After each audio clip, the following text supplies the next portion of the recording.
Hey guys, welcome to my channel, and today we're going to take a look at another horrible case with you. Every seventh crime on the planet takes place in a family, and men are responsible for more than 38% of these crimes. Furthermore, domestic violence is most common in developed nations. Between 33 and 50% of all violent deaths of women are committed by their spouses or partners, underscoring the urgent need to protect women from domestic abuse. However, what causes a woman to occasionally fall into the hands of a monster because she wants a powerful man by her side? Perhaps it's because some people will stop at nothing to have that strong shoulder. After all, we learn from our families and society that a woman requires a guy to be at her side. That's how we're brought up, and some women eventually experience abuse. In 2012, this occurred. The murderer of 26-year-old Ekaterina Gurova has already left prison and returned to Izhevsk. Let's start a new narrative. West of the Ural Mountains, Izhevsk is a major industrial city in the Russian Federation and the cultural, educational, and scientific hub of the Volga region. The engineering and weaponry industries in this Udmurtian capital are well known. While there, one can explore the renowned Izhmash Museum, take in the architecture of the city, and learn about Udmurtia culture. Ekaterina Gurova's life was not going well back in her hometown. She was raising a small child by herself, had no prospects, and had gone through a difficult divorce. She made the decision to start again because she felt exhausted and disheartened. She relocated to Izhevsk, a new city, new experiences, and new people, with her daughter from Naberezhny Chelny. Color returned to her life as a result of the transformation. After landing a job she loved, Ekaterina made a name for herself in the beauty business and even planned to launch her own salon. Her personal life was falling apart, but other than that, everything was going great. Ekaterina wasn't in a rush to put her trust in anyone, even though she was attractive and attracted to men all the time. Before Alexei Tachurkin entered her life, she stayed away from relationships and focused entirely on her career. In 2007, they had their first encounter. Alexei was employed as a cabbie. He'd turned on the charm since he felt flatteringly recognized by a woman as beautiful as Ekaterina. With 2 degrees in system administration and economics, he informed Ekaterina that he worked as a system administrator for numerous large corporations during the day, and that driving a taxi was only a side activity. Although Ekaterina was independent and self-sufficient by this point, she was intrigued for a while by his apparent ambition and education. They had a rigorous, amiable relationship. Then a system administrator was required for her ex-husband's company. Alexei was on Ekaterina's mind. After he was hired, Alexei became more involved in her life, taking her to see her parents in Naberezhny Chelny, fixing her computer, strolling her dog, and even driving her and her child to daycare. Ekaterina, however, saw it as just a friend lending a hand, despite Alexei's attentiveness. In order to capture her heart, he changed his strategy. He started to appeal to her pity. One day, outside the office where Ekaterina worked, Alexei put on quite a show. Tears filled his eyes as he told her that he had discovered his wife with another guy, and that his wife's aunt had even informed him that the children he believed to be his weren't. Despite the absurdity of the entire situation, Ekaterina sympathized with him and volunteered to help. Alexei continued to play the compassion card, saying that he had served in Chechnya, suffered a brain injury there, and occasionally attended the funerals of his deceased colleagues. Ekaterina was moved by his struggles and couldn't leave him alone. However, he eventually won her over when he traveled to Moscow for surgery to remove a bullet that was allegedly stuck in his head. From the train station, Alexei called her to report that he had fainted and that his money and documents had been stolen. After rushing to his aid, the empathetic Ekaterina took him home and cared for him for a whole week. They began dating following this occurrence. Unfortunately, Alexei's story was a total fabrication, with just a little portion of it being true. However, Ekaterina was too enamored and naive to recognize the lies at the time.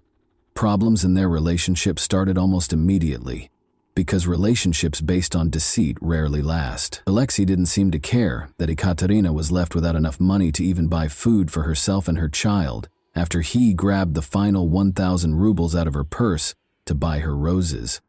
Over time, Alexei Ekaterina eventually consented to move in with Alexei after he began to convince her to do so. But she was in for another surprise. Alexei recommended that they tie the knot. Ekaterina repeatedly turned down his 3 applications at the registry office. He used theatrical motions once more. In a desperate attempt to convince her that he had no one else in the world, Alexei Tatarkin would twist his arms and threaten to commit suicide if she rejected him once more. At last, Ekaterina caved in, and their marriage was formally recorded on August 30, 2011.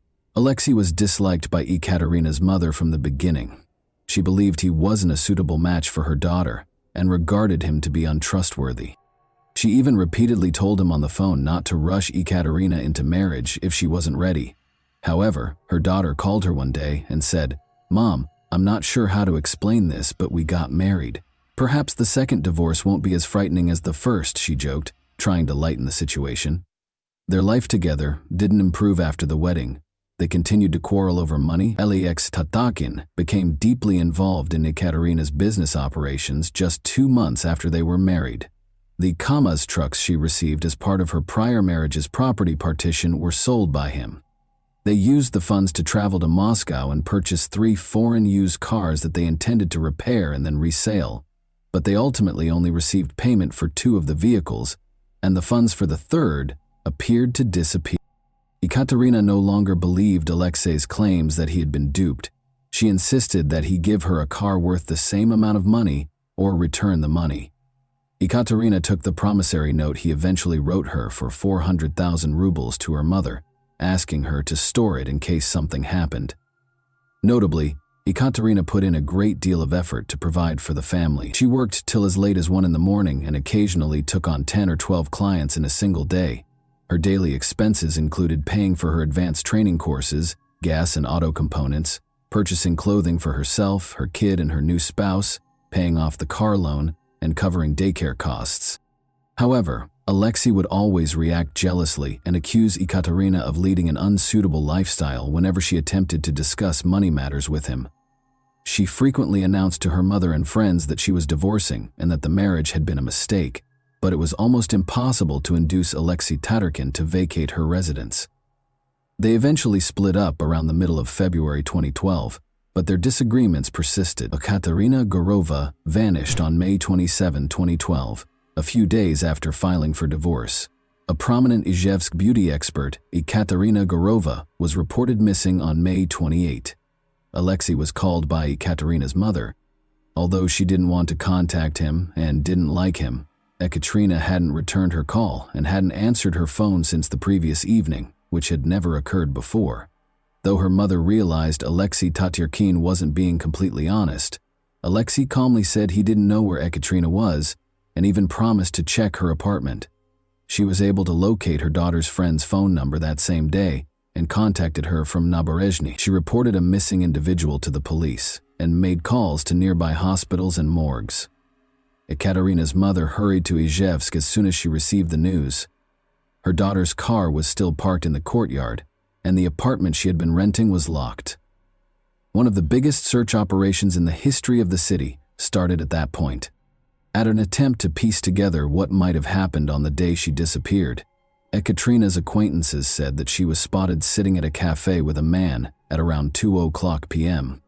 One of the waitresses is said to have provided this information. Ekaterina then took her car and drove home. Around 3:40 p.m., she parked in the courtyard and entered her building, according to security cameras nearby. What followed is still unknown. Ekaterina vanished without a trace, but her automobile remained in the parking lot. According to Ekaterina's mother, she attempted to phone her. The phone rang at about 6 p.m., but Ekaterina didn't pick it up. Her phone was off by 11 p.m., and nobody could get through to her. Even if it was only for a brief excursion, Ekaterina's loved ones insisted that she would never simply leave town without notifying anyone. Under Part 1 of Article 105 of the Russian Criminal Code, the investigative department of the Pervomiaysky district in Izhevsk, under the investigative committee of the Russian Federation for the Udmurtia Republic, opened a criminal case on May 30, 2012, in relation to the unexplained disappearance of Ekaterina Gurova. The investigation was given special supervision by the Investigative Committee of the Russian Federation for the Udmurtia Republic. Even a month later, Ekaterina was still missing while the search went on to be located. Izhevsk as a whole was looking for Ekaterina. There were flyers everywhere with her picture on them. Her pals even sought assistance from psychics. The police searched for her with the help of dozens of volunteers, including her friends, acquaintances, and clients. On the basis of witness suggestions, they searched the suburbs and various locations throughout the city, but they were unable to find any clues. No progress was achieved in spite of the police and volunteers' ceaseless efforts. Olga Gureva, Ekaterina's mother, therefore lodged complaints with the prosecutor of the Republic, every agency in Udmurtia, and even Russian President Vladimir Putin. All of the offices responded to her letters, informing her that they had been registered. The detectives didn't begin to exhibit renewed interest in the case until after this. One of the main suspects was Ekaterina's spouse. Ekaterina thought he was responsible for the disappearance of her paperwork just before their divorce because he had been so jealous. But Alexei insisted he knew nothing and that he had nothing to do with Ekaterina's disappearance.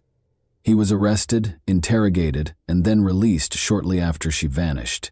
Then Alexei shut off his phone, stopped talking to anyone, and retreated from the outside world. As the hunt went on, it became clear that Alexei Tatyarkin's role in Katia's disappearance was complicated. A waitress who had taken money out of Ekaterina's card at Alexis's request was responsible for the break.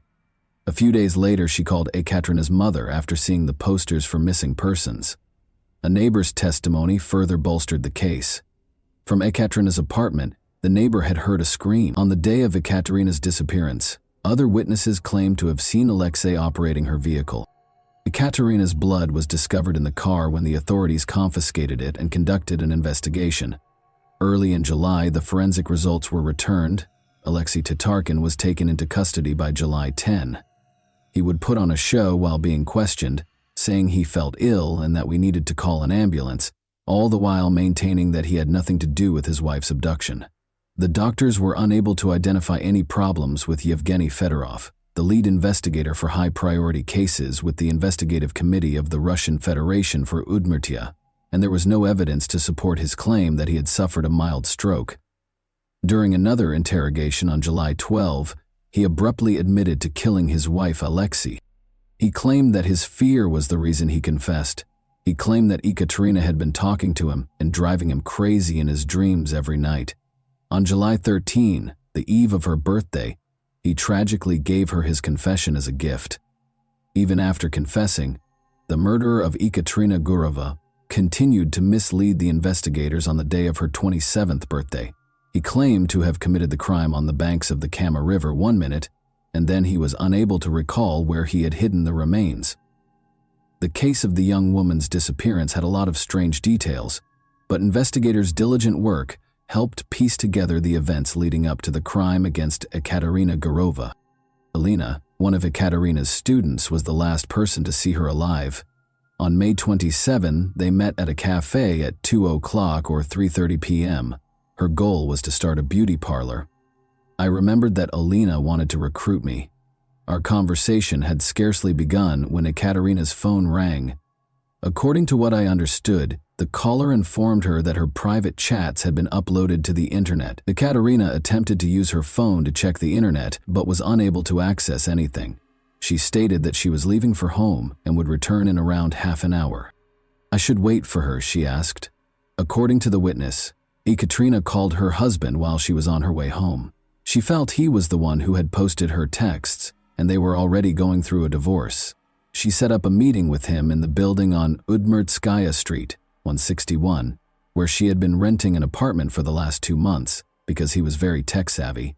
Alexei Tachkin claims that after they had split up, they reconnected in the building's foyer, and a dispute started practically right away. He was accused by Ekaterina of disclosing her private messages to another man. Alexei responded by making his own charges. My wife essentially said that I would be a fool if I hadn't figured it out by now when I asked her whether the reports I had heard about her seeing other guys were true. Without thinking, I reached for a knife and stabbed Ekaterina in the chest, Alexei told police. Ekaterina fell to the ground after the stab. I managed to capture her. Ekaterina was on my knees while I sat on the floor.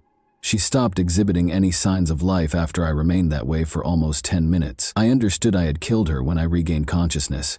To hide my traces, I grabbed the knife and started chopping up the body. Ekaterina's neighbor claimed to have heard a woman cry for almost 5 minutes. Sometimes it sounded muffled, like someone had covered her lips afterwards. For several hours, the bathroom was filled with the sound of running water. Alexei Tarkin's subsequent actions were anything from indicative of someone in a blind fit of wrath. Everything he did appeared to have been planned out to provide the ideal alibi. He didn't try to save his wife or call for help.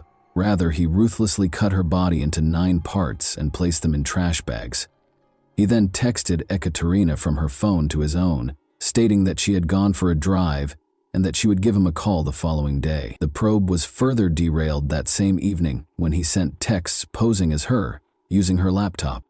He loaded the luggage into a car he had gotten from a client for repairs the previous day at around 9 o'clock in the evening. He left the remainder to a landfill close to the village of Vohoy in the Zavolovsky district, and he buried part of the remains close to the village of Chiltam.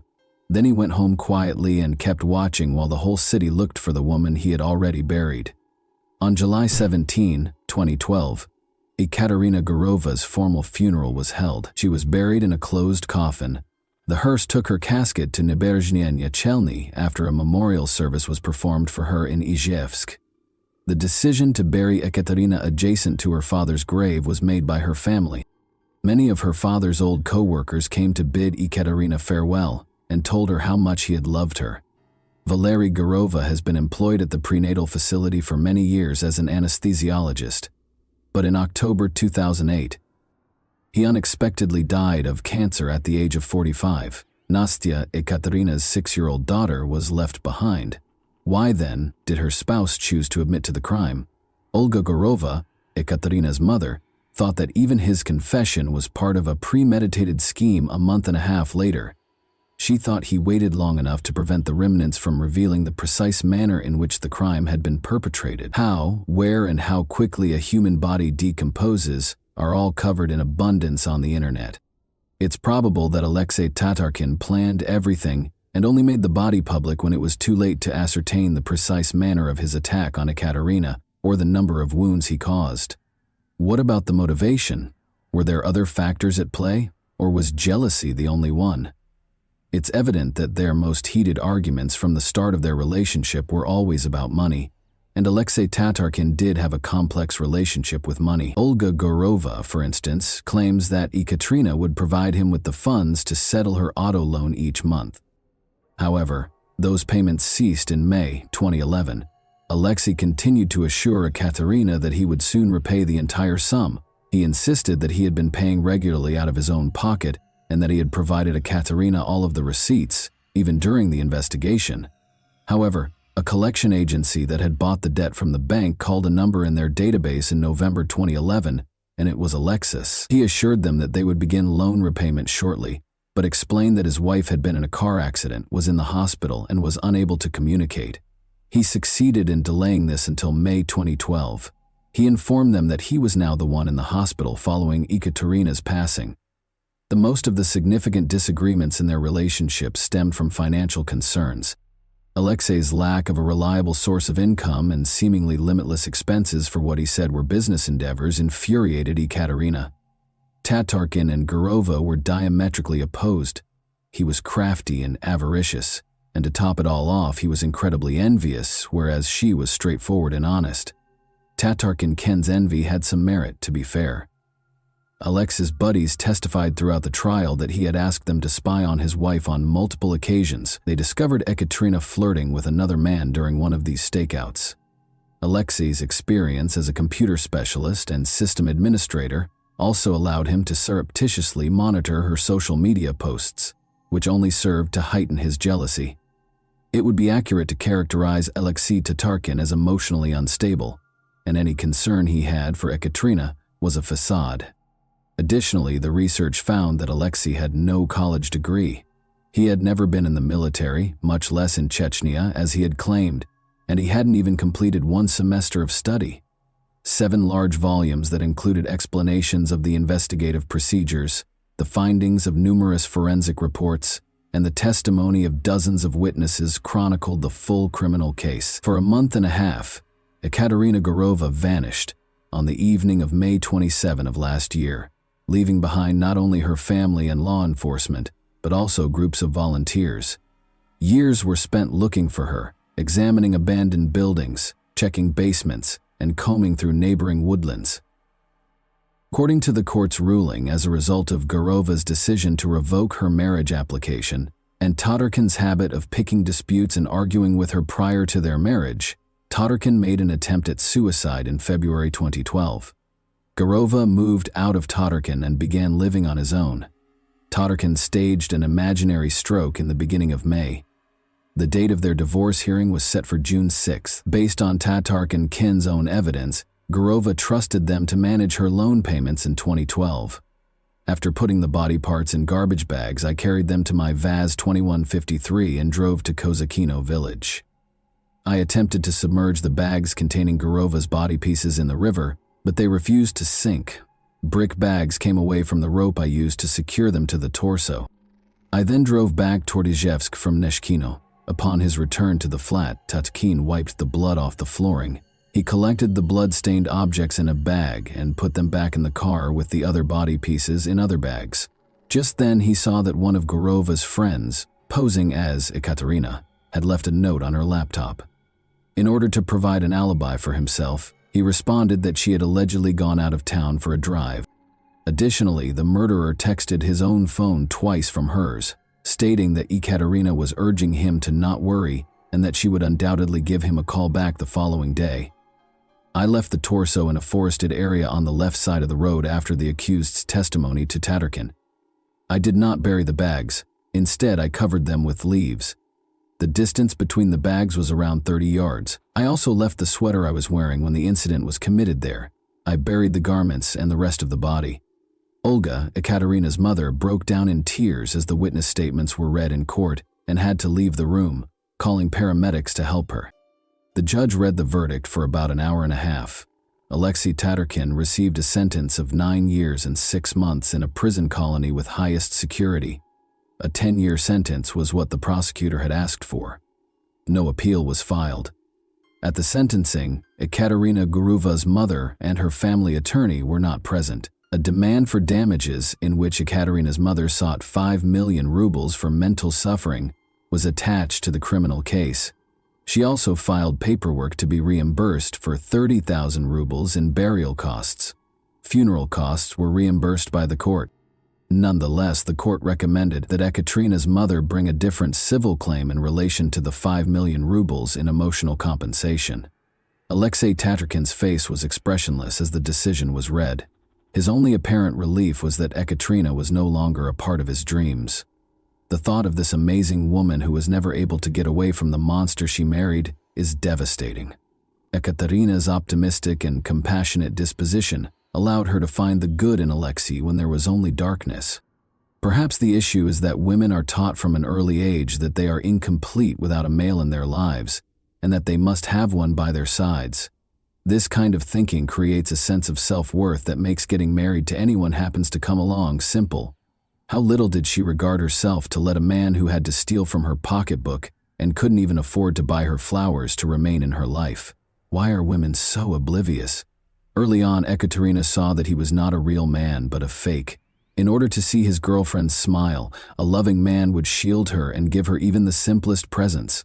However, Ekaterina had already fallen into his trap by that point. She couldn't get away alive, to start. After being freed, Alexei Tarkin went back to Izhevsk in 2022. We don't write the laws or make the judgments, so what good is justice? What we can do is take lessons from tales such as this. This example ought to serve as a caution to attractive, successful women, those who are so sure of themselves and the world's goodness that they wind up picking someone who appears to be a faithful servant, a trustworthy companion, or a straightforward guy who finds a way into your life. He will eventually stab you in the back because deep down he knows he can never achieve or experience the success you have, and that knowledge will slowly and cruelly eat away at his ego. You trust him with everything, even your children and property, believing him to be highly loyal. This criminal will eventually face justice, which comes from above. And that wraps up today's chilling story. If you enjoyed this video, don't forget to like and subscribe so you never miss a new upload. Also, let me know in the comments what part of this story shocked you the most. Thank you for watching, and and I'll see you in the next video.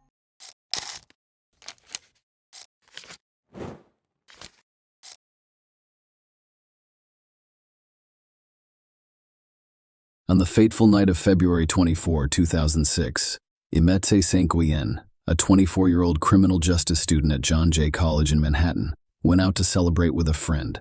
They had no idea that this night would end in tragedy and shake the very foundation of New York City. Imete Sanquien's life was defined by a unique blend of cultural backgrounds and an unwavering desire to make a difference in the world. Simundo Guillain and Maureen St. Hilaire gave birth in Boston, Massachusetts, on March 1, 1981. She inherited a unique surname that combines her parents' last names. Her mother was of French-Canadian descent, which added to the diversity of her family tree, and her father, Simundo Guillain, was a Venezuelan immigrant. Imete tragically lost her father when she was 9 years old, leaving a lasting impact on her childhood. Her mother, widowed by this loss, eventually remarried, causing additional changes in their family dynamic, and her educational journey was nothing short of remarkable. After graduating from Boston Latin School in 1999, she decided to attend George Washington University in Washington, D.C. Following in her father's footsteps, she earned a degree in criminal justice, demonstrating her dedication to understanding and addressing legal issues. In 2003, she proudly graduated magna cum laude, signaling the start of an ambitious quest for knowledge. Her academic journey did not end there. Imete Sanquien continued her education at John Jay College of Criminal Justice, where she pursued a master's degree. Initially, she intended to study forensic psychology, but she made a critical decision to shift her focus to criminal justice. Her dedication was evident, as she consistently ranked in the top 5 of her class and was set to graduate in May 2006. With an exciting future ahead, unfortunately, a man's life was cut short in a horrific and chilling manner. She is in the process of celebrating her upcoming birthday with her mother and sister in Florida. She returned to New York on a fateful day in February of 2006. The events that night would send shockwaves through her family and the entire country. On February 24, 2006, Imete Sanquien met with her best friend, Claire Higgins, to continue celebrating her upcoming birthday. Their night out took them to a nightclub until the early hours of the morning, when a disagreement led to Higgins leaving via phone call at 3:50 a.m. During the meeting, Higgins was assured that she would be returning home soon. Unfortunately, this would be Claire's last contact with her friend. Imete Sanquien was last seen at 4 a.m. at the Falls Bar. 17 agonizing hours later, police in Brooklyn received an anonymous call that led them to a grisly discovery. A lifeless body, identified as St. Julian's, was discovered on Fountain Avenue at Spring Creek Park. The horrific details surrounding her murder painted a bleak picture. She was discovered naked, wrapped in a comforter. Her broken fingernails a testament to her desperate struggle against her attacker. Her fingers and toes were bound. A sock had been stuffed down her throat, and her head was encased in packing tape. Even her hair had been brutally cut. An autopsy revealed a horrific sequence of events, with men suffering a brutal beating, sexual assault, and disfigurement at the hands of her attacker. The investigation into Imete Sanquien's murder quickly became a harrowing and high-profile case that drew the attention of not only New York City, but the entire country, and was handled with utmost seriousness and determination. The Special Victims Squad and the Brooklyn North Homicide Squad of the New York City Police Department worked together to investigate the chilling circumstances surrounding her death. The investigation into Imete Sanquien's tragic death took a complicated turn as police dug deeper into the events of that fateful night at the bar. The accounts provided by the employees and the bar manager, Daniel Dorian, added layers of mystery to the unfolding plot. The bouncer's testimony revealed that she was visibly intoxicated, and there were discussions about removing her from the premises. Daniel Dorian, the bar manager with a notable family history in the New York nightlife scene, had explicitly stated that he could be kicked out of the bar by 4 a.m., when it closes. When questioned, Daniel initially claimed to not know Imete. However, he later admitted to ordering his 2 bouncers, Tim and Daryl, as well as Little John, to accompany her out at the designated time. What raised eyebrows in this scenario was Daniel Dorian's failure to thoroughly vet his employees. It was discovered that Tim and Daryl were on probation and parole, and thus should not have been allowed to work at the bar. especially after curfew. The police then focused their attention on the two bouncers, beginning with Tim. He explained that he left the bar at 4:15 a.m. to catch the ferry to Staten Island, leaving Daryl and Ma in conversation. Daryl, on the other hand, told the police that he had a disagreement with Emmett about racism and crimes against black men. He falsely claimed to be a U.S. Marshal.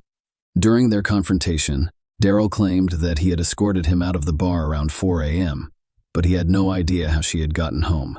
As the investigation progressed, police began tracking Daryl's movements between 4 a.m. and 8:26 p.m., when Emmett's body was discovered. His alibi, which involved visiting his mother in a nursing home, was questioned as yet another possible falsehood. This prompted the police to obtain a warrant for Daryl Eves' DNA, as well as permission to search his home and car in order to discover the truth about that night's tragic events. The investigation took a significant step forward when law enforcement discovered that Daryl Littlejohn's DNA was on file from a previous bank robbery conviction. A chilling breakthrough occurred when the blood found on the plastic ties used to bind Emmett was discovered to be a match to Daryl's DNA. This crucial piece of evidence connected him directly to the crime scene, raising suspicions about his involvement in the heinous murder. With this damning evidence in hand, Daryl Littlejohn was arrested and charged with first-degree murder. The case against him was about to begin in court, with justice being sought for Emmett St. Guillen's tragic and untimely death. The prosecution's case against Daryl Littlejohn painted a chilling picture of a man with a troubling history of impersonating law enforcement officers and engaging in predatory behavior. One of the most compelling pieces of evidence presented to the court was Shania Woodard's abduction in 2005. Shania Woodard was walking home when she came across Daryl, who was dressed in a law enforcement uniform, complete with dark blue police pants, a jacket, a cap belt, handcuffs, and a gun. His shirt even appeared to include a police logo and the words "fugitive agent." This guy was convincing enough to deter Shania, who was then subjected to a harrowing ordeal. Daryl requested her identification, handcuffed her hands behind her back, and forced her into a blue van. Shania Woodard's instincts told her that something was very wrong, and she bravely freed herself from the moving vehicle before seeking assistance. Daryl was later arrested in connection with Emmett's case, and Sean recognized him, prompting a search of his van. Surprisingly, DNA evidence from both Shania and Daryl was discovered in the van, as well as on the handcuffs recovered during a search warrant. Another alarming incident occurred in the same month as the Shania's attack. A 22-year-old woman had a terrifying encounter with Daryl as she exited the Queens subway station. She assumed Daryl was a police officer based on his clothing, replicating his previous impersonation. Daryl demanded identification again, handcuffed her hands behind her back, and forced her into a vehicle that drove her to Jamaica on Queens Boulevard. The woman's ordeal continued as Daryl wrapped a jacket around her head, taped a black knit cap to her face, and slept. She was sexually assaulted, which was a horrifying and deeply traumatic event. The grim reality was that, like the Shania abduction, this crime went unsolved until Emmett St. Guillen's murder. Only after the investigation into the Emmett case revealed these horrifying details did a pattern of escalating predatory behavior become clear. The prosecution argued that each of these attacks had a common thread: Daryl Littlejohn's abduction of women walking alone, often under the guise of a law enforcement officer. What distinguished Emmett's case was the tragic outcome, as the prosecution contended that she was murdered because she had the potential to identify her abductor and embed his knowledge of where Daryl worked, and her ability to identify him represented a dangerous liability for Daryl, leading to the heinous act that ultimately took her life. This disturbing pattern of behavior painted a bleak picture of Daryl Littlejohn as a serial abductor and sexual predator, leaving the jury to grapple with the horrific details of these crimes while seeking justice for St. Guillen and the other victims. The prosecution's case against Daryl Littlejohn painted a bleak and disturbing picture of what happened after he was tasked with accompanying Emmett St. Guillen from the bar. According to the prosecution, Daryl kidnapped her during a storm and took her to his basement home in Queens, where she suffered a horrific and traumatic ordeal. It was claimed that he sexually assaulted her, bound her wrists and ankles, and used tape to tightly cover her face and head during the terrifying attack while she fought for her life, resulting in broken fingers and bloodied hands. The prosecution believed that the blood found on the ties used to bind Emmett's wrists was caused by a nosebleed Daryl experienced during the struggle. Additionally, scratches on Daryl's neck during his police questioning were viewed as potential evidence of a violent confrontation.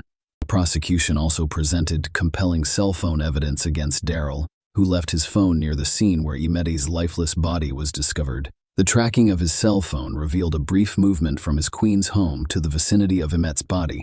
Mamadou, a security guard en route to his construction site on Fountain Avenue, made an important observation. He saw a light-colored Ford van with tinted windows on Saturday evening. Just after 7 p.m., the van had no license plates, and its headlights were off. Chi claimed he couldn't see anyone inside the van because of the dark tinted windows, but he did notice what appeared to be the glow of a cell phone held to a person's ear. This description fit Daryl Van, adding to the mounting evidence against him. An anonymous 911 call was placed at 8:43 p.m. That night, suspicions grew more intense. Fiber analysis presented in court revealed that the bedspread and tape used to wrap Imette's body, as well as the van, contained fibers similar to carpet fibers, rabbit hair, and mink fur found in Daryl's home. The defense vehemently maintained Daryl's innocence, claiming that he was set up. Attorney Joyce David claimed that Daryl was chosen because of his extensive criminal history.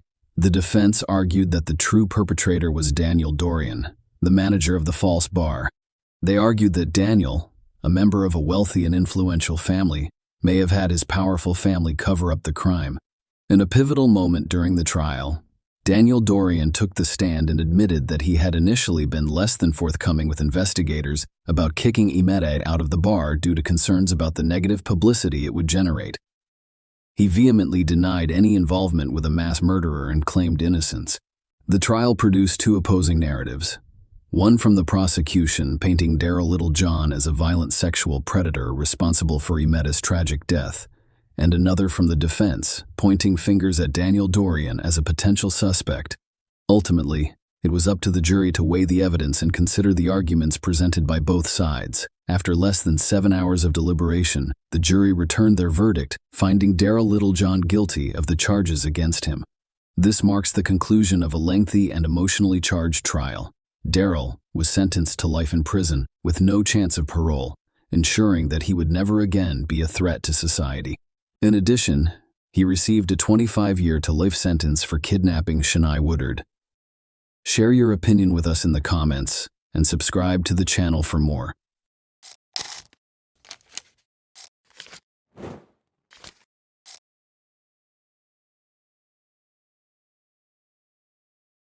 How often do you worry about your children's safety? Do you know where and who your children are now? Nowadays, every parent strives to maintain a unique connection with their child. Even if your child is an adult, your heart and mind remain with them. The story I want to tell you today is about the genuine bond between a parent and a child. Unfortunately, there are people on Earth who violate that bond. But more about that. The story is set in a small town called Pembroke in southwest Wales. It took place in the year 2021. That is, not much time has elapsed. On December 17, at around 4 a.m., the emergency services received a call from a terrified local resident. The woman discovered a woman's body and a mill pond, a 2-mile-long freshwater reservoir, near the town. After arriving on the scene, paramedics began resuscitation efforts. All signs pointed to the fact that the girl had recently been in the pond, and there was still a chance to save her. However, none of the attempts were successful. The doctors pronounced her dead. She was stripped to the waist and lying face down in the water. The possibility of an accident was almost immediately dismissed. Medical experts discovered strangulation marks on her neck, as well as scratches and bruises on her face and hands. That is, the girl reportedly resisted and tried her hardest to save herself. However, experts confirmed that the girl was strangled before being called and violently pushed into the pond. She had no personal items with her. The police discovered a dry lace top on the shore, indicating that it had been removed before the girl entered the water. The rest of the items were discovered with the assistance of a service dog, which tracked the trail and led the police to an alley 120 meters from where the body was discovered, where they discovered a jacket and a cell phone. The girl's identity had been established.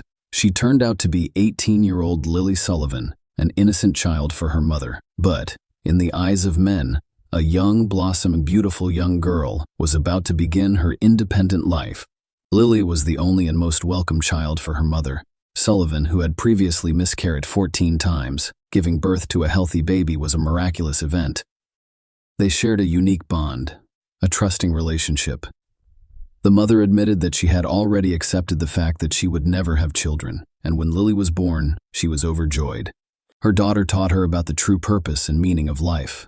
Lily and her family lived in Pembroke suburbs. Friends and acquaintances described her as a cheerful, sweet girl, a true friend who would always come to the rescue with words and actions. She always saw the good in people, but only in herself, and she was harshly criticized. Lily was a great artist. She was a creative person who was critical of her own work. She also drew tattoo sketches, enjoyed bright makeup, and volunteered for a variety of charities. She was always eager to help others. Lily grew up to be an excellent person. At 17, she began her first year of college, and despite her creative work, Lily began working part-time in the evenings at a supermarket, despite being the only and favorite child. She turned 18 in early December. In the eyes of society, she was a beautiful, self-sufficient young girl who had reached the age of independence, the time when relationships with guys who enjoy going out to party usually begins. After reaching the age of majority, Lily began attending parties at clubs and pubs with her friends. On the evening of December 16, 2021, Lily's mother, Anna Sullivan, drove her daughter and her friends to the Castle, a pub hosting a Christmas party. The evening at the pub was going very well. So, after the pub, the girls decided to continue their wonderful evening by dancing in a nightclub. Lily was approached to meet 31-year-old Lewis Haynes, who was spending the night with friends. Lewis was a cricketer who was well known in this part of town, particularly at the nightclub where he'd been partying all night. Lily and Lewis were seen kissing in the club around 11 p.m., which drew the attention of one of Haynes's friends, who took Lewis aside and reminded him that he had a girlfriend and a young child waiting for him back home. But his friend's words did not deter Lewis, and he continued to socialize with her Lily, a young girl who had just reached adulthood, and a 31-year-old man who, despite his wife and small child, decided to exploit the young girl. Lily called her mother around midnight and asked her to pick her up in a few hours. They agreed to meet in a parking lot near the clubhouse. Lily left the club at 1:55 a.m., and Lewis followed under the pretense of seeing her off. Lewis's friend was waiting outside the club. He called out after her, "I want to remind you that you have a girlfriend and a young daughter waiting for you at home, and she is only 18. Of course, after hearing these words, Lily made her own decision. But Lewis didn't react and continued to follow the girl. Then Lewis and Lily went to an unlit alley near Pembroke Castle, which overlooked Mill Pond. Lewis tried kissing girl again. But Lily foiled his attempt when she overheard her friend's remark about the girl and the baby. She immediately decided to drive to the parking lot where her mother was waiting for her in the car. Anna Sullivan called her daughter at 2:15 a.m. to inform her that she was waiting at the designated location. Lily said she was a few minutes away and would be there soon. She was still on the phone with her mother when the connection was abruptly cut off. Lily's mother waited for her daughter in the car, but her maternal instincts warned her that something was wrong. At that point, Lewis realized that the night was not going to go as planned, and he was not going to get what he wanted in the right way. Kissing her at the club wasn't enough. He desired more. Lewis was unwilling to let her go. He grabbed the girl's arms and attempted to forcefully remove her lace top. Then Lily pushed the intruder away, threatening to accuse him of rape if he didn't stop, and saying his daughter would be ashamed of such a father. These words infuriated the drunken Lewis because he was in the process of gathering documents for the court to establish custody of his daughter, and police attention to his person would jeopardize all plans. He punched Lily several times in the face. He was a grown man with incredible physical strength in comparison to the fragile girl. Lewis had no trouble bringing Lily down. He began choking her aggressively, and when she stopped resisting, he pushed her into the pond. Around this time, a neighbor reported hearing a woman scream, who then stopped and attempted to call her daughter 30 times without success.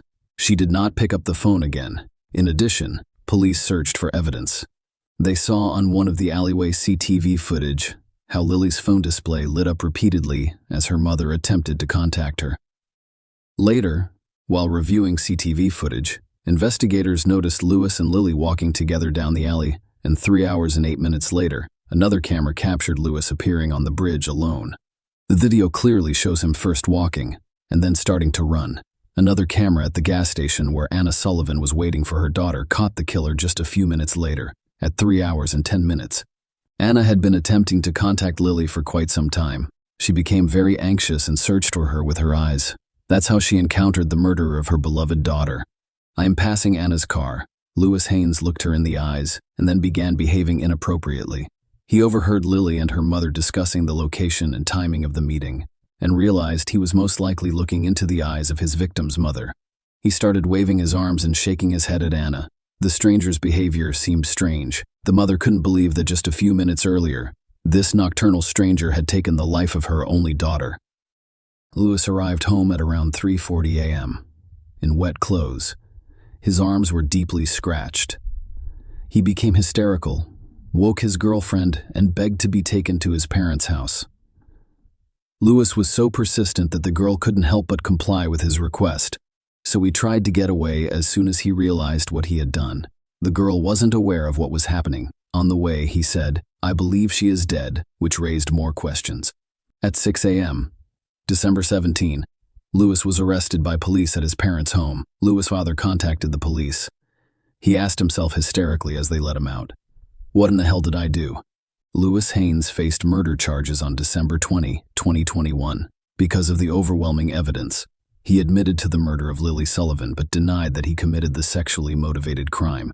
He claimed he killed Lily Sullivan because she threatened to report him to the police for rape if he kept harassing her. Lewis claimed that he had an outburst of aggression. He strangled Lily before pushing her into a pond. When he calmed down and realized what he'd done, he went into the pond to help her. But when he realized Lily wasn't breathing, he fled. The court and state prosecutors didn't believe him. The judge stated that if Lewis entered the water, it was only to ensure her death, not to save her. He had his phone with him, but no emergency calls were placed that night. The cameras also showed that he did not seek assistance from passers-by, instead heading straight home. Before the sentencing, Anna, whose meaning of life was last, claimed she made a terrible mistake that night. She should have exited the car and gone to meet Lily after the connection was lost, because then she would have had a chance to save her daughter. She was horrified to learn she could have saved her child. 1 month before Lily was murdered, Anna Sullivan experienced a heart attack, and her daughter saved her life. She recognized the dangerous situation and administered first aid before paramedics arrived. She also stated that after her daughter died, she began to experience panic attacks and stopped fearing death because it was the only way she would be able to see her child again in the afterlife. She described Lewis Haynes as pure evil, who, due to his base instincts, destroyed several destinies in a single moment. It's also terrible that Lewis is the father of a daughter. However, because he wanted to satisfy his sexual desire and couldn't control his aggression, he killed an innocent girl. On August 21, 2022, a court sentenced Lewis Haynes to life in prison with the option of parole after 23 years and 4 months. So in 2044, the murderer could be free again. Unfortunately, this story confirms our fears. We live in the 21st century where we already have phones for fast communication, the internet, and other technologies and applications designed to keep users safe. But even that did not help Lily save herself. Such crimes occur on a daily basis in our world, and they almost always end tragically. Share your opinion with us in the comments and subscribe to the channel for more.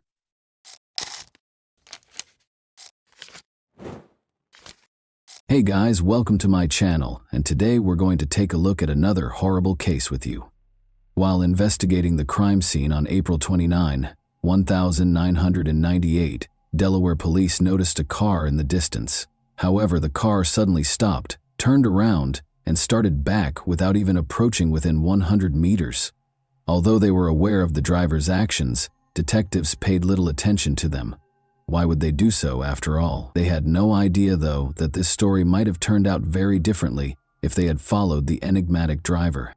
When Debbie was 21 and Nino Pitts was 24, they first met. At a party, Nino asked their mutual friend Bill Sharp if he knew of any attractive girls he could introduce to his mother. This led to their introduction. Debbie was introduced to Nino by Bill, who said she was a wonderful girl. After dating for a while, Debbie and Nino were married in 1973 D. For 25 years, their lives were just like those of millions of other couples in the modern world. Both of their twins, Michael and Melissa, had grown up and were enrolled in college. The couple was getting ready to celebrate their 25th wedding anniversary in a low-key way when all of a sudden, things changed. On a lovely sunny day in Delaware on April 29, 1998, Debbie made the decision to plant rose bushes in front of their home. She had never been a gardener, so Nino was shocked to see her doing this when he got home, but he was happy to see that she was obviously enjoying it. Debbie was expecting a call from work, so she asked him to give her a call at about 4 p.m. With a nod, Nino entered. When Debbie had a gut feeling that it had been over 4 hours, she kept caring for the flowers. She assumed Nino had just forgotten her request, so she didn't give it much thought. The woman rose and entered the house, but she was struck in the head and fell to the ground before she could reach the kitchen. Debbie was in shock and couldn't comprehend what was going on. She could hardly see because her glasses had fallen, but she could make out a stranger's silhouette standing over her.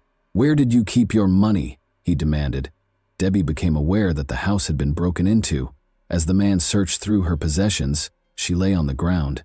She still felt that Nino ought to have saved her already, but she was worried that he might suffer harm if he did. In the meantime, the intruder threw her face down on the concrete floor, tied her wrists and ankles, and dragged her downstairs to the basement. She was violated by the man.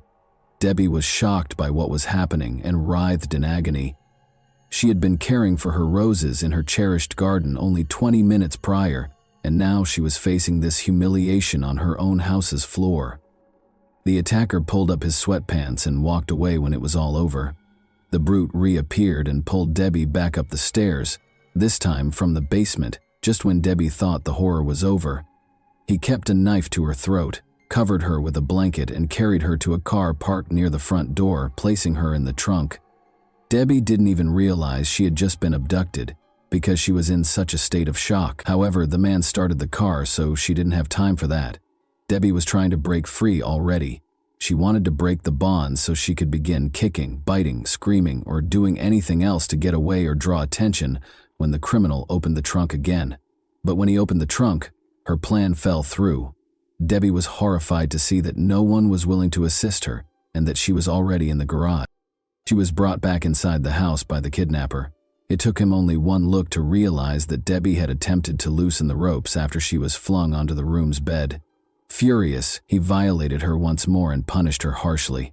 She sobbed and pleaded for forgiveness, but the more she pleaded, the more vicious he became. He chuckled and obviously enjoyed her suffering.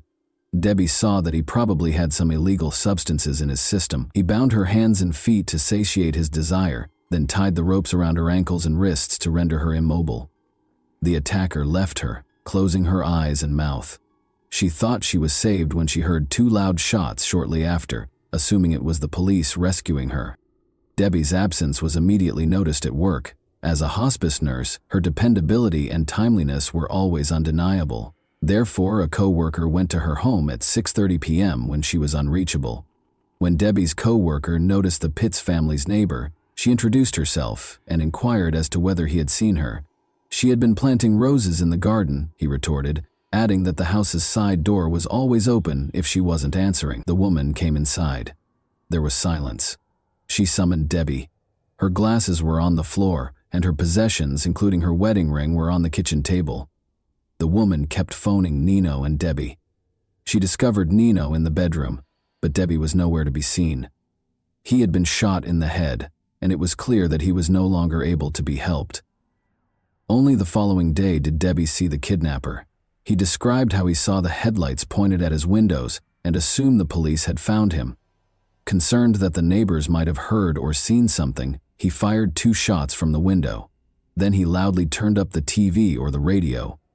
Debbie was horrified to learn that Anthony Pitts, Nino, had been shot in his own house when the news program began. The police suspected her of killing her husband and made her a fugitive. She hadn't even considered the possibility that Nino had suffered any harm until that point. She felt that everything had happened so fast. She had gone inside, she had been attacked by a stranger, and her husband had no idea where she was. Debbie found it hard to believe that Nino had been hurt by her kidnapper. The woman was shaken when the man abruptly apologized for having to kill her husband and just walked out of the room. She had just learned something that was really hard for her to understand. She understood that she would be her attacker's next victim because he was not only a thief and a violator but also a murderer. She also realized that she couldn't grieve for her husband because doing so would only make him angry. All Debbie could think about was her kids. They were adults, of course, but they had to cope with two horrific shocks: the death of their father and the disappearance of their mother, who was suspected of killing him. Detectives spoke with friends and family in the interim, but they were unable to determine Nino's killer. The two had a great relationship according to everyone's testimony. The neighbors never heard any screams and they never got into a fight. Furthermore, Debbie couldn't see anything without her glasses, so she would never leave the house without them. The fact that their primary suspect was fighting for her life only 5 miles away was unthinkable to the police. In a follow-up interview, the neighbor recalled seeing a car parked directly in front of the family's home, despite the fact that he had not heard any screams. A man had driven off after placing a blanket in the trunk. In fact, tire marks were discovered by detectives on the lawn directly outside the house, which was extremely unusual for such a wealthy neighborhood. The police determined they were dealing with a kidnapping after finding Debbie's glasses on the kitchen floor, which prevented her from seeing anything. 52 hours later, the kidnapper showed a new side of himself. He untied his victim and addressed her normally. He had hardly spoken to her more than a few words at a time before, so this was very unusual. The man acknowledged that he was thinking of letting her go, but was worried that she would tell the police about his house. Debbie took these words to heart. She had to persuade him to actually let her go if he was thinking about it. Since she could hardly see without her glasses, she assured him that she would not tell anyone about him. She addressed him respectfully as Sir. He'd brought her in the trunk, so she didn't know where the house was either. But as soon as the hope for Debbie began to grow, it was dashed when he said he couldn't let her go. Then, as though he were thinking out loud, he said that he would only be sentenced to 10 years in prison if he removed all illegal substances from the house. Debbie became aware that the person she was interacting with was not very smart. Could he have been so gullible as to believe that assault, kidnapping, and murder only resulted in 10 years? She made the decision to use her cunning to help him see her as a person rather than a victim. She spoke to him calmly, and this strategy worked. He let her sleep in his bed that night after taking the shackles off her eyes and mouth. The kidnapper informed Debbie that she needed to shower on the morning of the 3rd day. She was denied access to the restroom by the man, even though it was necessary, but Debbie didn't feel strong enough to stand under the water after being confined for so long. He gave in to her request for a bath. The least of her concerns was that taking a bath and undressing in front of a stranger made her uncomfortable. The man asked if she planned to wash her hair after noticing that she was done. She responded that she couldn't do it right now because her wrists and hands were so painful and swollen that she couldn't even lift them. He therefore gave her hair a wash himself. Debbie felt uncomfortable allowing her husband's killer to touch her hair because it felt like another act of violence. However, she controlled her emotions. The man raped her once more after forcing her to put on his clothes after the bath. The kidnapper didn't realize that Debbie needed to eat until the 4th day. She asked him to buy a newspaper when he went out to eat. Ironically, he did as he was told. They read the newspaper and ate together. Although she didn't express it, it stated that the police had no suspects and that Debbie had previously been brought up by her family, which deeply distressed her. The kidnapper, however, seemed extremely happy and even proud of himself. Since no one suspected him and no one knew where she was, he thought he had committed the ideal crime. The kidnapper told Debbie he was going to work on April 24, the 5th day she was held captive. Even though he came back within 20 minutes, presumably to see how she was doing, he had stated this several times previously. Still, Debbie made the decision that today was the day. She had to do something if she was going to get away. She complained of the terrible pain in her wrists and told him that he had to think of something else if he wanted to keep her alive. The man complained that Debbie was becoming too costly for him and consented to replace the ropes around her wrists and ankles with handcuffs. They cost $5 each, he said when asked what he meant. Stated differently, he only gave her one meal, spent $10 on handcuffs, and most likely wouldn't spend much more. She had to leave immediately. He fastened the handcuffs to her wrists and ankles with a rope, said aloud that he was going to work, and shut the door. She was unable to move her hands because of the rope, but she was able to move her wrists thanks to the handcuffs. Debbie, on the other hand, took her time and was correct. An hour or so later, she heard the front door softly open and close. Debbie became aware that the test was successful. She began to move her hands, releasing the rope that held the two handcuffs together. Then she walked warily to the door and froze in terror. What if he remained behind the door and became furious upon realizing that his victim had set herself free? When Debbie heard her husband say, "Hold on, dear," she tried to calm herself. Gathering her courage, she opened the door, ready to either die in that house or escape. Nobody was in the back of it. Debbie felt her way to the living room in the dark and saw the telephone. She managed to reach for it with her restrained hands and dialed 911.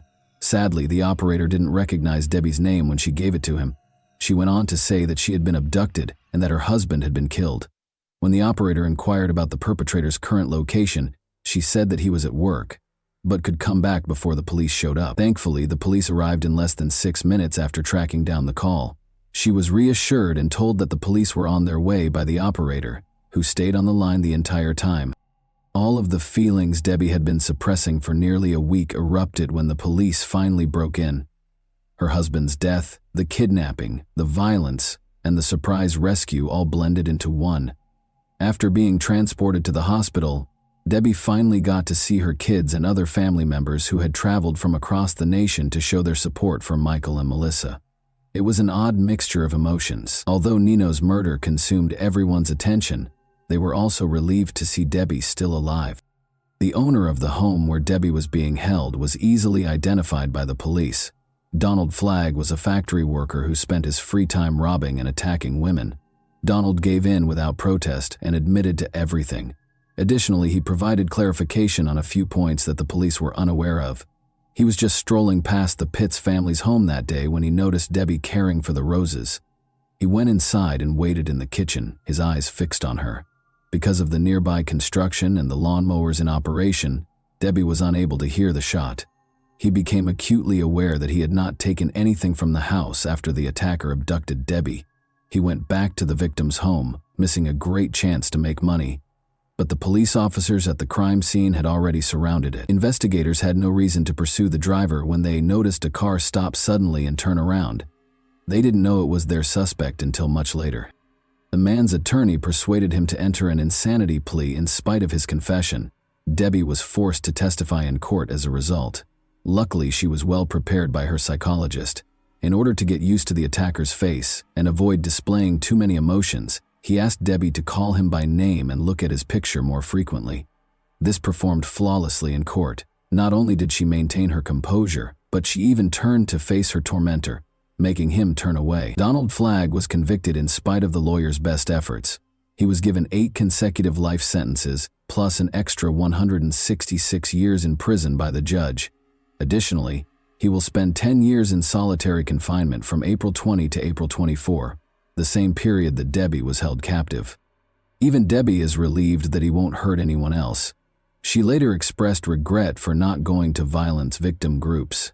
She had to speak up, but her family didn't want to talk to her about what had happened because they found it too painful. Helping other assault victims helped Debbie find healing. She gave lectures, wrote a book about her experience that was required reading at some American universities, and even assisted the Delaware Rescue Service in changing its operations to find the caller much more quickly.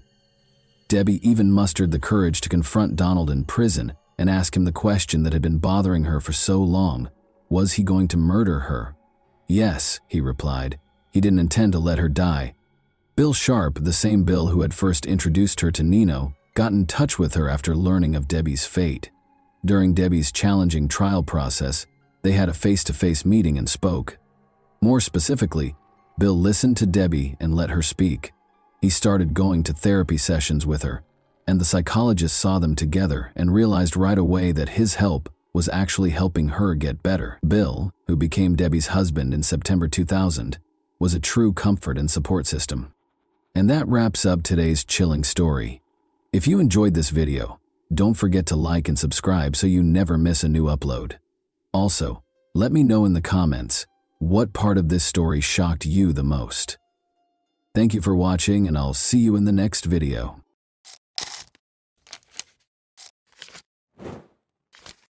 Hey guys, welcome to my channel, and today we're going to take a look at another horrible case with you. Aurora, then 26 years old, and Mark, then 32, decided to take their honeymoon to the stunning island of Corsica in the late spring of 1995. The girl had chosen this location for their first vacation together after Aurora and Mark got married 2 months prior. The young wife was eager to see Corsica's villages, mountains, and beautiful scenery. They made a stop in the quaint little town of Calvi that day. Here, a restaurant with a view of the bay hosted a candlelit dinner for the newlyweds in the harbor. Following dinner, Aurora and Mark made their way to the Notre Dame de la Serra Chapel, a well-liked tourist destination where lovers go to watch the sunset, the perfect location for a romantic day's end. Around 10:30 in the evening, they got into their car and drove back to the hotel. Right at the end of the railing, some animals abruptly leaped onto the road in front of the car, putting the young couple on a very dangerous road that descended sharply. The car plunged off the cliff as Mark swiftly turned the wheel. Aurora remained calm in spite of the dire circumstances. Before the car fell, she jumped out and opened the door. Mark was less fortunate. He and the car fell 140 meters. Aurora was alive, but she was in shock. In the middle of the night, in complete darkness, she bravely decided to go down barefoot to assist her husband. After locating Mark inside the vehicle, Aurora dragged him out. She washed his face and pulled him by the legs toward the sea. The girl then ascended the cliff once more in order to signal for assistance and stop a passing vehicle. Calvi firefighters showed up on the scene. Her husband was down there with a head injury and unconscious, and Aurora was screaming and sobbing in hysteria. In order to save him, she pleaded with the rescuers to descend as soon as possible. The firefighters immediately made their way to the cliff's base in an attempt to locate Mark, but their search was severely hampered by the night's darkness and the uneven ground. Just finding the car, which was empty, took them 30 minutes. But they saw that the man had a serious head injury and there was a lot of blood. When divers signaled that they had found something at 6 a.m., the weary firefighters were about to give up after hours of unrelenting searching. Mark's body was 3 meters deep in the water, floating next to the car. Unfortunately, it was too late for the newlyweds when they managed to bring his body to the surface. After compiling a report on yet another regrettable incident along that particular stretch of road, the police closed the case. The body of Mark was taken back to his home country of Belgium. The young widow was in complete despair. She spent several days in a specialized clinic after being unable to handle the grief on her own. As Mark's family hurried to comfort her, she proclaimed that she didn't want to see anyone and cut herself off from the outside world. Mark's family didn't press because they understood her mental state. She had lost her husband on their honeymoon when she was 26 years old. However, her actions captivated Mark's family more and more in the days that followed. Slowly, suspicion replaced concern. His parents strongly objected to Aurora's insistence that her husband be cremated. She left the farewell ceremony earlier than anticipated on the day of the funeral, shocking the family even more. The relationship between her and Mark's family has grown more complex ever since. When she got back to the family home, she changed the locks and refused to let her mother-in-law in, who had come to pick up some of her son's sentimental but cheap possessions. Aurora listed the house for sale in the weeks that followed.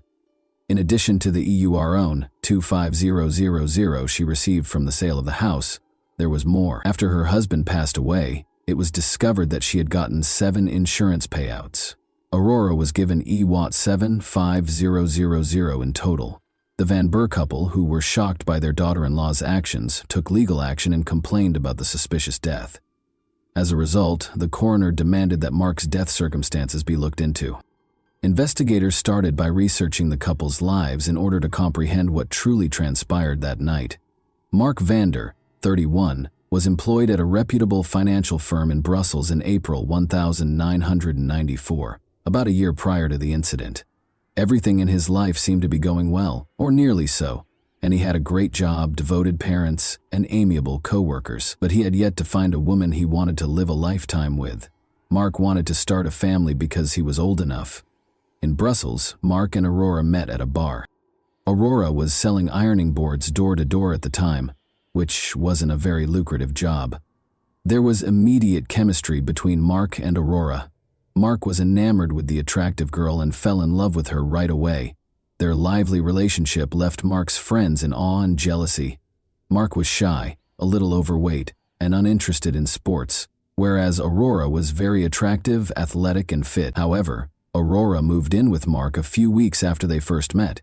Seeing that their son was content with her, the future husband's family embraced her as their future daughter-in-law and the mother of their grandchildren.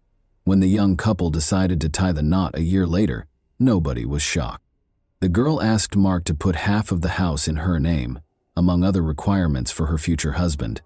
Although this might have seemed strange or improper, Mark, who was incredibly in love, accepted all of the bride's demands.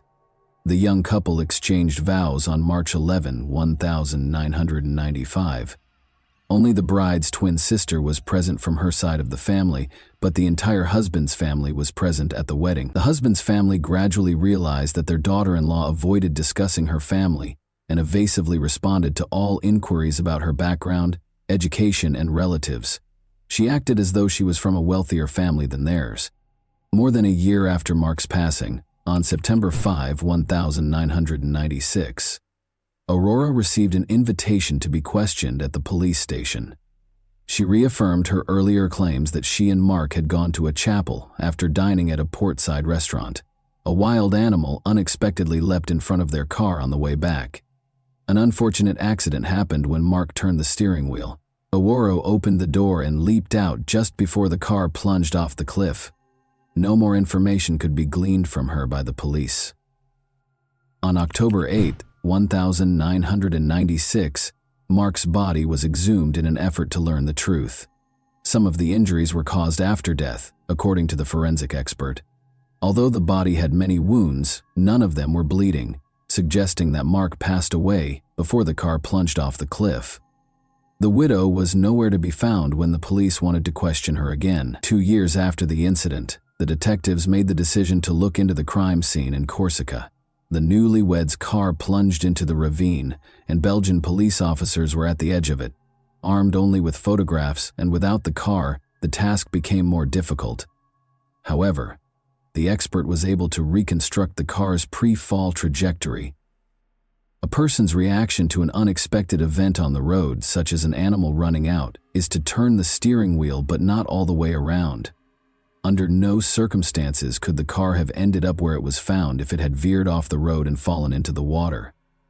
The expert also observed another contradiction in the accident theory. When firefighters arrived on the scene, they reported that the bushes growing on the cliff's top had been crushed. The bushes would have been cut off if the car had sped down. It was clear from the crushed vegetation that the car had remained on the bushes for a while before descending gradually. Additionally, blood droplets were discovered unevenly distributed between the car and the water following the incident, indicating that the body was carried rather than dragged. Could an 80-kilogram man have been carried by Aurora, who weighed less than 50 kg? Aurora's version of events did not match the investigation's conclusions. The car was pushed off the cliff, according to the experts' conclusive findings. The investigators were now interested in learning what transpired following the incident. Did Aurora come down to assist Mark? Did she have the bravery and strength to go barefoot down the rocks? It was possible, as hard as it may seem to believe. Since Aurora Martin was a skilled athlete and a champion rock climber, the police found it difficult to deny that she had truly gone down to assist her husband. For them, it was a dead end. Since there was still no update on the young lady, the investigators made the decision to learn more about her past. Really, who is she? What secrets are concealed by her evasive responses? In actuality, the girl had a very challenging upbringing, devoid of both a loving family and a quality education. Her mother moved to Germany after her parents divorced when she was 12, so she hardly ever saw her daughter. Although her father was not very involved in her life, she led a carefree life with her 2 sisters. With lofty aspirations, the girl left her childhood home when she turned 18. Aurora entered beauty pageants in hopes of becoming a model, but was not very successful. She thus found employment as a bar hostess and occasionally as an escort service model. At the age of 24, Aurora made the most of her beauty and lived life to the fullest. In February 1993, she went to a rock climbing club one day as usual. where she met Peter Schwett, who would be her fateful encounter. He shared her love of mountaineering and was young, attractive, and wealthy. She was 24 years old and he was 23. At first sight, it was love. Aurora was able to move on from her previous life next to Peter. This tale sounded too good to be true. In fact, the investigators discovered an oddity while looking into Peter Schwett's past. He was a widower for a young man his age. The circumstances surrounding his wife's death were suspicious. 2 years earlier, on his 21st birthday, Peter was serving in the German army in Belgium. Peter liked going to clubs, and one night he met Ursula Deschamps, a young student, while he was out with friends. They fell in love quickly, and 3 months later Peter proposed to her. Ursula soon learned, though, that Peter was not content with a single woman. Other surprises were in store for her. At their house, Ursula discovered counterfeit documents and substantial sums of money. She wanted to tell the police what she had discovered. Their young marriage became strained, and they made the decision to file for divorce. However, Peter was supposed to teach his wife how to drive, so he and Ursula got into a convertible and left on a trip on the evening of August 29, 1992. The outing was peculiar for soon-to-be ex-houses. Peter was behind the wheel and driving as fast as he always does. The car crashed into a canal at high speed after he lost control. Although Peter was able to flee in time, he was unable to save his wife, who perished in the water with the car. He remembered that even though he touched her hand, he was unable to grasp her and drag her to the surface. A few days later, Ursula's body was discovered. Nothing from the autopsy would raise any questions about the girl's drowning. Peter provided a convincing explanation of how he had gotten out of the car through the rear window when the police recreated the crime scene. However, Ursula's family never thought it was a sad accident. First of all, Peter had never lowered the top of a convertible before. Second, Ursula could swim very well.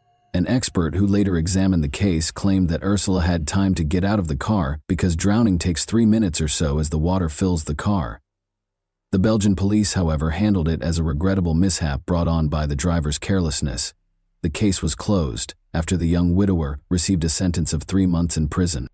Investigators couldn't help but notice coincidences between two scenarios, 2 crime scenes, and 2 cases. In both instances, a traffic accident occurred. The car ended up in the water after the driver lost control. While the other spouse's body was not discovered in the vehicle, one of the spouses was able to flee in time. Since Aurora and Peter were now the primary suspects in the murder of Mark Vander, detectives had an immediate need to locate them. Although investigators suspected Peter of Ursula's murder as well, it was possible to drop the possibility of charging him with the same crime again because Peter had already served 3 months in connection with that case. In the meantime, the police discovered the likely cause of Ursula's death and the reason Peter became so rich following the death of his wife. He was able to leave the army and woo the stunning Aurora after receiving an insurance payout of $1,500. After a year of romance, the young couple broke up in early 1994 for unspecified reasons. The girl registered with a marriage agency during this period. According to her, the perfect man would be well off, have a flat of his own, be amiable, and not be overweight. Her relationship with Mark Van Burr began in April 1994. The girl insured Mark in August 1994, 4 months after they first met. It's interesting to note that the documents had Aurora's signature rather than Mark's, indicating that he was obviously ignorant of this. She signed the paperwork on his behalf, claiming that his hand was hurt. Before long, a regrettable incident happened. After selling the house and getting the insurance money, Aurora vanished. She wasn't hidden for very long, though. Investigators discovered her trace in Luxembourg 2 months after Mark was murdered. She opened a bank account and deposited EWAR 275000 into it. She and someone named Peter Schwett were the only ones with access to the account. Had they gotten back together and relocated to Miami, Florida? Before, an article in a major French newspaper referred to them as diabolical lovers and detailed the police suspicions against them. The couple had been living a lavish lifestyle for nearly 2 years, complete with fancy apartments, cars, and a yacht. Peter and Aurora grew extremely wary. They only used telephone booths to make calls and altered their appearance. Before Peter was taken into custody in a supermarket parking lot, they were able to remain hidden for a while. He offered the police the roughly $50,000 he was carrying in exchange for their release, but they turned him down. Aurora was taken into custody by the police in the apartment where the lovers were hiding 2 days later. Aurora and Peter made every effort to evade extradition. Nevertheless, they were sent back to Belgium on December 3, 1998. Aurora declined to provide any testimony right away. In contrast, Peter talked a lot, but not much of it was accurate. The police had no hard evidence against them because they obviously did not want to cooperate with the investigation. An anonymous phone call altered the case's trajectory. Over the phone, a woman disclosed that she had information regarding Marc's murder. The woman was later identified by the police as Fabienne Lefevre. Aurora's stepmother, Fabienne, had recently split from the girl's father and made the decision to either get even or atone for her transgressions. According to Fabienne, she hurried to the hospital to console her stepdaughter following the tragedy in Corsica, but the girl who met her was entirely different, not even in mourning. Fabienne claims that Aurora told her everything. "It was all Peter's doing," she said, "and he handled everything." Peter and 3 accomplices, his German friends, pulled over Aurora and Marc as they were on the road. They used baseball bats to beat Marc. Fabienne claims that because Marc pleaded with the men to spare his wife and let her go, he was unaware of the betrayer until the very end. They loaded Marc's body into the car and pushed it off a cliff after the beating was finished. However, because it didn't fit Peter's personality, the police were unable to track down the accomplices or provide evidence of their existence. Furthermore, there were numerous questions regarding Fabienne's veracity. First, there was tension between Fabienne and Aurora. Second, why did she make an anonymous call, and why did she call the police sooner? She was afraid, the woman said. However, the police sought additional evidence because they were certain that Fabienne's words alone could not be used to build a strong case. Police in Germany discovered that one of Peter's brothers had postcards from Corsica and pictures of the car that crashed off the cliff. The interesting thing about these souvenir photos is that they were taken 6 months prior to Marc's murder. Was it deliberate planning, or just a coincidence? 4 years had gone by since the murder, but the specifics of the crime were still unknown. The police made the decision to recreate the airport crime scene on June 16, 1999. The vehicle was being driven by the driver at a maximum speed of 35 kilometers per hour. As if attempting to leap out, Aurora was supposed to open the car door wide. Even when the car slowed down considerably, she didn't do it. In an attempt to find an explanation for her failure, she lost her temper, started crying, and had hysterical outbursts. Peter stepped in and tried to protect Aurora. Since, in theory, he was not present at the crime scene in Corsica, it is unclear why he was involved in the reconstruction at all. Following this experiment, the researchers were certain that Marc van Burr was murdered rather than killed in an accident. The trial started. A revised version of events was put forth by the defendant's attorneys, who claimed that Marc had a heart attack shortly before he fell from a height. Put another way, since he passed away just seconds before the collision, all of his subsequent injuries were post-mortem. This hypothesis had the potential to disprove the prosecution's entire theory. Such a version did not match the autopsy results, but even the forensic expert thought it was a smart move. Another crucial detail that the forensic expert disclosed during the trial was that Marc had not eaten anything for several hours prior to the crime. He was starving. The juror's last straw was when Aurora even made up a story about having a romantic dinner with her husband that night. Both of them were convicted. Peter received a 20-year sentence, and Aurora received a 15-year sentence. They probably didn't even complete half of their sentences. They were made available a long time ago. As of 2021, they remained together even after Aurora was forbidden from leaving the country, and Peter was deported to Germany. Peter secured employment as a carpenter, and Aurora is employed due to her multilingualism. The most amazing aspect of this case is that Aurora and Peter committed 2 nearly flawless murders. If Aurora had been a little more patient and hadn't slammed the door in front of her husband's family, the second murder would have probably gone undetected. She would have quietly left after a few months if she had continued to be the kind girl they knew, and the Van Burr family would never have suspected her of anything. And that wraps up today's chilling story. If you enjoyed this video, don't forget to like and subscribe so you never miss a new upload. Also, let me know in the comments what part of this story shocked you the most. Thank you for watching, and I'll see you in the next video.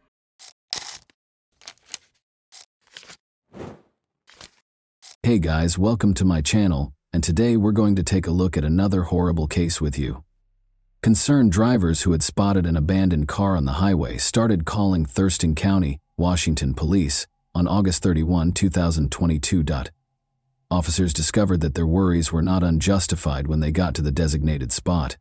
The key was still in the ignition, the driver's side door was open, and the door and steering wheel were covered in dried blood.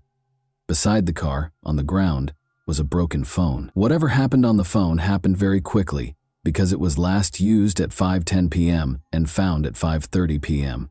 The car was registered to Kenneth Davis from Olympia, Washington, which is 25 minutes away from the location where the car was found, according to the police's check of the registration number. But when they got in touch with Kenneth, they found out that the car had been taken by Gabriel Davis, Kenneth's 16-year-old son, at 4 p.m. Gabriel never returned from school after leaving for football practice. Blood and a smashed phone were clearly bad indicators. When such an incident occurs, a number of scenarios immediately spring to mind, such as a fight or perhaps even a murder. The police rushed to learn as much as they could about the boy.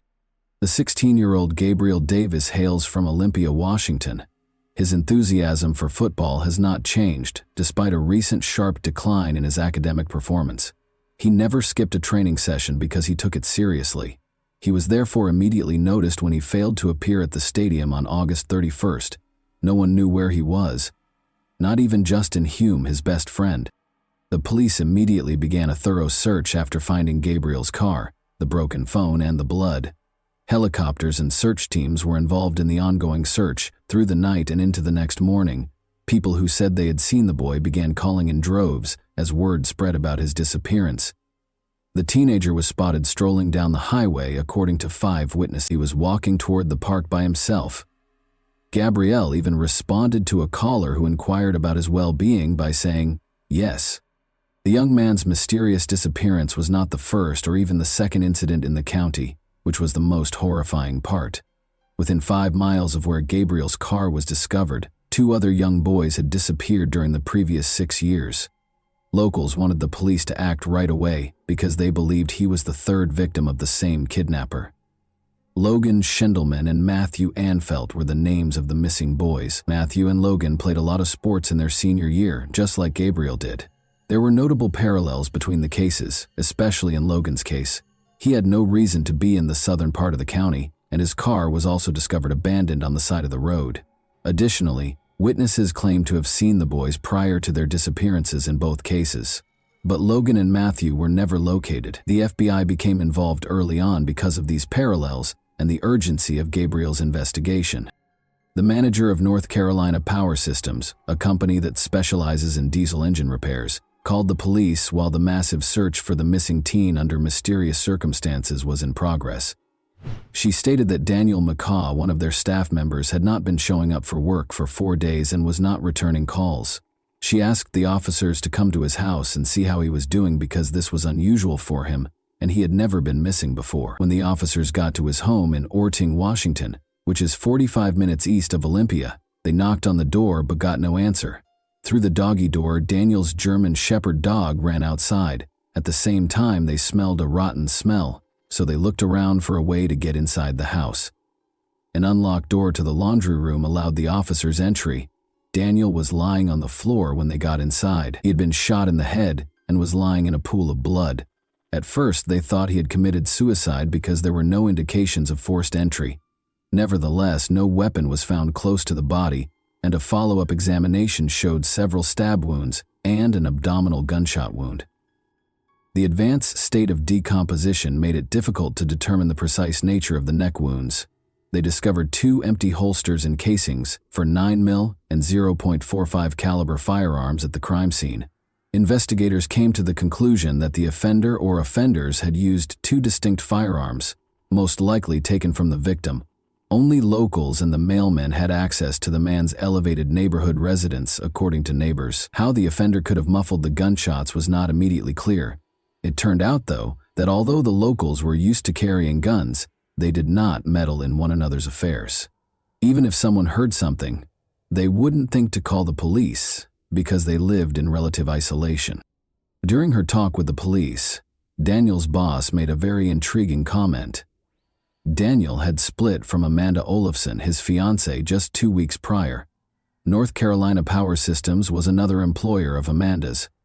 Gabriel, her son, was the same Gabriel who had vanished the day before. It was an odd turn of events, and now the investigators had to figure out whether the murder of the 51-year-old man and the disappearance of the 16-year-old boy were related in any way. Thankfully, they could question Gabriel directly. On the evening of September 2nd, they located him in Thurston County, only 3 miles from the location of his car. Gabriel was found wearing only shorts, without a shirt, shoes, or even socks, and by himself in the dark in the woods. Gabriel said he didn't remember anything and didn't know where he had been when the detective asked him what had happened to him. The police found his response odd. Gabriel had no scratches, but his feet should have had some abrasions if he had been lost in the woods for 36 hours. The blood in his car also didn't match this. Gabriel didn't seem to be able to recall what had happened over the last 36 hours, possibly due to drug use. But in the end, the teenager's account was altered. He admitted that he broke the phone out of fear that the police would discover something that could be used against him. He went on to say that he was afraid of getting hurt, so he couldn't tell what had happened to him. This was a very strange and alarming statement, but since they couldn't force the boy to give an explanation, they let Gabriel return home to his family while detectives worked to determine what had happened. Kenneth, Gabriel's father, called the police the following day. He claimed that although his son did play a role in Daniel's death, it was only because Daniel's biker friends forced him to do so in order to steal something from the victim's safe. According to Kenneth, the biker gang approached his son because Gabriel had lived there and was familiar with the house's layout. If the boy didn't comply with their demands, they threatened to hurt him. Gabriel then confided in his friend Justin Hume about his problems, and the two came up with a solution. The police's evidence, however, painted an entirely different picture. Although the victim and the Amigos Motorcycle Club, which is connected to the infamous Bandidos Motorcycle Club, were connected, the police did not discover any proof that the Amigos Club was involved in the murder. In addition, one of Daniel's friends, who was also a club member, went to the victim's house a few hours after the body was found. When the detective told him about Daniel's passing, he was truly upset. Whatever was in the victim's safe, it had to be identified. When Daniel's mother gave the police the safe combination, she said that the contents would surprise and shock them. Amanda had called and told her that nobody knew how to open it, she said. Approximately 212 different kinds of weapons and ammunition, along with a few coins kept in plastic packets, were discovered by the detectives when they opened the safe. There were several packets containing illegally obtained pills and an empty jewelry box. There were details about his biker club in the notepad. There was obviously something the size of an ammunition box on the bottom shelf. Daniel took his safety very seriously, which was lucky for the investigators. He had a number of cameras in his home in addition to weapons. They assisted the police in figuring out what happened the night of the murder. The detectives discovered that Justin and Gabrielle spent a weekend getaway with their loved ones at Lake Panther on August 28. They left the campsite shortly after midnight and came back at about 6:30 a.m. The surveillance cameras at Daniel's house recorded their exact location, but their relatives were unaware of their whereabouts. 2 young, slender men came up to the victim's house from the backyard at 1:50 a.m. On his belt, one of them carried a canister of pepper spray or something. The men wore masks that partially obscured their faces. One of them had on a ski mask, the other a medical mask and a baseball cap. They had flashlights on hand. Through the dog door came the young men. After a while, nothing happened. But at 2:41 a.m., the homeowner left the garage, went inside, and vanished from the camera. 6 minutes later, his German Shepherd was seen on camera hastily leaving the house through the dog door. After leaving through the side door, the unidentified men wandered for a few minutes between the house and the garage while carrying what appeared to be a toolbox or a crate of military ammunition. At 2:52 a.m., they finally left the crime scene, bringing with them what appeared to be a toolbox or a military ammunition crate. Gabriel informed his father that Justin followed Daniel after he came inside from the garage, stabbed him, and then there was a gunshot. The safe was in the garage, so Gabriel went there. At that moment, he says he heard 2 gunshots. On August 29th, the guys went back to their regular lives after disposing of the weapons close to Daniel's house. Gabriel, though, vanished prior to the 31st. He claimed that after bikers found him, they dragged him from his vehicle and struck his head against the steering wheel, spilling blood inside. Then, after beating him for a while driving around with him in a Suburban, the kidnappers let him go. Additionally, they mysteriously took his shoes and shirt and looked through the car for the stolen item from the safe. They found nothing because he didn't steal anything. As a result, the teenager chose to portray himself as a victim, similar to Danielle. That being said, this version isn't cohesive. Why couldn't the teenager enter the house and flee right away if bikers were the ones forcing him to commit the crime? Why wasn't everything finished sooner if, as Kenneth claimed, they had planned it? It was illogical. Once more, why did they enter the house when the safe was in the garage if the goal was to steal something? In any case, Justin and Gabriel were searched and taken into custody by police on the evening of September 2. They discovered a black ski mask and a handheld flashlight in Justin's home, and a black mask in Gabriel's vehicle. Gabriel showed the investigators where he had thrown the weapons close to the former Olympia Brewery in Tumwater after the police arrested the teenagers on September the 2nd. Similar weapons to the one used to shoot the victim were found by the detectives, a .45 caliber Sig Sauer pistol and a 9mm Ruger handgun. More than a dozen knives were also discovered. The firearms were found inside an ammunition box, the same type that vanished from the victim's safe. Although Daniel had friends among the bikers, the police did not discover any indication that they planned to murder the man or even steal anything from his home. The real reason for the crime is not disclosed. However, Gabriel's past might conceal the crime's motivation. He has encountered numerous difficulties in spite of his youth. Gabriel and his older sister were at the center of a terrible custody battle that started when Gabriel's parents divorced when he was just 3 years old. A 2010 court ruling stated that the children lived with their father on weekends and with their mother during the week. After Amanda separated from an abusive husband and remarried twice, the decision was not reviewed.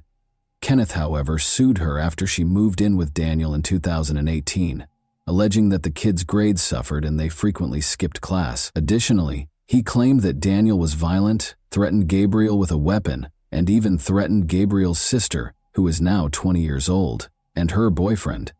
Daniel acknowledged yelling at the sister's boyfriend when he became embroiled in the custody dispute, but he denied threatening him.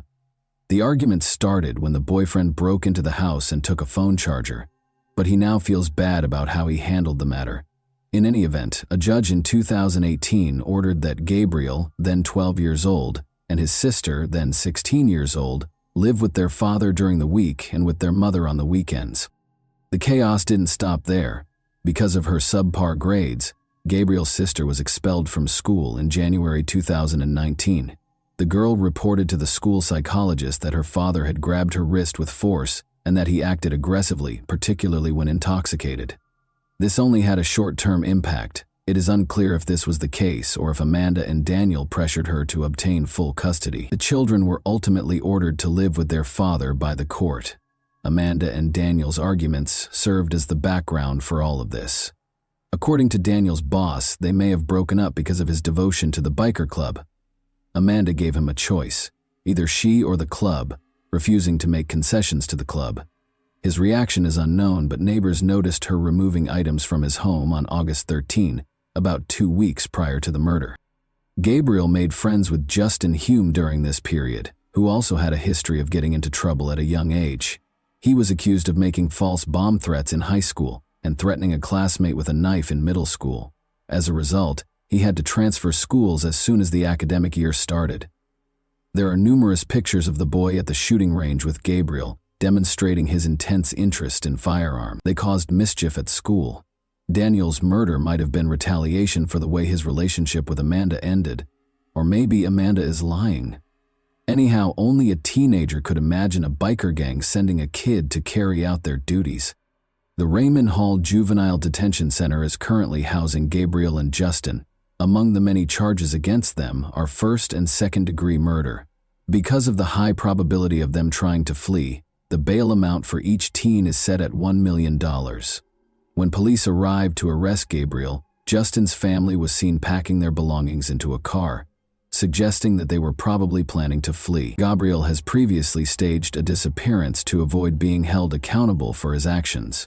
The teenagers will face adult trials. Notably, the Supreme Court in Washington decided in May 2021 that a person under the age of 21 cannot be automatically sentenced to life in prison without the chance of parole. Therefore, after serving 20 years, they might be eligible for release if found guilty. And that wraps up today's chilling story. If you enjoyed this video, don't forget to like and subscribe so you never miss a new upload. Also, let me know in the comments, what part of this story shocked you the most? Thank you for watching, and I'll see you in the next video.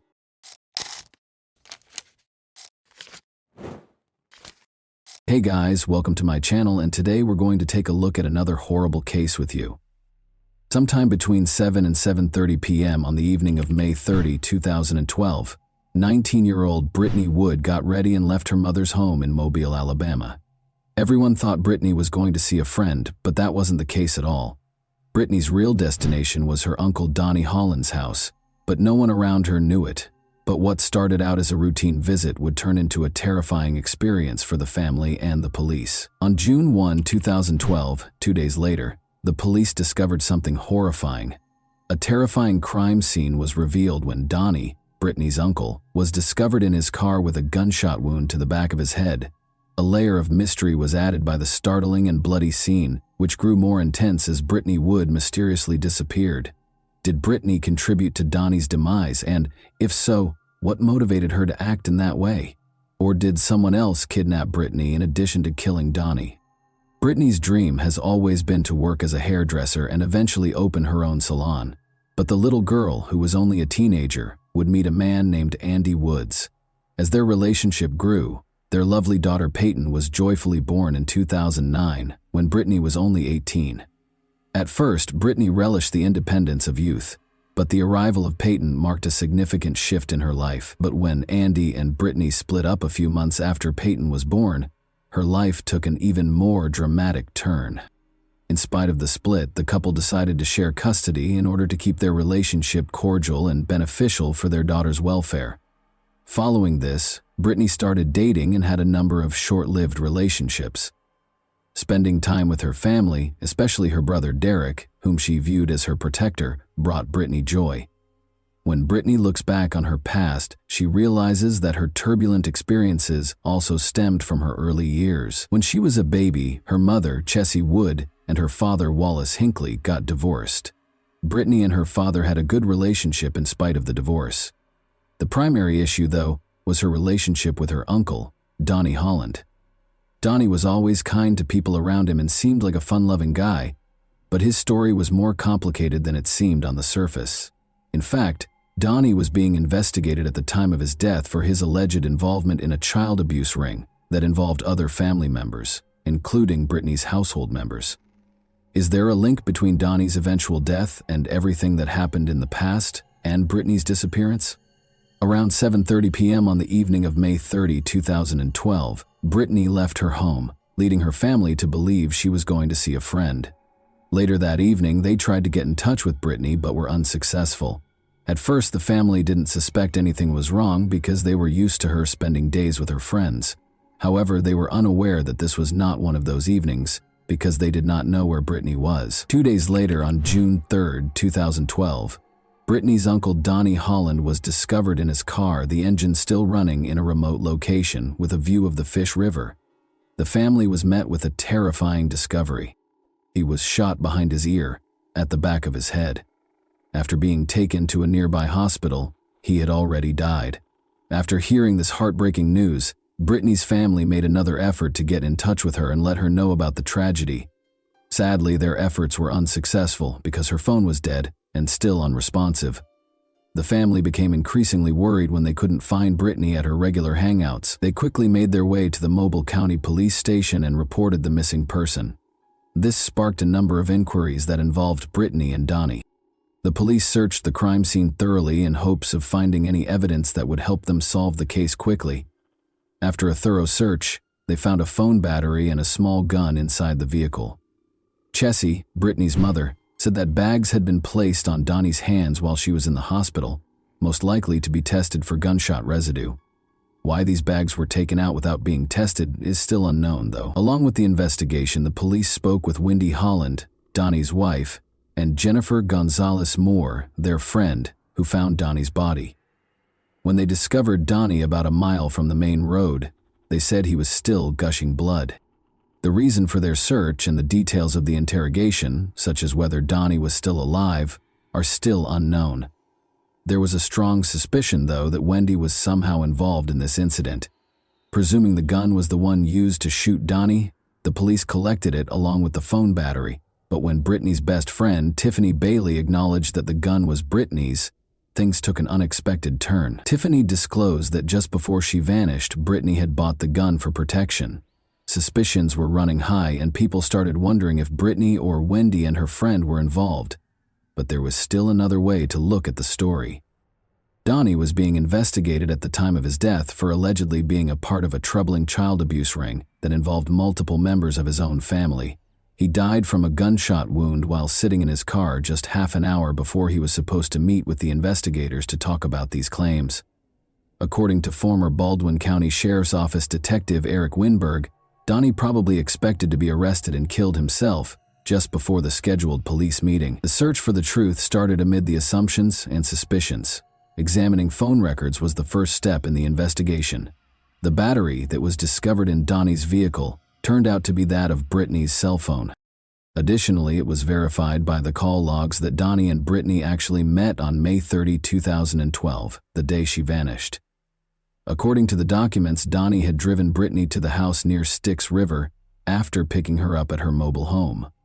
Brittany's text logs showed that she was messaging non-stop until 11:30 p.m., when she suddenly stopped. Early on May 31, they arrived back at Mobile, just as her phone died, ending the opportunity to gather any more information. As a result of these disclosures, the police force's investigation into Brittany took extreme action. Volunteers, the search and rescue team, helicopters, dogs, and boats were all mobilized in the ensuing extensive search. The Styx River Basin, the last place Brittany's phone had pinged, was within a 5-mile radius of the operation. The intensive efforts produced no evidence of her whereabouts, even after multiple interviews with her friends and family. Brittany's daughter, meanwhile, yearned to see her mother. But after the search for Brittany was unsuccessful, attention returned to Wendy. Police reported that Wendy was seen removing items from Donnie's phone the day he was found dead, which may indicate an effort to hide something that was first disregarded. When the investigation came to a standstill and the police began to focus again on Wendy, this action took on greater significance. The case came to a standstill after the car's DNA results produced no solid proof. Eventually, there was no more evidence to connect anyone to Donnie Holland's murder. As a result, it was formally declared a suicide, and the case was closed. Many questions and controversy were raised by the decision to close the case as a suicide.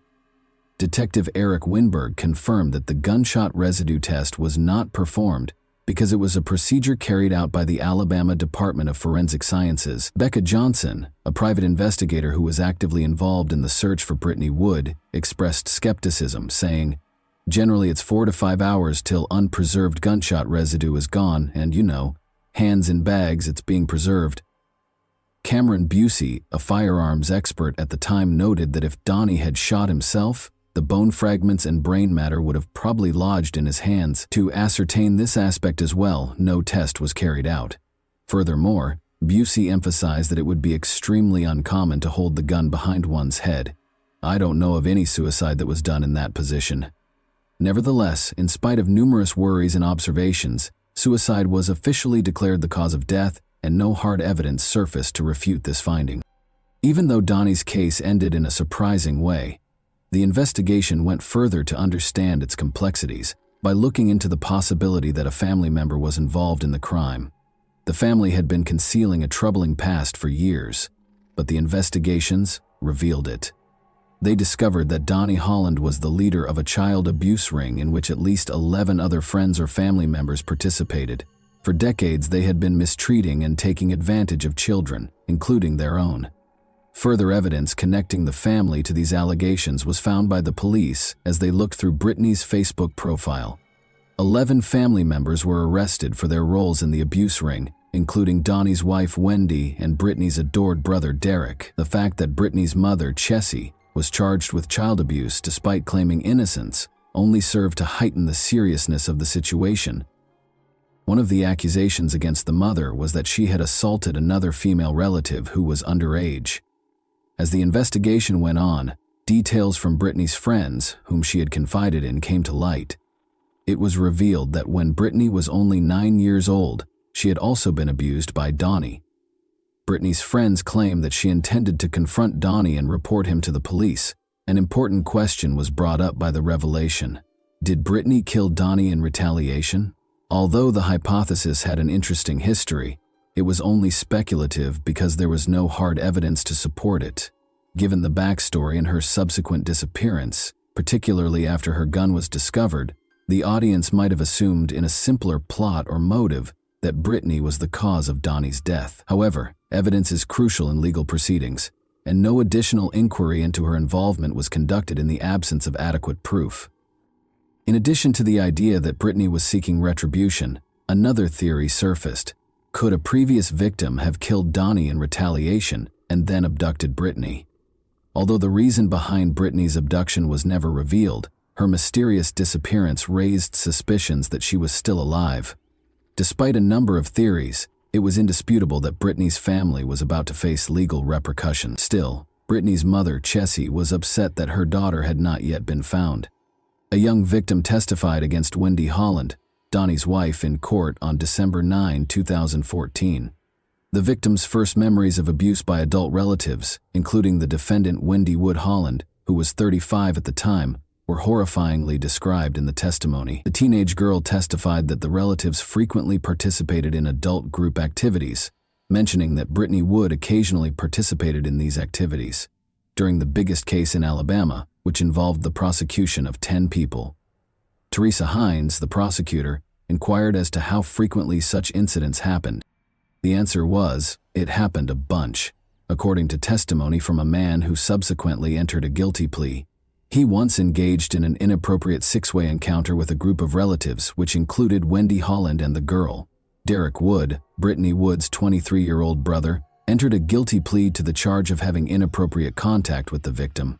He claimed to have interacted inappropriately with Wendy Holland too many times to count, beginning when he was about 13 years old. Derek was imprisoned for 3 years after his case was sealed, and he was classified as a juvenile offender. As a defendant in a related case, Brittany's mother, Chessie Wood, who was also charged with child abuse, showed up at court with her son but was denied entry. She also said outright that her relatives were at fault.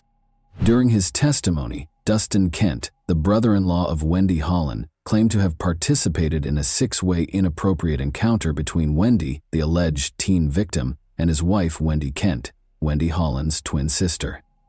Dustin Kent, who also entered a guilty plea to sex charges, claimed that in October 2011, he first saw Wendy Holland having inappropriate relations with the alleged victim. Dustin Kent entered a second guilty plea in Mobile County 1 week after the first one, this time for assault and sodomy charges stemming from inappropriate interactions with 2 separate 13-year-old family members in 2008. He received a 17-year prison sentence.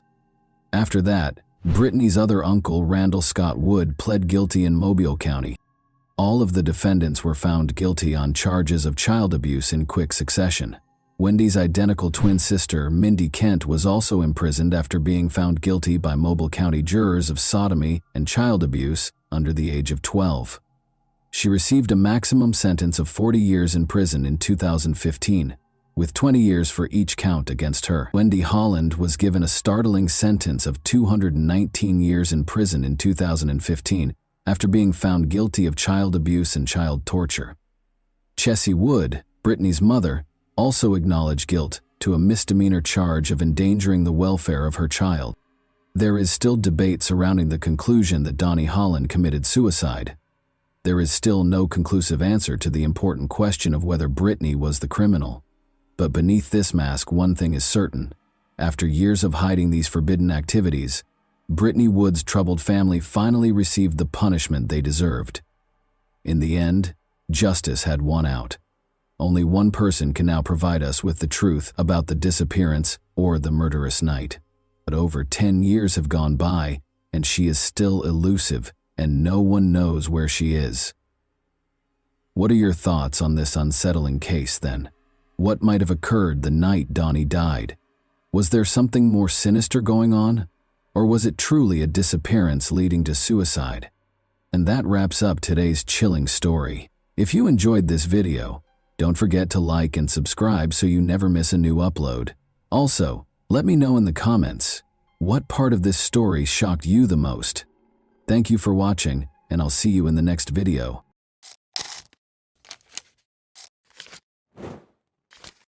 Hey guys, welcome to my channel, and today we're going to take a look at another horrible case with you. Today, we'll examine what happened in the U.S. state of Pennsylvania in 2017. Alina Shaikhet, 20, a University of Pittsburgh student, stopped returning calls and texts on October 8, 2017. Her mother and father were unable to get in touch with her, and she was supposed to meet them that morning. The Shaikhet family's life was forever altered by what they discovered when they visited her house. When Alina was 3 years old, her family relocated to the United States from Ivanovo, Russia, where she was born. Alina had extraordinary talent. She had a passion for acting, dancing, and singing. Many people were moved by her beauty and passion on stage. At a very young age, Alina became passionate about the performing arts. At the age of 4, she began her journey at the European School of Rhythmic Gymnastics. She started singing solo in out-of-state competitions when she was 5 years old. She attended the Tammy Lee School of Dance in elementary school, where she was able to secure prominent roles while showcasing her acrobatic dance routines. Alina quickly picked up dance techniques and styles that most kids would take years to master. She had the honor of performing with a group of much older, more seasoned dancers because of her extraordinary talent. Alina started going to the Broadway dance studio with Karen Prunzik in the 5th grade. She mastered a variety of dance forms, such as ballet, tap, and hip-hop. She even performed as the studio's prima ballerina, staying true to her Russian roots. She participated in Access Broadway and Onstage New York, where she received numerous honors for her exceptional performances over the years. Additionally, Alina performed at a number of local Pittsburgh events, such as Light Up Night, Macy's Christmas parades, and other gatherings in Idlewild Park, Robinson Township, and Kennywood. Alina was also able to find her singing talent thanks to the confidence she gained from dancing. Both in front of an audience and at home with her family, she moved audiences to tears with her exquisite performances of numerous well-known songs.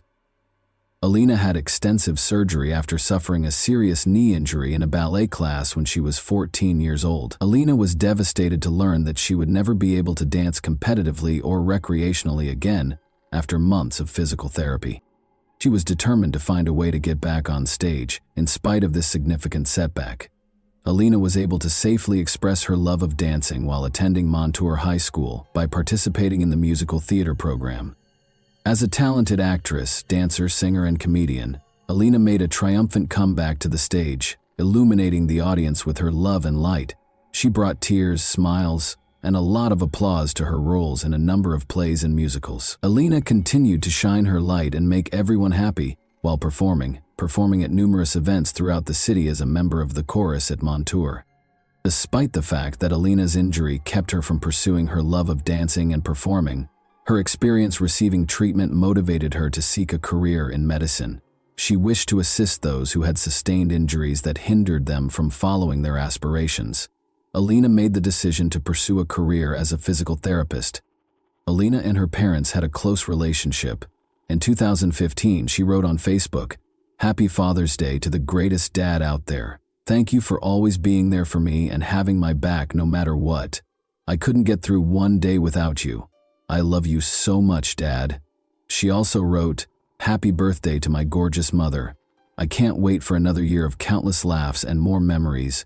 You are my best friend and I love you with all my heart." After graduating from Montour High School in 2015, Alina attended the University of Pittsburgh-Greensburg for her first 2 years of college. While attending Pitt-Greensburg, she resided in the Outdoor Adventure and Community Service Living Community. She actually served as OACS's vice president for the spring 2017 semester. She enjoyed being a part of an organization that helped kids and animals. Once more, Alina shone her light, bringing her love and care to the lives of both humans and animals. After that, Alina moved to the Oakland campus of the University of Pittsburgh. She was ready to commit herself to becoming a doctor of physical therapy and shared an apartment with her friends. But on October 8, 2017, Alina, who was only 20 years old, was tragically and senselessly killed. Alina shared a home with other University of Pittsburgh students. Zach Brandner, her roommate, could never forget the night he last saw Alina alive. Zach and Alina took a Snapchat together at around midnight after returning home from a late shift at work to make fun of other students who were sharing night out selfies on Saturday night. A couple of minutes later, Alina texted me the picture we had just taken. That was the last I heard from her. The next morning she was gone, Zach said in an interview with reporters. We all said goodnight and said I love you, like we did every night. And she went up to bed. A little more than 8 hours later, Alina's father, Jan, and mother Ellie arrived to collect their daughter. They were scheduled to take a charity walk in the park to raise money for breast cancer. Zach described the specific events of that morning in the interview. He stated, "Her mom came to pick us up at 8:45 a.m. Her mom rings the doorbell and says, 'Is Alina not awake? She isn't answering my calls. Let's go wake her up.' I thought she slept through her alarm. Her dad was still in the car with their dog at this point. We went up and her mom started knocking on the door with no answer. This went on for 5 minutes and it started getting really loud. She started shaking the door. You could tell she was starting to get a bit scared, like this wasn't normal. The dog was barking uncontrollably. That's when Ellie called for her husband Jan, who came inside and broke down the door, and then they saw what was inside. At this point, I was halfway up the stairs and all I heard was screaming.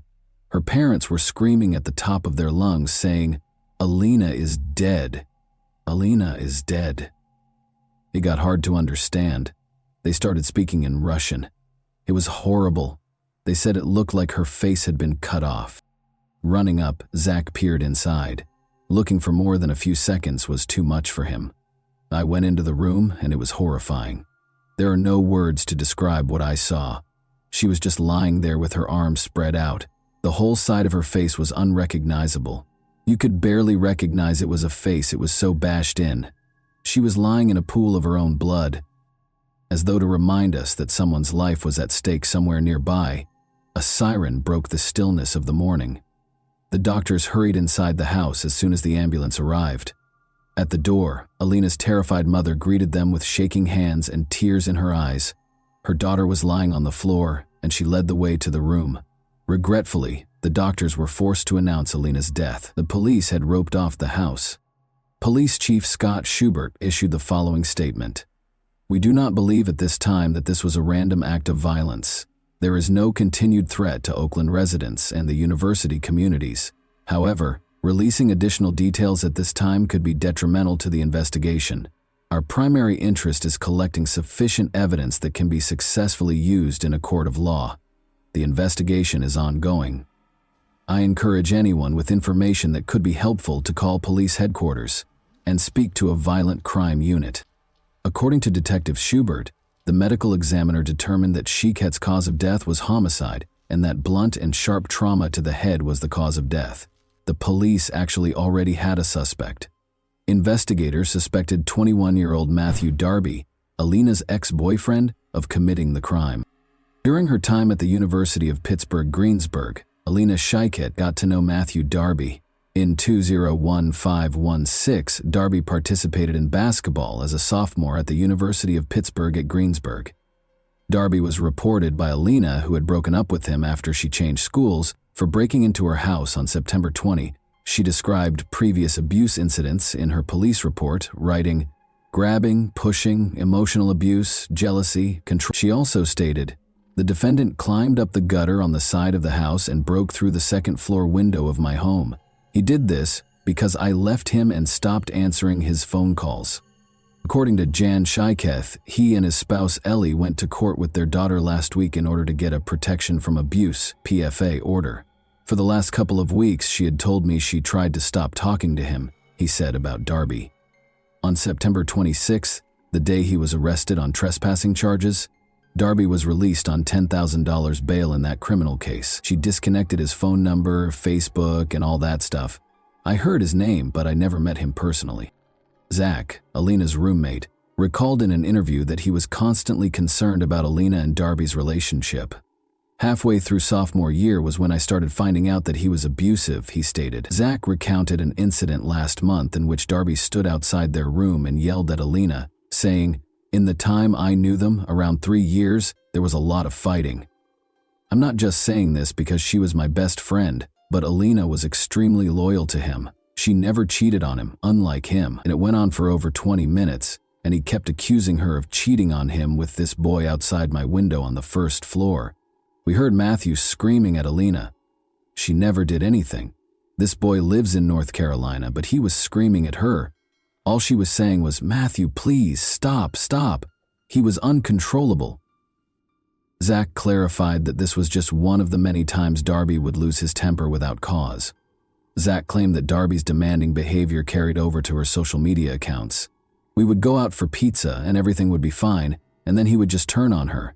He would just go crazy for the littlest thing.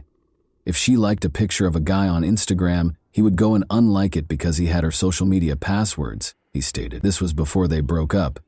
She changed them when she broke up with him. He would never let her wear clothes that could be considered too sexy looking. He was extremely controlling. He was notorious for texting and calling. Matthew would call her upwards of 20 times if she didn't answer. He just kept on calling and it just wouldn't stop. She blocked his number after they broke up. According to the police report, Darby broke into their house on September 20 following the breakup.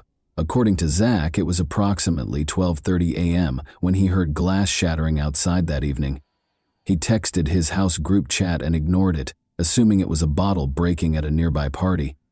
Then he heard a shriek coming from upstairs, followed by the sound of someone falling. Alina was yelling for assistance. Because Matthew Darby was in her room at that point, we weren't sure what his intentions were, but now we think it was a failed attempt at murder. We caught him and got him out of her room. Then the police came, and he was arrested. She was scared. You could tell, Zach continued. She didn't feel safe at all. Call logs from Alina's cell phone, which was not at the apartment when she was discovered, revealed that between 4:15 a.m. and 4:15 a.m., she received 5 unanswered calls from a number that turned out to be Darby's, and 4:55 a.m., Sunday. According to the police, Alina's cell phone was last seen close to Irwin, where Route 30 and I-76 meet. The criminal complaint states that at 4:21 a.m., Darby was picked up by a commercial car service vehicle. According to the driver, he took Darby to Oakland's Semple Street and Ward Street, which are close to Cable Place. According to him, Darby asked him to wait 10 minutes after getting out of the car. The driver reported that 10 minutes later, Darby asked him to wait for 10 more minutes. About 5 minutes later, the driver got a call on his phone requesting that he wait an additional 10 minutes. He told the police that he could not wait any longer and walked out of the area. According to surveillance footage gathered by investigators, Darby is seen throwing objects into a sewer close to Semple Street, which is close to Alina's home. According to Pittsburgh Police Homicide Detective Edward Fowler, he and other officers discovered a hammer and 2 knives in the same sewer grate. The hammer's claw part seemed to have skin and hair adhered to it. Police asked for a warrant to arrest Darby based on the information above. He was accused of stealing by unlawful taking, burglary, criminal homicide, fleeing to avoid capture, and possessing criminal tools. Matthew Darby was taken into custody in Myrtle Beach, South Carolina, a few days after Alina passed away. A concerned citizen reported witnessing a male tampering with a window at a residence, according to Myrtle Beach police. Officers discovered a man who fit the description when they got there. It was discovered during their investigation that Darby was the male suspect. He was accused of loitering and giving police misleading information in connection with the South Carolina incident. Both of the new charges are punishable by up to 30 days in jail and a monetary fine. During the hearing, a judge in South Carolina refused to grant bond. Because of the pending Pennsylvania warrant, the judge deemed Darby a possible flight risk. The judge informed Darby that he could either waive his right to an extradition hearing or exercise it. Then Darby said he wanted his attorney. When asked to enter a plea to the charges in South Carolina, he also stated that he wanted his attorney. Alina's family and friends, many of whom were Pitt students, crowded the courtroom. Many carried signs raising awareness of domestic violence and Alina's Law, a bill that is currently pending in the state legislature and would give judges the authority to mandate electronic tracking of high-risk domestic abusers. The words, "Our Russian Princess," were written in Russian, on purple shirts featuring a picture of Alina. The judge ordered Darby to stand trial on all charges, including homicide, flight, burglary, theft, trespassing, and possession of a criminal instrument. The back read, "Love shouldn't hurt." According to evidence presented by the prosecution, Darby spent the night of October 7 and the early hours of October 8 on the campus of Duquesne University, where he spoke with Raymond Marr, a university police officer. Darby wanted to know how to get to Brodart Hall. According to Marr, security cameras caught Darby at several locations on campus, including the student union, which Darby was permitted to enter so he could charge his phone. He claimed that Darby appeared apprehensive and had a faint alcohol odor. Prosecutors have presented a picture of a man they claim is Darby, standing in a campus elevator that evening while sporting a striped shirt with the Miller Beer logo embroidered on it. When Darby was arrested, he had that shirt among his belongings. Days later, authorities said that on Friday, January 19, 2018, prosecutors presented evidence that showed Matthew Darby on an elevator at Duquesne University, just hours before he is accused of killing his ex-girlfriend Alina Sheket in her Oakland home. David Schrager, Darby's lawyer, contests that the video depicts Darby hours later. Darby ordered an Uber just after 4 a.m., and it drove him from Brodart Hall to a street next to Alina's house. The driver gave a statement. According to Schrager, the passenger could have been anyone using Darby's Uber account. 3 days after Alina's death, Darby was arrested by police in Myrtle Beach, South Carolina, after he had left the Pittsburgh area. 2 knives were seen in an Oakland sewer grate in a photograph taken by Pittsburgh homicide investigators. The knives were gathered as proof. After allegedly stabbing and beating his ex-girlfriend to death, Matthew Darby is accused of throwing the knives as he left her house.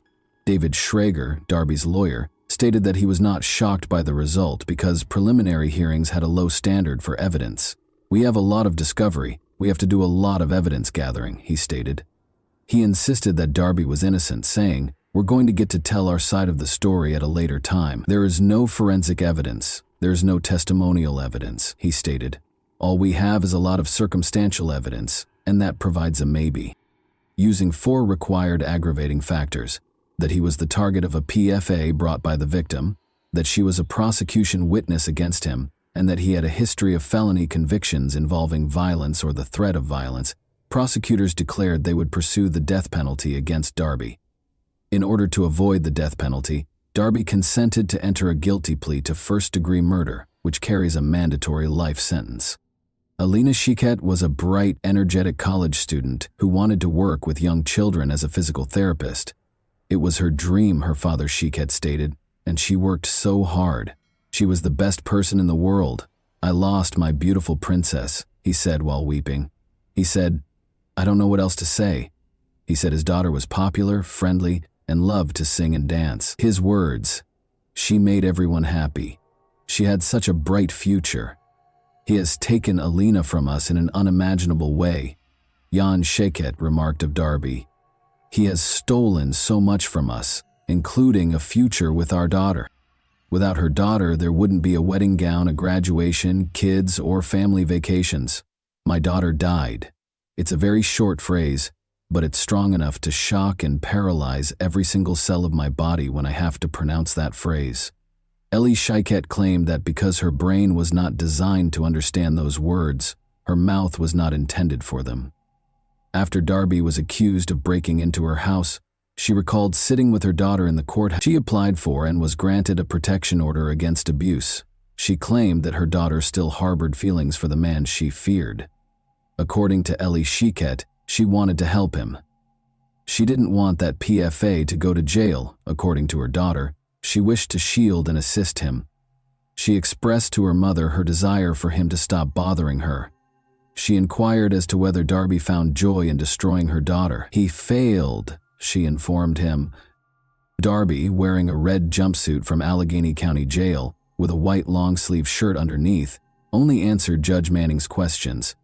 Darby was given the mandatory life sentence without the possibility of parole for first-degree murder, and when asked why he was entering a guilty plea, he responded, "Because I am guilty." In addition, Darby entered a guilty plea to charges of trespassing, burglary, theft, and possession of a criminal instrument in relation to the murder of Alina Shiket.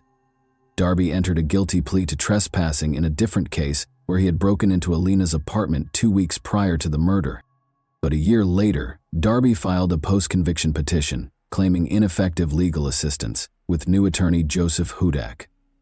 Darby claimed in his filings that Thomas Farrell, his lawyer at the time, had not adequately explained the case or conducted a risk analysis. The Allegheny County District Attorney's Office responded that Darby's claims would not be successful, but it acknowledged that a hearing on the issue might be required. The decision is based on a precedent known as the Coordinate Jurisdiction Rule, which states that judges in the same jurisdiction should not overrule one another, rather than any potential merit for Darby's claim. Joseph Hudak, Darby's new lawyer, said, "This is the first step in taking back Darby's life sentence." He said, "I think Darby has been totally mischaracterized, and I believe Darby is guilty at the most of third-degree murder, and a jury might find him guilty of voluntary manslaughter." Hudak said Darby's lawyer should not have pushed him to enter a first-degree murder plea. Hudak stated, "I don't think the evidence ever supported a death penalty verdict," adding, "And there was so much mitigation, I don't think he would have received the death penalty anyway." Darby hasn't given up on his goal of being released from prison, but his attempts haven't been successful thus far. He is presently incarcerated for life. Alina was a remarkable young lady. She exuded vitality, love, and vitality. Everyone around her felt special because of her caring nature. Every room she walked into was made brighter by her amazing smile. Everyone felt like they were in on the joke because of her infectious laugh. She was living, not merely existing. The Shakets are proud of the legacy Alina has left behind and the light she has brought into the world, despite the fact that her family misses her terribly. And that wraps up today's chilling story. If you enjoyed this video, don't forget to like and subscribe so you never miss a new upload. Also, let me know in the comments what part of this story shocked you the most. Thank you for watching, and I'll see you in the next video.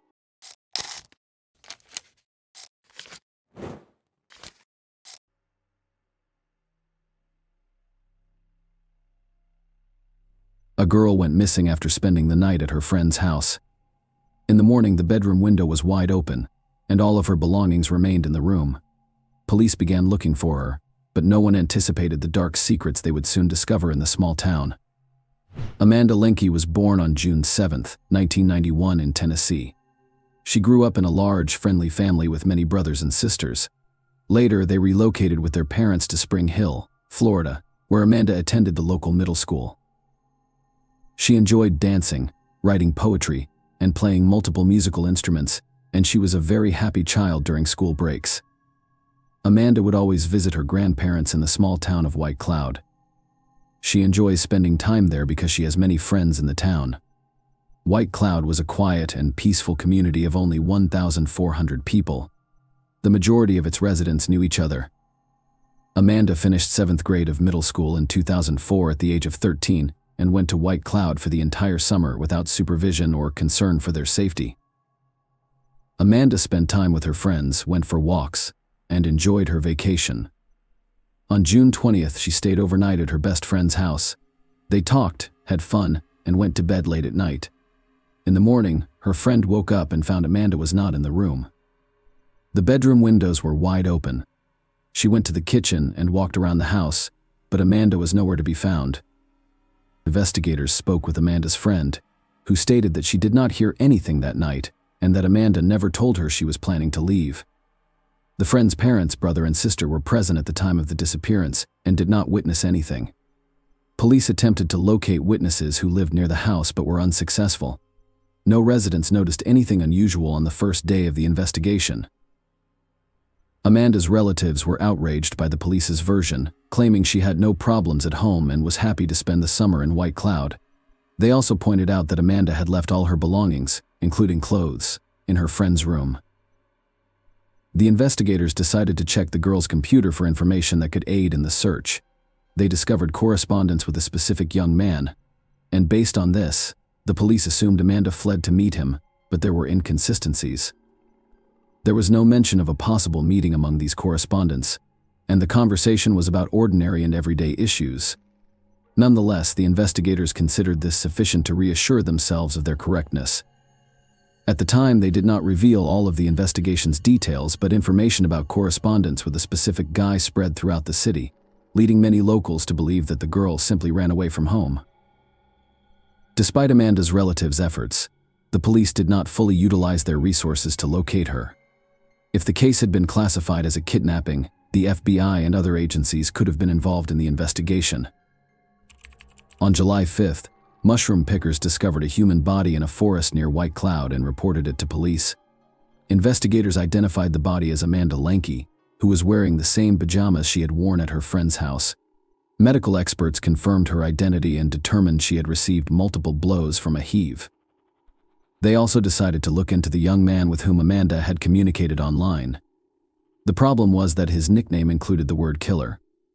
Police considered the possibility that the victim went to meet him and he murdered her, but this version contained numerous inconsistencies. There was no reason to believe the girl would have gone to meet someone in her pajamas in the middle of the night, and their correspondence contained no hints of a personal meeting.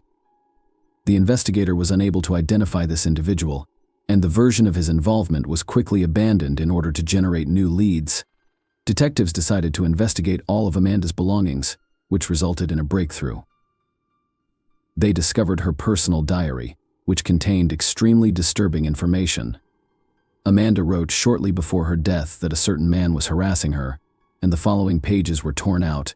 Investigators suspected his name had been written on them. This diary quickly became the focal point of police investigations into the man's identity. They spoke with all of Amanda's friends and inquired whether the girl had mentioned anything about this. Several of her friends admitted that she had indeed told them about it, and even named the man Cecil Wallace, who was the stepfather of Amanda's friend, and she had stayed the night for detectives, so this was a huge surprise. They had been looking for the killer all over town and beyond, and in the end, the possible suspect was in the same house as the victim. But the friend's testimony was insufficient to arrest him. Investigators had no substantial evidence against the man. No DNA samples were found on the victim's body, and court documents did not state whether she had been abused. Detectives questioned Wallace, who denied any involvement in the crimes. The police were perplexed as to how the man could have done all of this without being noticed in a small house where his wife and 3 children were sleeping. The detectives were unable to detain Wallace due to a lack of evidence or confession. However, they discovered that Wallace's sister, Candace, worked in the police department handling Amanda's case. She actively assisted her brother and his family during interrogations, literally telling him what to say and how to behave. Other detectives were already handling Amanda's case and questioned the objectivity of the investigation by the local police. However, they could not confirm that anyone other than Candace could be helping Wallace. Investigators questioned the man and his family several times but did not yield any results. They continued to look for leads, but the case stretched on for several years. 4 years after the murder in 2008, detectives turned to the National Center for Missing and Exploited Children for medical help. They dispatched their investigators to White Cloud, where they reviewed all of the case materials, conducted new interrogations, and looked for new leads. Ultimately, they reached the same conclusion as the local detectives: there was insufficient evidence to make an arrest. 3 more years passed, and in 2011, the police received a new lead that changed everything. A 27-year-old Texas girl who grew up in White Cloud visited a news website from her hometown. There, she discovered information about Amanda's murder and began investigating it. After learning that the victim had spent the night at the Wallace house, the woman decided to contact the police and report something disturbing. In 1998, when she was 13 years old, she stayed overnight at Wallace's house because she was friends with his second foster daughter. In the middle of the night, a man entered their room and assaulted both of them, threatening them to keep quiet. The victims were too scared to report the incident, so they never told anyone. However, when the adult victim learned about Amanda's case, she decided to contact the police. The victims were then aged between 13 and 16 years old. In October 2011, police arrested Wallace, 43. after compiling all of the evidence. He was charged with molesting both of these victims and the man who was named as a suspect in Amanda's case for the first time. Detectives had no doubts about his involvement in the murder after hearing everything the other women had to say. At the preliminary hearing, he was granted bail of $150,000, which he was able to pay. Apparently, his sister and other relatives assisted him in gathering the funds. The trial was scheduled to begin in a month. While waiting for Wallace to return to work, the locals were upset that he had been released on bail. They repeatedly protested outside the company's office, demanding that the man be fired. On November 10th, the day of the first court hearing, an unexpected development occurred. Wallace did not appear at the scheduled time, and the police immediately declared him wanted. A few hours later, they discovered his car in the woods near the city. The man was also there. All he had done was commit suicide. Detectives who had not expected such a turn of events were forced to continue their investigation. After the suspect died, they could only rely on strong evidence linking him to Amanda's death. They obtained a search warrant for his home, hoping to find any evidence of her murder. The police searched every corner, tore down some walls and removed floorboards, but could not find any significant evidence. They turned their attention to the suspect's sister, Candace. Detectives were convinced she was covering up for her brother and wanted to know if she knew he had killed Amanda. Candace was arrested in August 2012, following the collection of necessary evidence. She was charged with intentionally misleading the investigation, but this was just the beginning.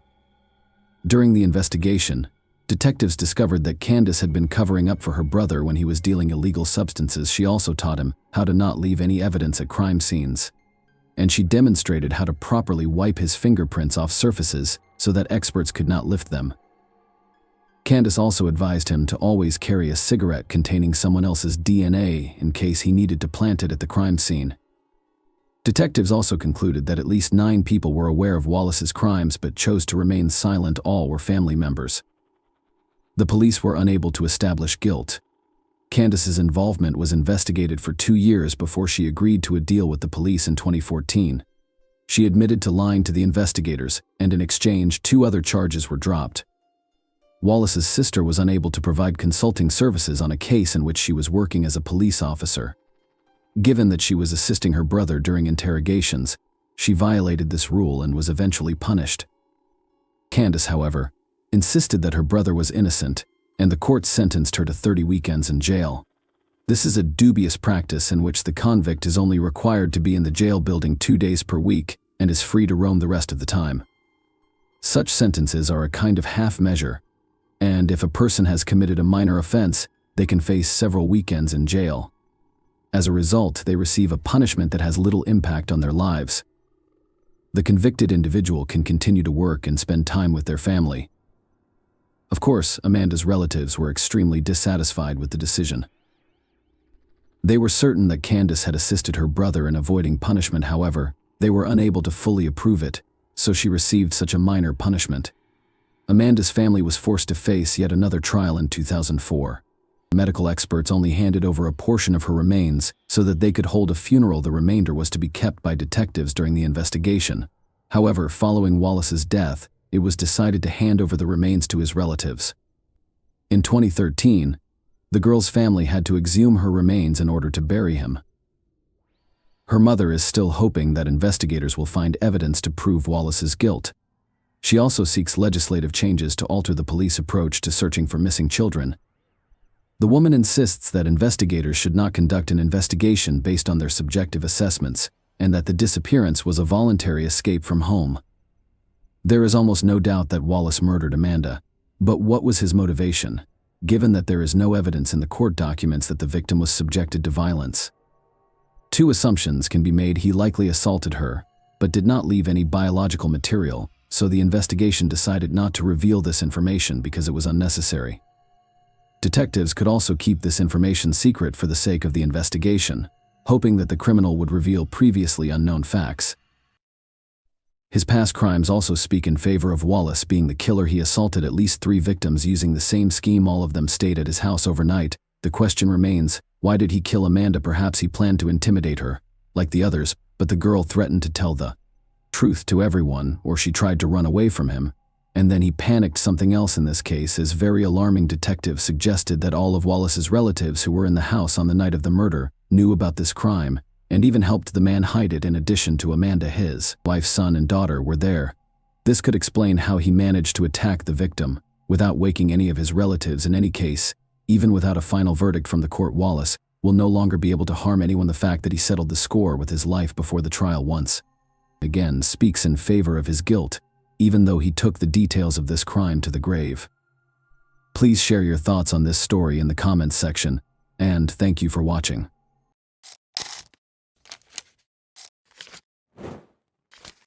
Hey guys, welcome to my channel, and today we're going to take a look at another horrible case with you. In December 2010, at St. Malachi's Church in Tyrone, Northern Ireland, it all began exactly where it ended. In front of more than 300 guests, beauty queen and educator Michaela Hardy and athlete John McArevey exchanged vows. But 3 weeks later, John came back with his young wife's body buried in her immaculate wedding dress. What caused Michaela to pass away? Who could be so cold-blooded and cunning as to murder a woman who had just recently started to enjoy her wedded life with her beloved? And will international cooperation aid in the investigation of one of the most horrific and unforgettable crimes of the past several years? In 2005, John McArevey, the captain of the Irish football team, and Michaela Hardy, the daughter of one of the nation's best football managers, met in university. The young couple fell in love at first sight and had never been apart since. Michaela gladly accepted John's proposal while on vacation in Paris. On New Year's Eve, which was also Michaela's 27th birthday, they scheduled their wedding. Following the formal wedding, the newlyweds flew out on their 3-week honeymoon. Before the most anticipated portion of their trip, 2 weeks at the 5-star Legends Hotel, situated in the fishing village of Grand Gabe on the northeast coast of Mauritius, began, they spent the first week in Dubai. Michaela thoroughly investigated local hotels before deciding on Mauritius as their idyllic honeymoon destination. They chose the Legends Hotel because it has a lot of good evaluations and is well liked by Irish travelers. They asked the hotel's receptionist if they could be assigned to one of the better rooms when they first arrived. They were told that room 1025 in the premium block was available. On January 10, 2011, after having breakfast together, John opted to play golf while Michaela sunbathed. They had lunch together once more. After lunch, Michaela usually looked forward to tea with something tasty. While she went to the room to get Kit Kat bars with her favorite dark chocolate, which she had bought from Dubai and placed in the refrigerator, she requested her husband to get tea. Although John offered to bring her the snacks, she chose to go alone because the accommodation was only 150 feet from the restaurant. While waiting for his wife to come home, John viewed videos and shot some pictures. After a while, he started to question why Michaela hadn't returned. He made the decision to find her. John knocked on the door but got no answer. He went to the receptionist after forgetting his key in the room and failing to see anything through the window. After guiding him back to the room, the corridor attendant used his key to open the door. However, the corridor attendant heard a man's cries for urgent assistance as soon as he moved a short distance away from the door. John walked into the room and found his wife in the cold water bathtub.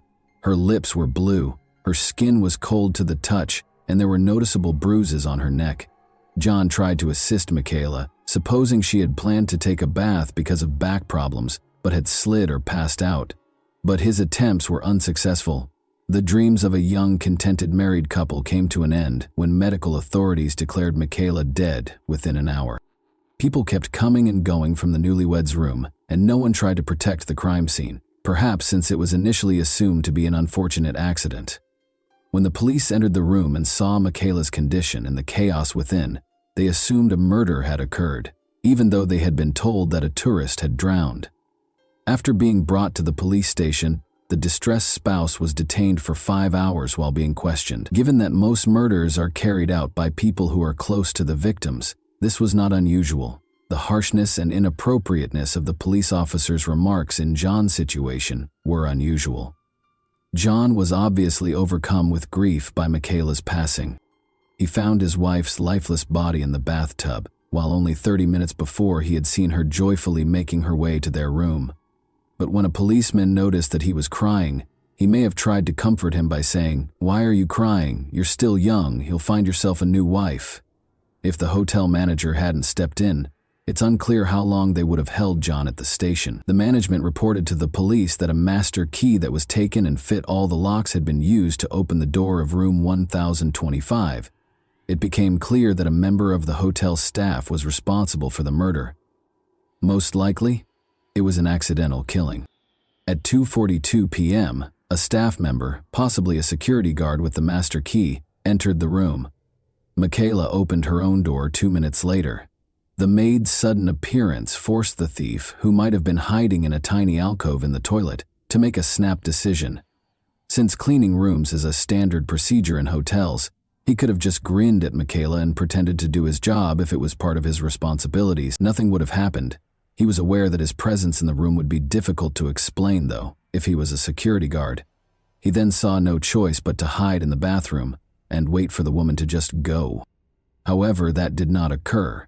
Michaela chose to seize the chance and went into the restroom. As investigators conjectured, she found the robber inside. The thief attacked Michaela in a panic after she fled in fear. He put Michaela in the bathtub after realizing that he had killed her, possibly in an attempt to make it seem like an accident involving the maid. Despite the shock, he may have also imagined that water would wash away any DNA evidence left on his victim. The murderer was still present when John got up from the table at 3:05 p.m. to see why his wife was taking so long. John could have apprehended the murderer at the spot if he had his keycard with him, but by the time he approached the administrator, requested that the door be unlocked, and stepped into the room, it was 3:26 p.m., and the thief, who had inadvertently become a murderer, had disappeared. The cops were under tremendous pressure to release John. It is critical to settle the case as soon as possible when a visitor is slain in a nation that depends significantly on tourism.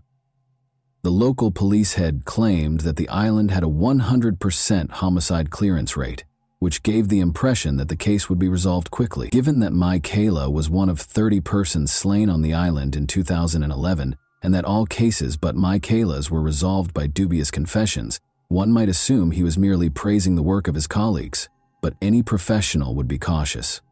The police once again used admissions to solve every case the following year. The investigators had a perfect crime scene, which may have made up for the police's over-reliance on instinct and intuition, if that's what it is. Surveillance cameras were installed all throughout the hotel, the room was cleaned daily, the security system recorded every entry, and the hotel itself was essentially an invincible fortress with watchful security personnel everywhere. That was not at all the case, as we shall see in a moment. 2 hotel staff members were detained by the police within 2 days after the murder, and 2 of them, Avinash Tribhovan and Sandeep Munia, were charged with the crime. The other staff members obligingly became important prosecution witnesses. Dasan Narayanan, a hotel security guard, was also taken into custody a week later. On the day of the murder, Dasan was on duty. His fingerprints were discovered on a phony key that the robbers used to replace the stolen universal key in the security room, although it was impossible to determine his precise position at the time of the crime. There was nothing Dasan could do to explain how his DNA got onto the room's safe door. He gave a preemptive explanation for why his DNA might be present if it were discovered, acknowledging that he had touched Michaela's cheek in his haste to assist John. Nevertheless, the police chose to concentrate their efforts on Avinash and Sandeep and merely charged Dasan with being an accomplice to the thefts, despite his contradictory testimony. In 2012, the trial started on May 22. The police's pattern of obtaining confessions served as the foundation for the prosecution's case. According to the prosecution, Michaela discovered Avinash and Sandeep stealing cash from the safe or her purse when she returned to the hotel that day.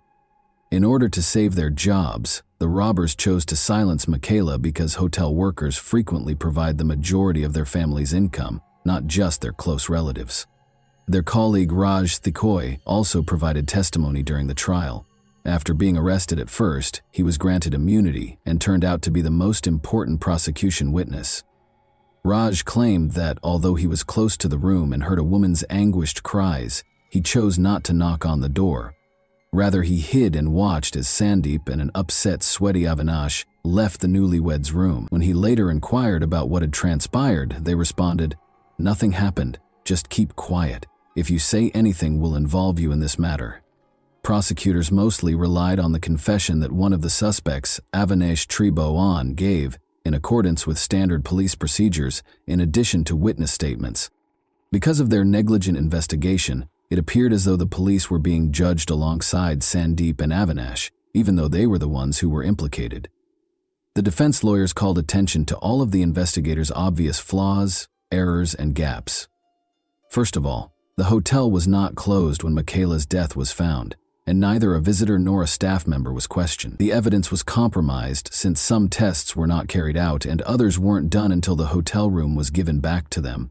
Although palm and fingerprints were discovered in the room, their owners were not recognized. However, there was no DNA evidence that Sandeep and Avinash were guilty. Even the paper money, which the authorities said the robbers were interested in, was not scanned for DNA or fingerprint. The court was also informed that numerous significant artifacts were not captured at all, and that all of the photos taken at the crime scene were in black and white. The enigma surrounding the 46 security cameras that recorded the activities within and outside the hotel, however, generated the most controversy. The cops refused to give the defense lawyers the videotapes in spite of repeated requests. As it turned out, they were unable to conceal the footage, not because they wanted to. Due to their inability to control the cameras, the police officers deleted 90% of the videos. Instead of providing a truthful response when asked to explain how the apparatus operates, they merely hit the button, which also happened to be the record button, and when they believed they were playing back the recordings, they were actually erasing them. International media questioned whether the local authorities were purposefully undermining the probe due to the police's obvious incompetence. Lastly, the defendants asserted that they only confessed after the police tortured them. Sandeep, who reportedly handed the keycard, stated that he was forced to make the confession under threat of a firearm. Avinash also refuted his testimony, claiming that he vomited blood after being tortured and subjected to water interrogation by the police. He was also allegedly informed that his wife would be deported and that he would have to move to Ireland to live with John McAvery, who would now require a new wife. Avinash claimed that he only signed the document that was given to him, not even reading his own confession. Even though he and Sandeep were in room 1009 where a VIP customer was scheduled to stay when the murder occurred, another witness said he was coerced into providing false testimony. Sandeep demanded that his subordinate keep the space spotless at all times. He even picked up the mop personally at one point to show how the floors should be cleaned. Telecommunications data also supported Sandeep's assertion that he was speaking on the phone with his sister in Britain at the time of the incident. Lastly, it was verified by the retained security camera film that he was in a separate area of the hotel when the murder occurred. The court case took over 8 weeks to complete, even though it was only supposed to take 2 weeks. This was mostly because the defense lawyers went beyond the bounds of decency and made the trial into a spectacle. They frequently cracked jokes and caused the board, spectators, and law students in the courtroom to erupt in laughter. The defense brought up the possibility of a sexual motive for the crime, implying that Michaela's husband was involved. They implied potential wrongdoing between John and his wife and mentioned an intimate aid they discovered in the hotel room. But it was actually a straightforward insert from Cosmopolitan, a women's magazine Michaela had bought at the airport. Then, using a purportedly verified video, they tried to demonstrate that John and Michaela had a heated argument, but the people in the video weren't Michaela and John. Rather, they were two Germans who looked like them. In order to verify that he was the man in the video, John had to reach out to him on Facebook and ask him to give a statement at a German police station. All things considered, the sensationalism surrounding Michaela's murder case caused great distress to her family. Specifically, John was ranked highly on the list of readers' choices in a survey called Who Killed Michaela that was published by a local newspaper. In addition, the police released pictures of Michaela's battered and nude body to the Mauritius newspaper, which caused her family unimaginable distress. But these 8 weeks were over, and the jury members had to decide what to do. After a guilty conviction, Michaela's family thought the accused would have the right to request a review of the case because the judge gave a clear summary of the case and highlighted the suspect's culpability. They were certain that the verdict would be just what they had expected. The court also firmly asked the jurors to make the appropriate choice from their point of view, rather than to think about how this case would affect the nation's reputation. and the jury found Avinash and Sandeep not guilty after 2 months of trial and just 2 hours of deliberation. After the acquittal verdict, John and Michaela's families were incredibly disappointed. They endured all the agony of the process, inappropriate remarks from attorneys and police, tolerated laughter in the courtroom, and even faced aggressive behavior from the locals because they were confident that the guilty parties would be punished for the murder. They were certain of Avinash and Sandeep's guilt and believed that they were acquitted because the case received global media attention, and the jurors did not want the murder case to reflect negatively on Mauritius' image. The Hart and McKervey families cannot forget that Avinash's lawyer appeared on a local radio station and essentially admitted his client's guilt, mentioning how Avinash cried and apologized to Michaela's family.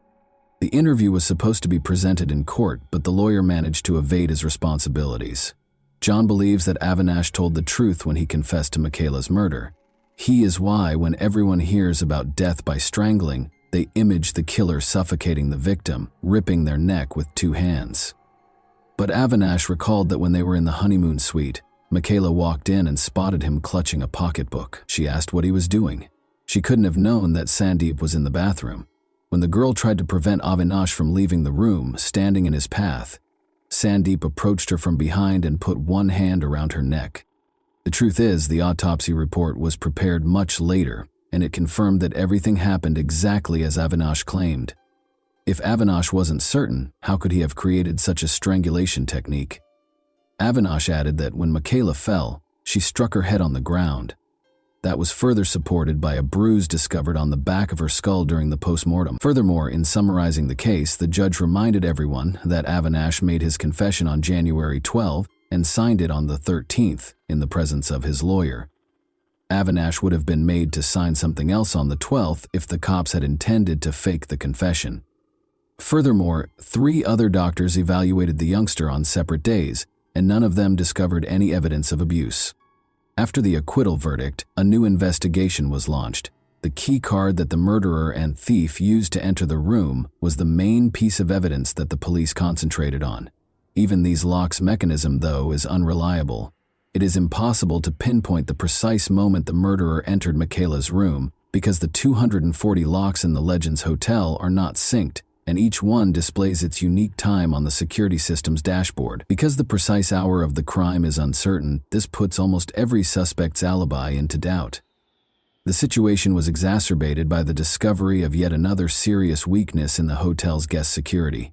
The number of possible suspects could rise from dozens to hundreds as a result of this vulnerability. Mauritian law states that the beach is public property if the hotel owns the guest rooms, dining establishments, bars, golf courses, and other such places. Locals own the island's beaches, and traders and fishermen have always had complete access to the hotel's grounds and the beach. Young boys are used to hanging around on the hotel grounds, and local craftsmen sell their wares to visitors. To put it another way, the hotel cannot guarantee the security of its property, even with cameras, gates, and security guards, and there is no way to confirm who entered the honeymoon room. Consequently, there were no noteworthy discoveries made during the fresh inquiry into the matter. Under international pressure, the Mauritian police examined Michaela's murder many times and even sought the services of a French laboratory for retesting DNA evidence. The discovery of DNA on Michaela's clothing that matched that of one of the suspects was reported as a major breakthrough in 2014, but this finding wasn't enough to justify a new trial. John offered a sizable reward for information regarding the case in 2017, in an effort to bring it back into the public eye. A lawyer called him a few weeks after he got back home to tell him that Sandeep and Avinash would now undoubtedly be arrested. Michaela's family was relieved and thought they would finally receive justice, but the attorney did not name the new evidence that made this possible. But months and weeks went by with no one being taken into custody. The case was formally ended in 2020, but the Mauritius government agreed to revisit it in 2021 after pressure from Irish MPs. A desire to re-examine the matter does not ensure that it will be resolved, which is the problem. It is difficult to investigate any crime after 10 years, not to mention the potential that Mauritius's authorities would not be motivated to track down the murderers. Many investigators have advanced in their careers over the course of 10 years, so if something is disclosed in the case that many would rather keep hidden, heads will roll. Following the trial, the relatives of John and Michaela sued the hotel for $1.6 million. The terms of the out-of-court settlement are not made public, but the funds were donated to a charity set up in Michaela's memory. Both the Legends Hotel, which was renamed the Lux Hotel, and Room 1025, which was renovated and given the new number 1026, are still quite popular. At a memorial luncheon for Michaela in 2013, John, who is now an accountant, met a sweet girl called Kara Brennan. John proposed to Kara, who works as an accountant, in 2015. James McAravey, the couple's first child, was born last year. And that wraps up today's chilling story. If you enjoyed this video, don't forget to like and subscribe so you never miss a new upload. Also, let me know in the comments what part of this story shocked you the most. Thank you for watching, and I'll see you in the next video.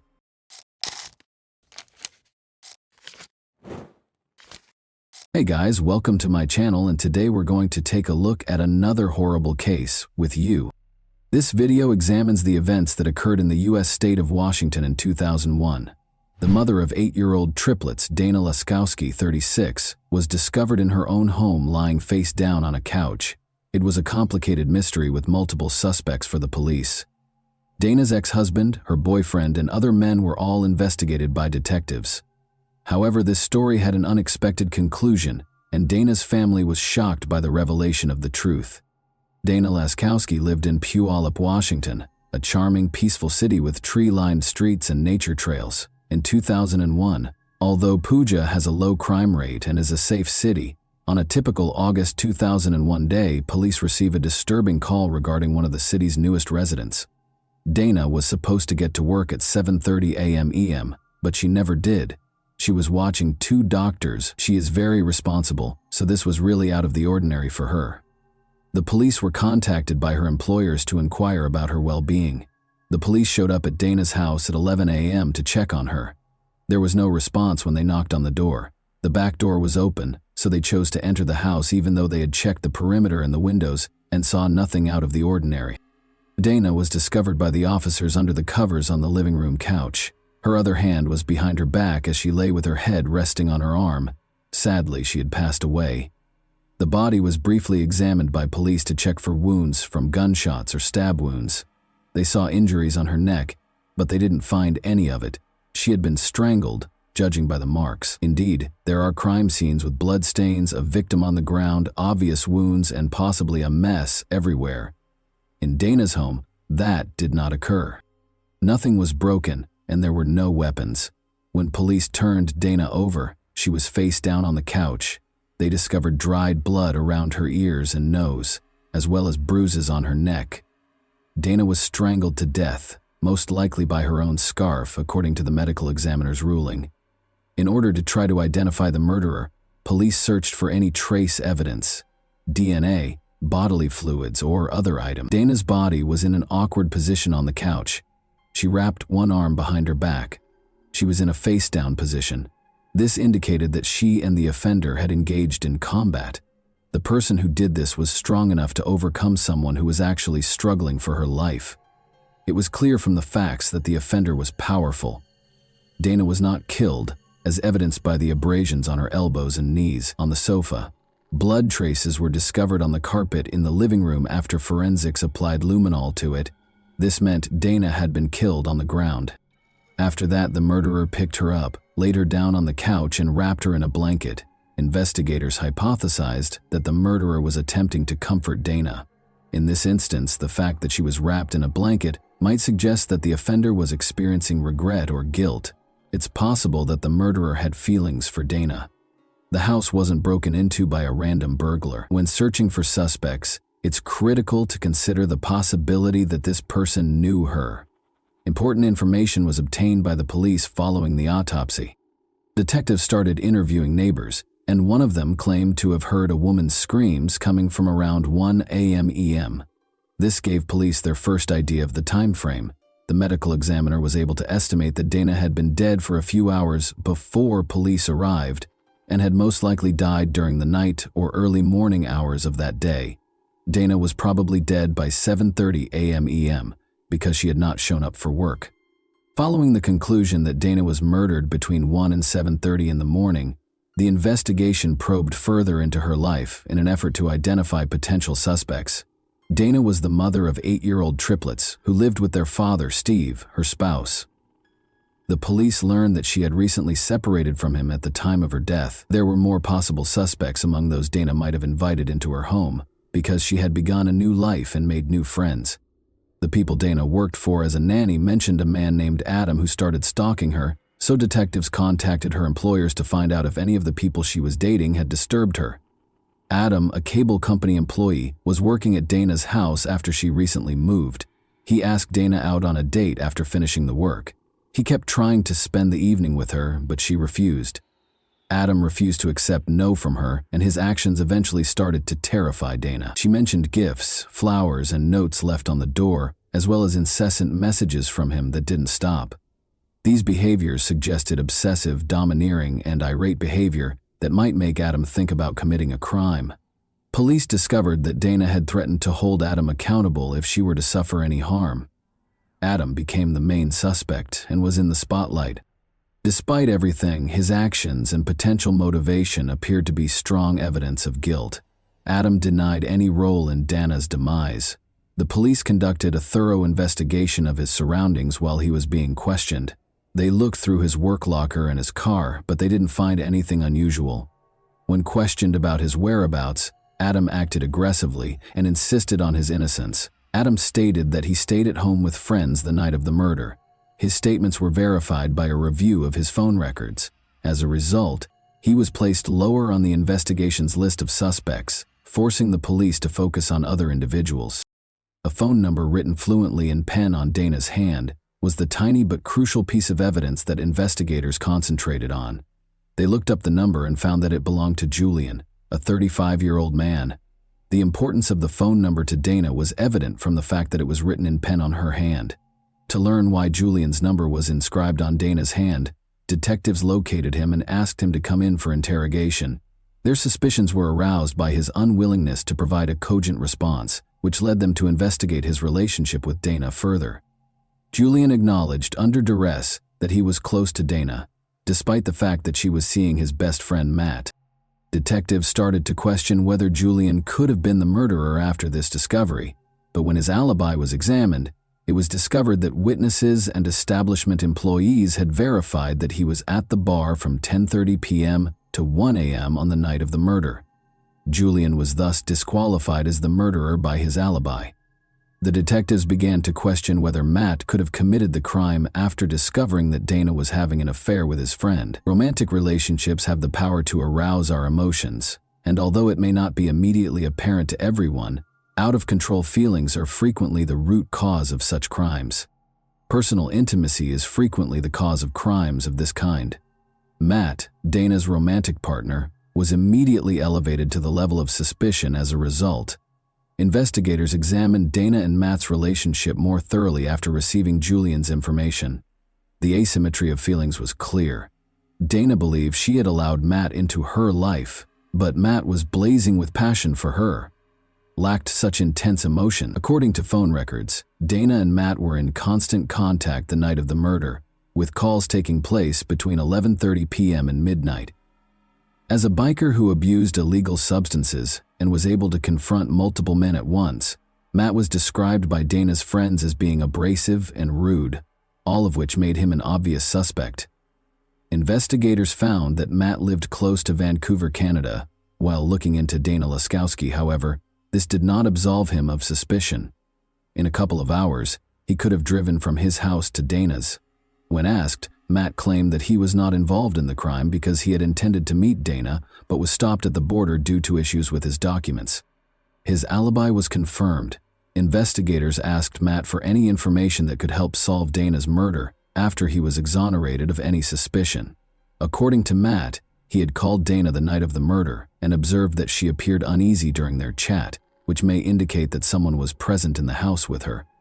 Matt surmised that the unidentified individual might have been Steve, Dana's ex-husband. Dana had spent a portion of her life with Steve, so it was obvious that she needed to talk to him. Her triplets were his children. Breaking up is a tough experience, and depending on the situation, It can cause anger that can turn into murder. Maybe Steve decided to commit a crime because he was so furious after Dana left him. He might have committed murder out of passion, jealousy, or rage, all of which needed to be taken into account. When investigators started looking into Steve's identity, they discovered that he had given Dana a life insurance policy, which expanded the pool of potential explanations for what transpired to include financial ones. When Steve was brought to the police station to be questioned about his relationship with Dana, he seemed unusually distant and withdrawn, seen in his feelings. His emotions seemed to have been smothered. Another suspicious detail was discovered by the detectives during the interview. Steve's knees were abrasive, just like Dana's elbows and knees. Investigators thought that on the night of the murder, there might have been a disagreement between the two. Steve explained that he had sustained the abrasions on his knees while playing baseball when detectives questioned him about them. But according to one of the detectives there, who was a real baseball expert, those kinds of injuries were not typical of the sport. Steve was even more anxious after that, but did he have a chance to murder Dana? Steve responded that he was at home, 5 hours away from Puyallup, when asked where he was on the night of the murder. The following morning, he said, he put the children to bed, filled up the gas tank, and drove to a nearby campground. His explanation was intriguing. The triplets' absence from Dana's home the night she passed away could have been a coincidence, but it could also indicate that Steve had prearranged the entire situation. It took 10 hours to travel back and forth between Steve's and Dana's homes. If Steve had gone to Dana's house, investigators realized, he would undoubtedly need to stop at a gas station, so they gave careful thought to the possibility that he could have put the kids to bed, driven to Puyallup, committed the crime, and driven back. They looked into locations where he might have refilled up with gas and went back his potential path. Investigators removed Steve as a suspect after reviewing surveillance footage and examining areas of the road where his car might have been spotted. They were unable to find any concrete proof that Steve had made the trip. The investigation hit an impenetrable wall after all suspects were ruled out, which caused great frustration. The fact that Dana's body was covered in blankets seemed particularly strange, a behavior that amply demonstrated the unusual nature of the perpetrator. The investigators had reached a point where they had no viable suspect or explanation for the nature of the crime. In light of this, the police made the decision to enlist the FBI in the inquiry. Because the local police lacked the requisite experience to identify such specific signs, the investigators sought the FBI specialist's assistance in creating a psychological profile of the potential offender. After carefully examining the case, the FBI concluded that the crime was likely committed impulsively and in a fit of rage, revealing a disordered personality. The person who was in Dana's home that fateful night, according to experts, had no intention of killing her. They probably knew one another, spoke, and then he attacked in a fit of rage. The search had to be expanded after the police had already looked at the ex-husband, the boyfriend, and even the stalker. This crime was committed by someone. It was unclear who made the decision to expand the search for suspects in the Dana Laskowski case in light of fresh FBI information. Police were now searching for someone who could have lost control if provoked. Detectives examined the video footage from Dana's funeral in an effort to find fresh evidence. Finding out who was there and how people acted on this day of mourning was essential. It was crucial to observe who attended Dana's funeral and who did not, both from a psychological perspective. Given that most murders are carried out by someone the victim knew, it is possible that the murderer was one of these individuals. It's possible that the murderer attended the funeral because it would have been suspicious to skip it. However, how did he respond to that circumstance? Did anything have the potential to reveal him? The police discovered an entry in the guest book that caught them off guard. His loved ones wrote that they missed Dana and were shocked by her passing, expressing their sorrow over the loss. However, Amanda Dana's niece's entry was especially noteworthy. "I apologize for not being the best niece," she wrote. "It's been 34 days since I broke free from addiction. You are the reason for this." Amanda was characterized by some family members as a wild and erratic young lady. According to what was written, Amanda had overcome her addiction following Dana's passing. She also did it for Dana's benefit, which said two crucial things. Her love for her aunt was the primary factor, but it also revealed that she felt bad about her death for whatever reason. which was important because it raised the possibility that she was involved in Dana's demise. Dana was a compassionate, kind individual. Dana loved her family, and in an effort to keep her niece, Amanda 17, out of trouble, she would often let her stay with her. Amanda was a frequent runaway from home. Because Amanda was a reliable adult who was always there to support them through any problems at home, Amanda and her friends would frequently visit Dana's house. The detectives looked at Amanda to talk about the circumstances surrounding her aunt's death. They had scheduled a meeting with her. Amanda disclosed that she and Dana had been like mother and daughter. She and her friends had always had the support of their aunt. They were teenagers with unstable home lives who spent time in the park and associated illegal substances and alcohol with their future. All of them had just finished high school, but they had no clear plans for the future. Dana was attempting to establish a secure location that Amanda and her friends could visit day or night. As a result, when investigators questioned Amanda about Dana's murder, the back door of her home was always left open at night. She gave a list of those who had visited the house, naming Zane in particular. He was a strong man with a violent temper, she said. Then Amanda revealed something even more unsettling. She described how she had once been beaten by Zane. He threw her on the couch and started acting aggressively. He would try to hit on her hard and she would push him away and ask him why. Zane merely chuckled at this, displaying his strength and beauty, as though he was taking pleasure in the situation. The detectives made the decision to examine Zane more closely and search the databases. Zane was a suspect due to his criminal history of fighting and dealing illegal substances. To find out more about Zane, one of the detectives got in touch with his young informant. In their meeting, he talked about Dana's murder and recommended Zane as a potential suspect. But according to the informant, Zane was not the one who killed Dana. Emily, a young woman from Amanda's group, was the murderer. Emily Lauenborg, a 17-year-old drug user, lived close to Dana's home. Emily and Amanda had a close relationship. They might have even been best friends. After hearing the story, the detective started to question its authenticity. He couldn't believe that Emily, a 5'2" girl who was frail, could strangle a 36-year-old mother of 3. The informant responded that she was no longer the frail girl she had been. She had matured and gained muscle. Because she enjoyed wrestling men, she was known as the mutant. Emily wasn't your usual suspect, but as the investigation progressed, it became clear that she was the strongest of the problematic teenagers, impressing everyone, including the guys, with her physical prowess and wanting arm wrestling and even regular wrestling. Emily was taken to the station by the detectives to be questioned about her potential role in Dana's murder. After placing her hands on the table, Emily threw back her head and frantically looked from side to side before leaning forward and angrily telling her that she had been slandered. Emily was asked by the police where she was when Dana was killed. Emily and Amanda both stated that they were present at the party when the crime was committed. But around midnight, Amanda and Emily left the party, and the police were able to track them down. Consequently, they could have arrived at Dana's residence by 1 in the morning.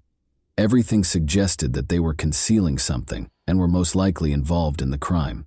However, what had actually occurred? Was Emily responsible for the murder? The police were able to secure a search warrant for Emily's rented room because of mounting circumstantial evidence against her. Her private journal was one of the things confiscated. It had the usual entries of a 17-year-old girl, but it quickly disclosed surprising information. A wish list that included the desire to murder someone and escape punishment was one of the entries.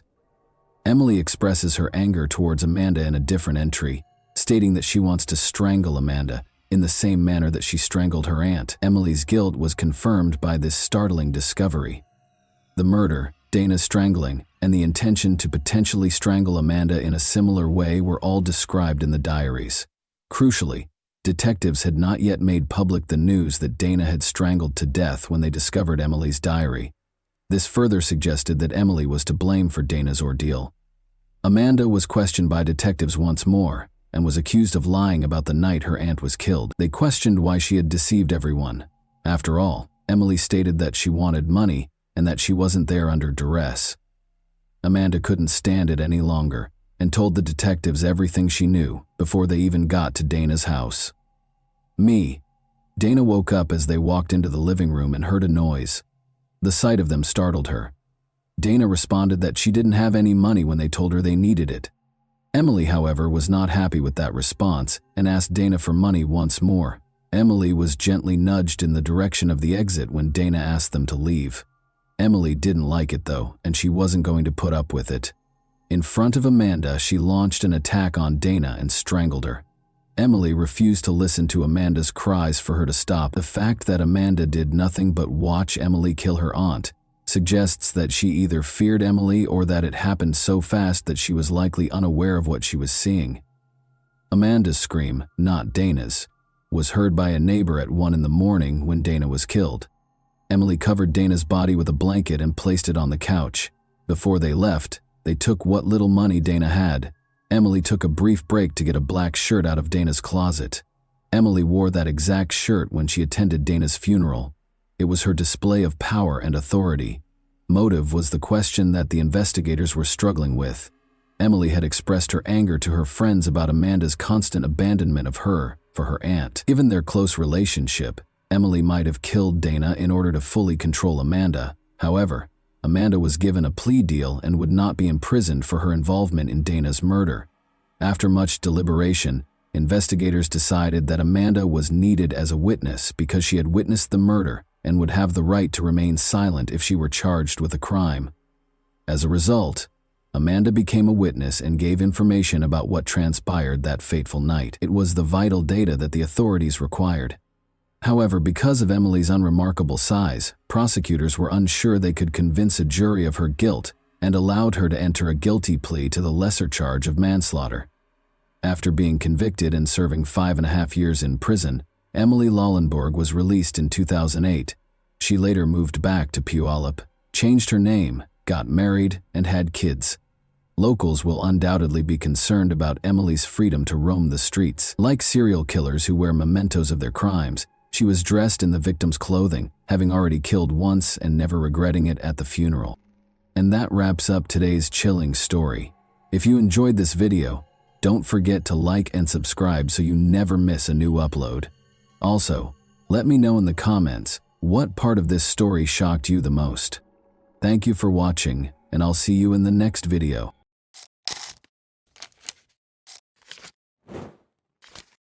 Hey guys, welcome to my channel, and today we're going to take a look at another horrible case with you. Gisela Diode heard her phone ring at 2 a.m. on March 1, 2011. The screen displayed an unidentified number. A Valence police officer approached her and inquired as to whether she was Samira Bernard's mother. Gisela said yes, but she didn't understand why the police were searching for Samira, her 20-year-old daughter.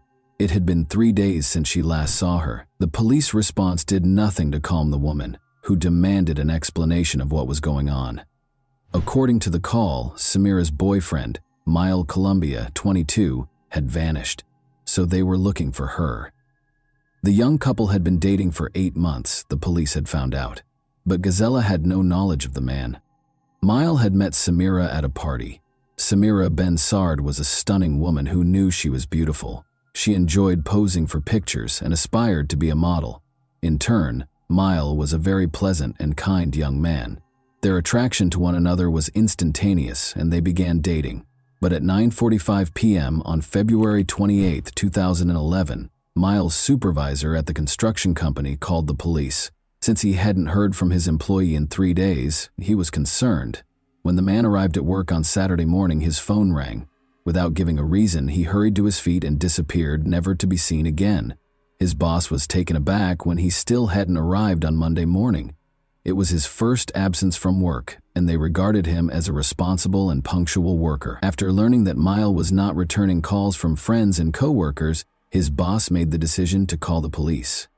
The police first visited the man's residence in Valence's downtown, but their efforts were unsuccessful, as no one answered the doorbell, nor was his car at the house. The police spoke with Mile's mother that same evening. She mentioned that she hadn't heard from her son in 3 days and that he had acted strangely during their most recent meeting, acting tense and very emotional. The woman reported that her son, who had never done so before, gave her a hug, kissed her, and declared his love for her. The investigators found some very suspicious details. Samira and Mile vanished the same day without telling anyone why, and they hadn't spoken to their families in 3 days. It couldn't have happened by accident. Analyzing their phones yielded one hint. The investigators discovered that Samira and Mile did not simply depart simultaneously, rather they drove off together. According to the phone pings, they left for Nice in the middle of the day on Saturday and checked into a 5-star hotel on the promenade in the evening. After getting in touch with the hotel, the investigators discovered that 2 men and a woman were being recorded by security cameras. Samira and Mile fit the description exactly. By Sunday evening, they had traveled from Nice to Livorno, 400 kilometers east of the French-Italian border. It was evident that the young couple was moving deeper into Italy, so the French police asked their Italian counterparts for help. Mile had made reservations at a high-end Livorno hotel. A man and a woman who fit the description of the missing couple had stayed with the hotel, according to the staff. Thus, they spent Saturday night in Nice before traveling to Livorno the following day. Everything suggested that Samira and Mile had taken a haphazard romantic trip, which was not surprising given how popular the Riviera was for such excursions. Since Samira's mother had received a message from her daughter saying that she had left, but that there was no need to worry because she would return soon, the detectives had no reason to doubt their belief that the young couple would soon return home together. Although it appeared to be another affirmation that the young couple was doing well, Gazella was positive her daughter would never vanish simply by taking an impulsive vacation. Samira never skipped work and was a responsible woman. Additionally, Gazella was troubled by a detail. She couldn't comprehend how her daughter, who loved being photographed and never left the house without wearing carefully chosen clothes, applying makeup and styling her hair, could leave for several days with a young man without taking anything with her. The fact that Samira sent an SMS also baffled her. The problem is that she would typically just give her mom a call. Since they were close and could talk for hours, getting a text message didn't make her feel any better. On the contrary, it made her anxiety even worse. The city of Imperia, which is about 80 kilometers from Nice in northern Italy, provided the next update on the case. Massimo Bessin was traveling to work on Monday, March 3, 2011, when he decided to take a shortcut and turned onto a small street. Something odd caught his attention along the road. When he opened the door, he saw that it was a woman, but initially he thought he saw a mannequin. Massimo yelled something but got no answer, but the woman was obviously on the move. He summoned an ambulance in a hurry. She was identified by Italian police as the French woman who had gone missing. Her skull was pierced by a bullet that had been shot in the back of her head. At this point, the romantic trip theory could be disregarded. The French police couldn't understand. They first believed it to be a romantic escape, then it was a suspicious disappearance, and now they were dealing with a girl who had been injured in an attempted murder. Despite being critically ill, Samira was still alive. Her mother was notified and she was taken to the hospital right away. At first, Gazella didn't even recognize her own daughter when she got to the hospital. The sight is hard to describe. Samira looked like a 9-year-old girl with her head shaved bald. The woman found it hard to accept that her daughter had been shot in the head and ended up in Italy. Since the bullet was embedded in her daughter's skull, the doctors informed the mother that there was little chance of recovery. Gazella refused to accept this and made arrangements for Samira to be taken to a hospital in Marseille. She was told directly by a surgeon there that although he would do the surgery, he would not give her false hope. The patient would never fully recover, even if she lived. Samira had surgery for 10 hours. Despite surviving the surgery, she was unable to speak and did not recognize anyone when she opened her eyes. Like a child, she had to relearn everything. Samira was unable to provide any information regarding the events in Italy, but without her testimony, the police had to look for the perpetrator. There were numerous signs that the crime was being planned. The Italian police were unable to locate any of her possessions when they discovered her lying on the side of the road close to a landfill. No passport, no phone, and no purse were present. This suggested that the criminal did not want her name to be revealed, but the investigators had a lead. Samira's boyfriend, Mile Cambia, was the last person they saw her with. According to the police, Mile fled after committing the crime by crossing the border into Italy, but after Samira was discovered, he erred by using his bank card in France. Only 35 kilometers from his Valence apartment, he used it at a first-rate hotel in Les Turrets. Mile had returned to France the day before according to surveillance footage. But why didn't he return home to his family if he was innocent? He chose to stay in a hotel a few kilometers away instead. Investigators soon learned that he had used Samira's credit card, which was another error on his part. In other words, Miles stayed in a hotel and used the woman's card while the young couple went on an impromptu trip to another country, where the woman almost died. The worst suspicions of the police were validated by everything. The detective talked to the young man's friends and family in an attempt to find a motive. Samira and Miles' relationship was evidently far from ideal. Miles was bothered by the fact that Samira was a very attractive woman and that many men were interested in her. Their disagreements frequently turned violent. In front of their friends, Miles had the authority to slap Samira, and once he even put out a cigarette on her. He was obviously not a particularly stable individual. However, the motive remained a mystery. Was everything prearranged, or did Miles act out of rage? Despite Miles' actions, all of their friends were aware that Samira was smitten with him. She'd just learned, though, that her boyfriend was married. He had cheated on his girlfriend on a regular basis after getting married to her when she was 18. He had many mistresses besides Samira. Despite being upset by the information, she didn't end their relationship because she trusted Miles' statement that they were divorcing and living apart. The investigator went to Miles' house after learning of this, but as soon as he stepped inside, he saw that Samira was wrong. The husband and wife were obviously living together. In addition, Miles would soon become a father. The name Combi was written on 17 ultrasound pictures of the apartment. A love triangle involving Miles, his wife, and Samira was clearly in place, and one of them was bound to vanish. Finding Miles was essential, and it was far simpler than the police had expected. 5 days after the disappearance, Miles Cambia turned himself in on March 4 at the Valence police station.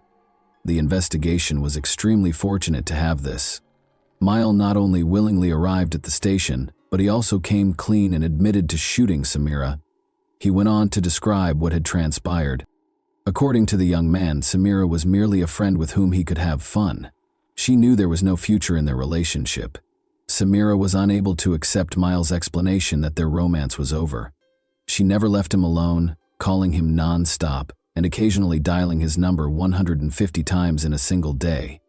He showed the investigator his phone, which showed evidence of about 1,000 calls from Samira in a month. Although Miles acknowledged that Samira's actions might be categorized as stalking, would this be sufficient grounds to shoot her? The young man soon began to fear for his life as the situation worsened. He described the events of the Friday night before they left for Italy. He was kissing another woman in a nightclub when Samira confronted him. After leaving the club in a hurry and using her key to scratch his car, she got into a fight with Samira's cousins. Miles was frightened by this incident, since they threatened to kill him and claimed to have weapons. Miles was terrified. After deciding that he needed to find a way to protect himself going forward, he hurriedly got into his car and drove out of the nightclub. He considered purchasing a weapon for his personal protection. When he received a call the following day, he left without thinking and went to buy a revolver. Still, none of this clarified why he had shot Samira. Miles clarified that his intention in traveling to Italy was not to murder her or carry out any other heinous deed. All he wanted was for their tumultuous relationship to end. In an attempt to defuse their tense situation and give Samira an explanation, he took her to Italy, but things didn't work out. Miles got out of the car after they argued once more. Samira trailed after him. Miles claims that he did not intend to shoot when he grabbed the weapon, only to frighten her, but the revolver accidentally went off. Then he dropped her to the ground, climbed back into the car, and drove off. He claimed to be afraid when asked why he didn't call for an ambulance. He didn't know what to do, so he went into hiding for a few days after she fell. The police already knew the rest of the story. In general, the man asserted that what transpired in Italy was an accident, and that he was the victim of his compulsive lover's pursuit. The police weren't entirely convinced by his explanation, so he was arrested for attempted murder. A few things didn't add up. Why would someone go abroad and stay in a 5-star hotel only to break up with someone? Why did he use her credit card after stealing all of her personal items, and who used her daughter's phone to send Samira's mother the message? Although it was hard to prove without Samira's testimony, the investigator was certain that the young man was lying. Thankfully, Samira was able to testify after some time and therapy. First, though, Samira spoke very slowly and in a weak voice. She gave her account of what happened 8 months after the attack on October 11, 2011. Samira's statements ran counter to what her ex-lover had said. He said they needed to talk when he arrived at her house. He persisted, so she gave in, even though she didn't want to. She accepted Miles' invitation to a weekend retreat. When she asked him where he wanted to go, he said, Spain. The fact that this upset her made him take her to Nice, and then to Italy. Miles abruptly swerved off the road on the third day of the journey, following 2 days of relaxation. He told her not to worry, saying he just needed to get rid of something, when she questioned why he had turned onto a road that led to a landfill. Miles halted the vehicle and exited. After letting her out through the passenger side door, he took out a revolver and aimed it at her. She was going to die, he said. She yelled, "Shoot if you're a man," and he pulled the trigger. The revolver was discovered by forensic experts on February 7, 2012, 1 year after the attack on Samira, and this finding totally disproved Miles' allegations. He claimed that the gun in his hand suddenly detonated. Ballistic analysis, however, demonstrated that such an occurrence was impossible. The shooter must carefully prepare before firing, pull the trigger back, and then fire. 2 separate actions, the expert explained. The revolver won't just fire when you wave your hand. In addition, the revolver must be held in one hand while a considerable amount of force is applied with the other hand to pull the trigger backward.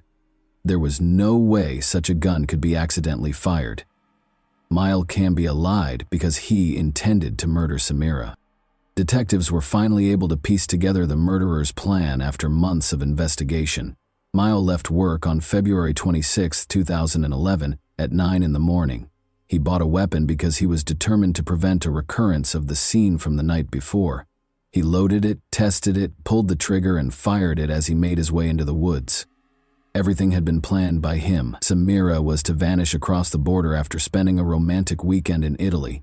Since he had no connections in Italy, it was the ideal place to carry out the crime. Miles pulled the woman out of the car, drove off the road, shot her, and threatened to kill her. In order to avoid identifying her, he then took her possessions. Miles tried to deceive the police by sending Samira's mother an SMS after returning to France. It was assumed that the woman had taken a vacation and was still alive. The man was sure he would never be caught and thought he had committed the ideal crime. You can only imagine how shocked he was to learn that his victim had lived. He hid for 5 days close to his hometown while the police searched for him, thinking about what he should do next. He came up with a new self-defense tactic since he lacked the resources and beneficial contacts to flee. Miles Cambia made the decision to tell his version of events to the police. The trial of Miles started in the city of Valence on February 10, 2014. For the victim and her family, the trial was a true ordeal. Miles stuck to his version of events, much to their astonishment.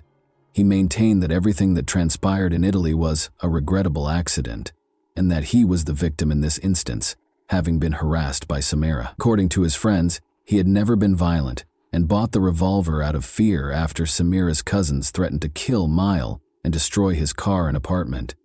He took his phone with him when he drove to Italy, keeping nothing hidden. He was emotionally worn out from Samira's incessant calls and just wanted to take the woman on a trip to help her relax. It is also important to note that Miles charmed the jury with his exaggerated displays of civility and respect throughout the trial. His plan worked, and he received a 13-year prison sentence. The lenient sentence raised questions about whether Miles' actions in court and the jury's decision to impose a relatively short sentence were related. After all, it is hard for people to convict a charming young man with impeccable manners, and they frequently associate criminals with unpleasant personalities. Samira feels that this penalty is excessively light. She will always be confined to a wheelchair because she loved a man who chose to kill her, but by the time he turns 40, he will be free and able to lead a normal life. According to the surgeon, Samira recovered 80% of her abilities in a year of therapy, but the effectiveness of rehabilitation drastically decreased after that, leaving her reliant on assistance for the remainder of her life. She acknowledges that he paid her back in this way, because she was prepared to do anything for love. And that wraps up today's chilling story. If you enjoyed this video, don't forget to like and subscribe so you never miss a new upload. Also, let me know in the comments, what part of this story shocked you the most? Thank you for watching, and I'll see you in the next video.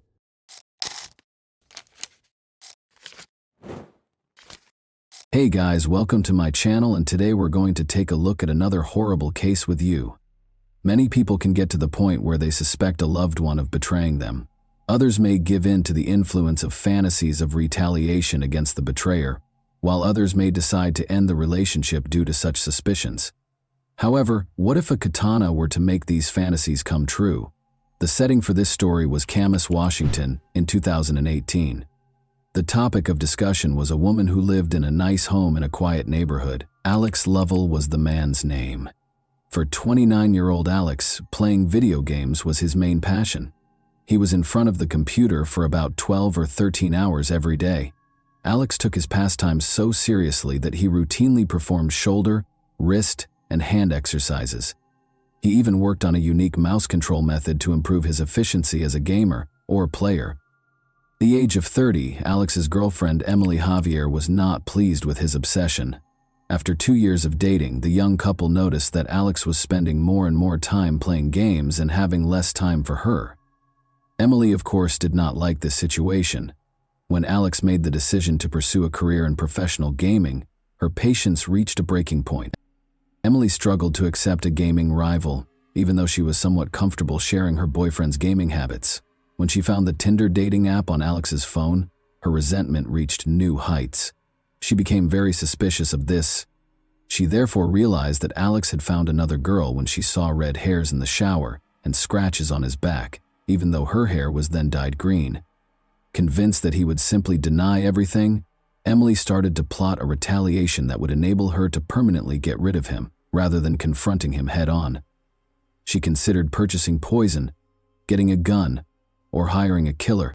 No, she purchased a katana at a shopping center. That was the only thing she could think of right now, driven by anger. She therefore made the decision to give herself an additional week to polish her strategy. She entered the question, how to kill someone with a sword, into a search engine while she was at home with the katana. Not surprisingly, her question was answered in a rather direct manner. In order to start their last journey to the Hawaiian Islands with Alex, the girl bought plane tickets at the same time. She confessed that she was tired of life in 2 notes, one to her mother and the other to a close friend. She also wrote Alex a note, though it's unclear what it said and when he was meant to read it. At first, it seemed as though she wanted to do something to herself while on vacation. However, how did she intend to exact revenge on Alex? Kill him too? It's feasible, particularly considering that she could have brought the sword with her if she had checked it in with her bags, rather than bringing it on her person. One evening, though, Alex came home at about 9. He wanted to go to bed and hardly gave his girlfriend any attention. Emily became emotionally unstable as a result of this. She taped 2 additional knives to her side of the bed in case her sword plan didn't work, and she concealed the katana there because she felt she could no longer stand such treatment. She went back to her boyfriend after completing her preparations and offered him a drink to help him fall asleep more quickly while intoxicated. Emily hid the man's phone, which he would need to call for assistance after he fell asleep quickly. She illuminated his neck with the light from her own phone so she could see better and aim more precisely. Her hand went to the katana, but just as she was about to attack, she unintentionally struck Alex in the head with the katana's back, waking him up. An adrenaline rush helped Alex quickly regain his sense of direction and start using his hands and feet to block Emily's next blows. At last, he was able to hold her tightly. He exclaimed in his final moments that he loved her and was shocked that she was attempting to murder him. Alex was on the verge of fainting and begged her to call for assistance or he would perish. Emily, oddly enough, listened. A dispatcher received a call from a girl who was hysterical at 1:54 a.m. on March 3rd. She was yelling that her boyfriend had been hurt. When she inquired as to where the girl had hurt her boyfriend, Emily exclaimed, "Everywhere! Everywhere!" The dispatcher wanted to know where the knife was. The girl responded, shocked, that she had used a samurai sword to attack her boyfriend. The dispatcher advised her to bandage her boyfriend's wounds and asked her to go back to the bedroom where he was to see if he was still breathing. Emily, however, insisted that she couldn't go there because there was too much blood. She snapped back to reality and saw that her boyfriend was actually dying. She even considered the possibility that he was already dead. Officers soon showed up on the scene. Alex was curled up, covered in blood when they entered the bedroom. He had deep gashes on the left side of his head, neck, and torso. among other potentially fatal injuries. Emily had nearly severed 3 fingers on his hand, cut his legs, and broken his wrist. Emily was taken into custody without protest and with tears in her eyes. While Alex was taken to the hospital, she let the legal system take care of her. A $350,000 bail was set for her. Alex's body had 26 wounds, according to the doctors. 6 major surgeries were required for him. 45 of the 150 staples they applied to him were on his head alone. However, the medical staff miraculously succeeded in reattaching his fingers. He would undoubtedly need to see a physical therapist for a while, but the fact that he lived was more significant. Because of Emily's weapon choice, the ferocity with which she executed the attack, and Alex's incredible fortitude, this attack garnered a lot of attention in the US and made headlines in numerous media outlets. Even though he had a long recovery ahead of him, he maintained an exceptionally optimistic outlook. He amusingly posted a question on the internet a day after the attack, asking if anyone could split a picture of him and Emily together. Some of his remarks were repeated by the media, though it's unclear how he was able to take the attack so lightly. One example would be, "I'm really proud that I was beaten with a sword and by a girl, man. I must sacrifice it for her. I certainly took a lesson from this. There's no comparing the feeling of when I overpowered her," he continues. "I've participated in sports, taken first place in major competitions, and more. I've performed snowboard tricks. This is superior. I believed it was right to defeat someone who was determined to do me harm. I had spent my entire life anticipating this." Alex credits his love of kung fu movies and his habit of competing against other gamers with helping him win. He says he never cheated on Emily, but acknowledges that he likely spent too much time in front of the monitor. He remarked, "I hardly had time for one girl, much less another. He simply was too worn out to give her the affection she so richly deserved." Tinder was on his phone, he clarified, but he hadn't used it since it became apparent that he and Emily were seriously dating. Alex even acknowledged that the exhaustion from playing video games all day was the reason for his low libido. This might have persuaded Emily that he no longer wanted her, but he says that numerous times before, even when another girl merely liked his picture on social media, she had falsely accused him of cheating. All of this is denied by Emily. Regarding the red hairs, they might have come from his dog's fur or his own beard. Emily found it challenging to defend herself in court. Everyone could see that this was a carefully considered and planned crime. Emily told police that she wanted to kill him for cheating. "That was my objective." She was convicted of attempting first-degree murder. Her sentence was lowered from a potential 20-year term to 19 years because of Alex's survival, her lack of prior convictions, and her own decision to call 911 for assistance. This result did not sit well with Alex's family. They felt that because she tried to kill their son, she should be punished more severely. Emily countered that because of her history of childhood trauma, which hindered her ability to form relationships, her sentence should be shortened. Although her psychologist acknowledged that she had PTSD, he said it had no bearing on the case. The judge ultimately decided that she should receive almost the maximum sentence because of the severity of the attack. She must also receive treatment for her aggression and mental health issues. She must pay $30,000 in reparations and is forbidden from getting in touch with Alex or his family. To help Alex recover, his gaming friends set up a crowdfunding page and raised thousands of dollars. He is presently recuperating and has largely resumed his regular activities. He says he hasn't spoken to Emily since the attack. When asked how he feels about her, he admits that she saved his life by calling 911, which is significant, but it's difficult to sum up his feelings for his ex-girlfriend in just 2 words. In any case, he thinks she needs significant assistance. "I didn't expect this, but something like this had to happen," he continues in his characteristically lighthearted tone. "She reached for the samurai sword because she obviously didn't want me to end up in the wrong hands." And that wraps up today's chilling story. If you enjoyed this video, don't forget to like and subscribe so you never miss a new upload. Also, let me know in the comments, what part of this story shocked you the most? Thank you for watching, and I'll see you in the next video.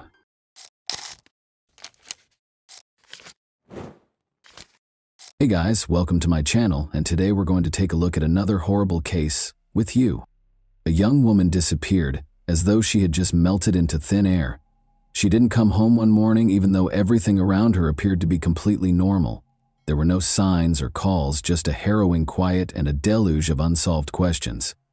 What might have transpired during those brief hours? By whom was she last sighted? Everyone who knew her was shaken by her disappearance, which signaled the start of a sinister and twisted tale filled with secrets and suspicions that turned into a nightmare beyond anyone's wildest expectations. An important turning point in Asolepayeva's life occurred in April 2021. She had long wished for a better life, one that was full of chances to live more comfortably with her loved ones. Then, like a beacon of light, an offer materialized. It came from her cousin's husband, Murat Meyerbekov. She had known Murat for years, and he was a car salesman in Georgia. Abruptly, he extended his hand and said he needed an assistant immediately. He told Asel that the work, which would involve assisting with paperwork and managing car transfers for clients from Kazakhstan, would be simple and even exciting. It seemed to Asel like a gift from fate, an unanticipated chance.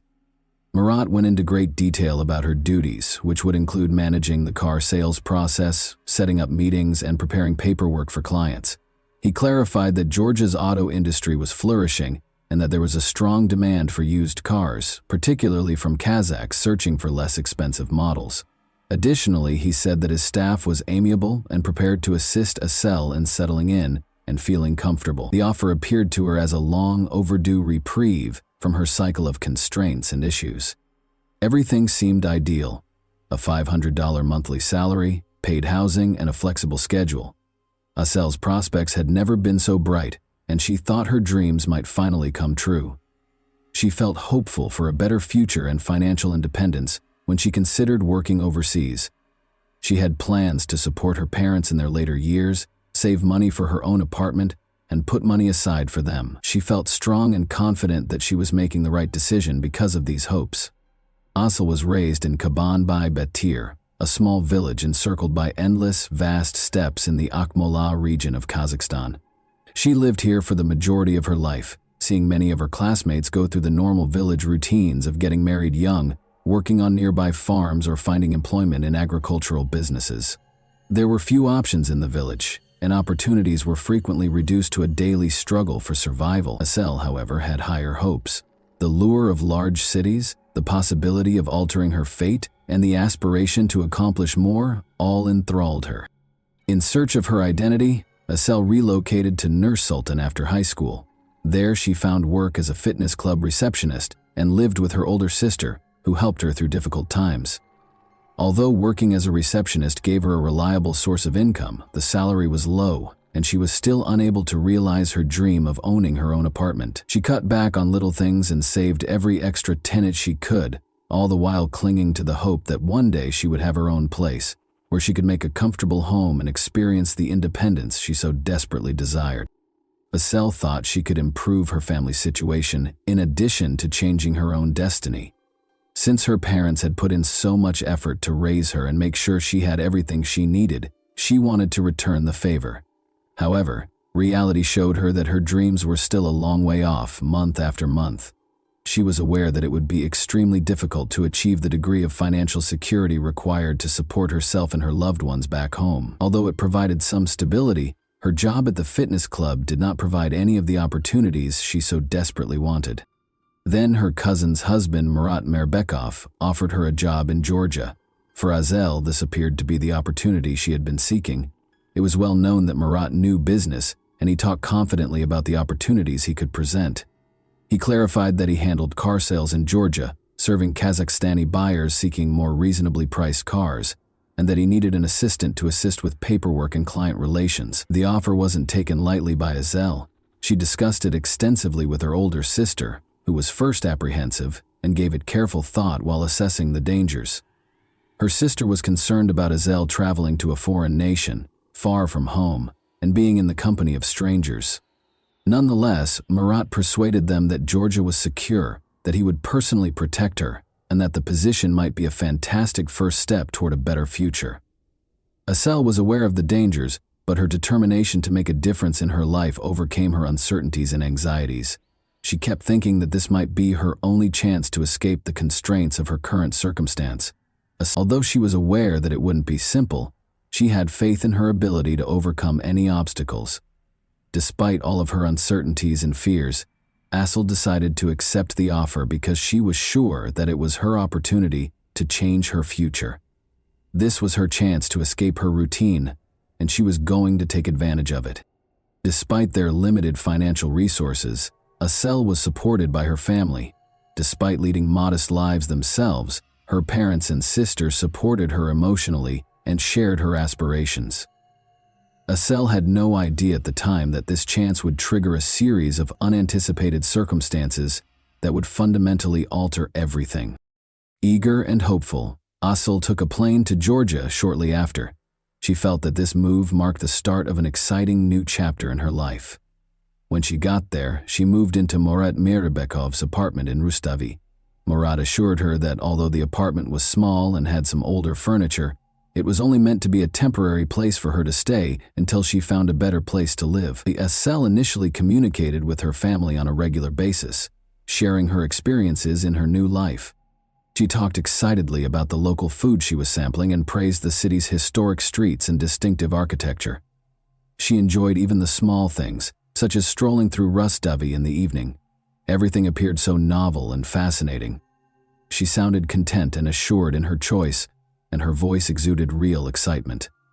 Her mother could hear the joy in her voice whenever she called home. Assel talked positively about the local traditions and the friendly, hospitable people she encountered. But after a few weeks, things began to shift. Assel started making fewer calls, and her chats became more circumspect and brief. Her voice carried undertones of fatigue and occasionally a trace of concern. Something seemed to be hidden from her. Assel gave evasive responses when her mother inquired about her health, typically attributing her weariness to her job. Her words sounded less convincing than before, but she insisted that everything was okay. Her mother became more anxious and made more attempts to contact her daughter, but many calls were not returned. Her family's concerns increased as each conversation became more reticent and brief. Assel's mother was able to contact her via video call one day. She waited tensely for her daughter's face to appear on the screen. The screen showed a room she didn't recognize in place of the familiar scene. The room looked cluttered and uncomfortable. There were strewn about belongings and furniture that appeared to have been hurriedly moved, as though someone had left in a hurry or didn't care to keep things neat. Her mother was alarmed and inquired as to what was happening and why the room appeared that way. Assel dismissed it with excuses about being busy without providing a clear explanation. She said she had a lot of work to do and abruptly ended the call. With every unanswered question and every fleeting, evasive exchange, her mother's anxiety only grew more intense. A passerby in Tbilisi's Didi Digomi neighborhood discovered the lifeless body of a young woman beneath a high-rise building's windows on the morning of May 16. At first, nobody knew her name, and she was only dressed in a t-shirt. Investigators would soon identify her as Assel Aitbayeva, however. One of the most important pieces of evidence in the case would be her last words, which she recorded and sent to her best friend. Several attempts to reach Assel had been unsuccessful in the hours before that tragic event. When Assel left a voicemail for her friend late on May 5, the anxiety grew.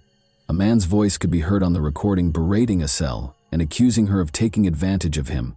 He identified himself as Besso. Anger dominated his voice as he threatened Assel, accusing her of betraying him and demanding that she pay the price. A feeling of dread overcame Assel's friend as she heard the message. She was terrified for her friend's safety and realized that things were becoming dangerously out of control. Assel disclosed in the same message that she was shaken and scared after Besso had turned to physical violence. She talked about feeling stuck, having nowhere to go and not knowing where to look for assistance. The friend tried calling her back right away, but the calls kept dropping, and Assel didn't answer, which only made her anxiety worse. Assel's distant relative Murat Mirbekov, who had enticed her to Georgia with the promise of employment, was the subject of growing suspicion. Later, investigators would discover that Mirbekov had exploited Assel's precarious position by brutally mistreating her twice and betraying her confidence. He took advantage of the fact that she had no support system and was alone in a foreign country. He then gave her to a man named Besso, either as a promise of payment or in return for a car. Assel was left stranded, essentially trapped, with new threats every day. She felt she couldn't approach the authorities because she was afraid they wouldn't believe her, or that telling them about the situation would make it worse. Any potential escape seemed unattainable due to the overwhelming sense of helplessness and isolation. The intensity of Eselle's fear for her life was made clear in her last chat with her friend.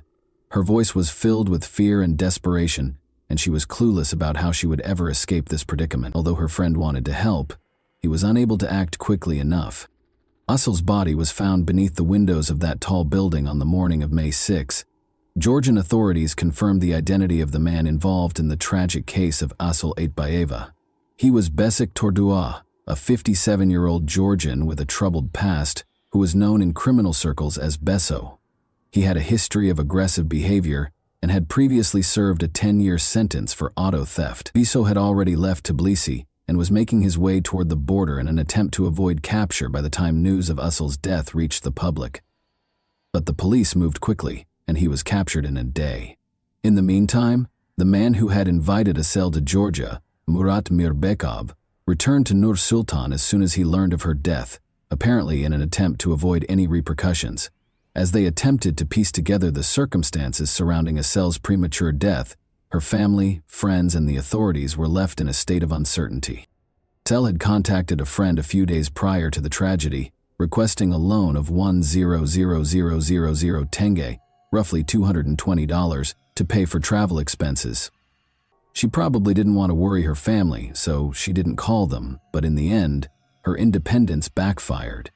The fact that her friend was unable to help because of financial concerns among her loved ones. Her family vehemently disagreed with the Georgian police's initial assumption that Eselle had purposefully leaped from the window. They were aware of Eselle as a vibrant, upbeat young lady who was planning her future. She had thought that the Georgia job opportunity would help her get better off financially and get closer to her goal of owning her own apartment.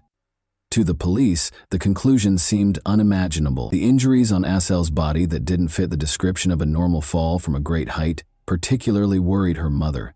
Eselle's mother noticed some unsettling details as soon as her body was returned to Kazakhstan. Her arms and legs were unharmed, and she did not have any of the common fractures that happen after a fall. Oddly, she was holding her arms across her chest, which is not the proper position in these situations.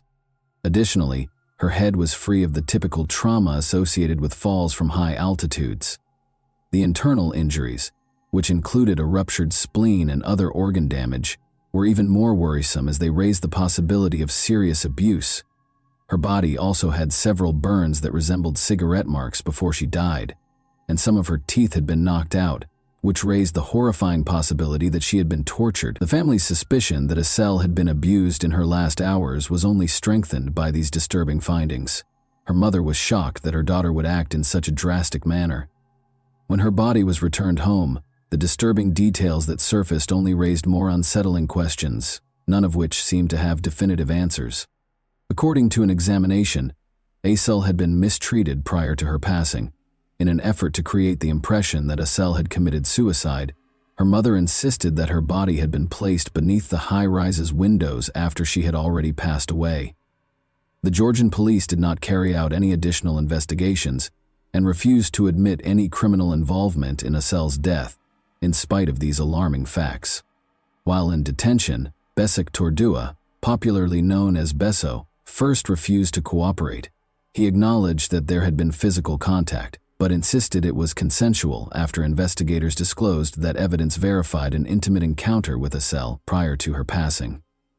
Besik Tordua claims that it all began on April 30, 2021, when he learned that Eselle had been severely abused twice by her captor, Murat Mirbekov, who had brought her to Georgia. Beso said he was furious and made the decision to discipline Mirbekov. He claimed that after confronting and physically abusing Mirbekov, he threatened to make sure he left the nation and avoided Eselle. Beso Tordua allegedly offered Eselle a room at his house after this and pledged to keep her safe. He asserted that Eselle spent a number of days with him and that he made an effort to look after her, assisting her in overcoming the trauma. He maintained that they developed a mutual sense of trust and that any intimacy they had was voluntary. According to Besik Tordua, Eselle left her alone in the living room to take a shower the night before he passed away. She was gone when he got back. Azel's body was on the ground below, beyond a fence, when Besso found the balcony door open and looked down. Panic struck. Given his connection to Azel and his criminal history, he was afraid that he would be held accountable for what had transpired. According to Bessic Tordois, he ran downstairs and got close to the fence but lacked the bravery to scale it. He claimed that after standing there for a short while in terror, he ran from the scene because he was afraid of being blamed for her death. He acknowledged that in order to avoid any possible consequences, he then made the decision to leave the city. Bessic Tordois died in a prison hospital in July 2021. Although a heart attack was listed as the official cause of death, Azel's mother maintained that he had been beaten. His death may have been staged to keep him from going to trial, the family suspected. Bessic Tordois had been facing a possible sentence of 8 to 12 years for his offenses when this occurred, and the legal proceedings were still in progress. After examining a voicemail Azel had left to her friend just before she passed away, investigators began to doubt his account before he passed away. Azel expressed fear of Besso and mentioned threats from him in the recording. Any assertions of a consensual relationship are called into question by references to aggressive behavior. One aspect of the case that attracted a lot of attention was the suspicion held by authorities that Bessic Tordois may have coerced Azel. He was never officially accused of being the cause of her death, though.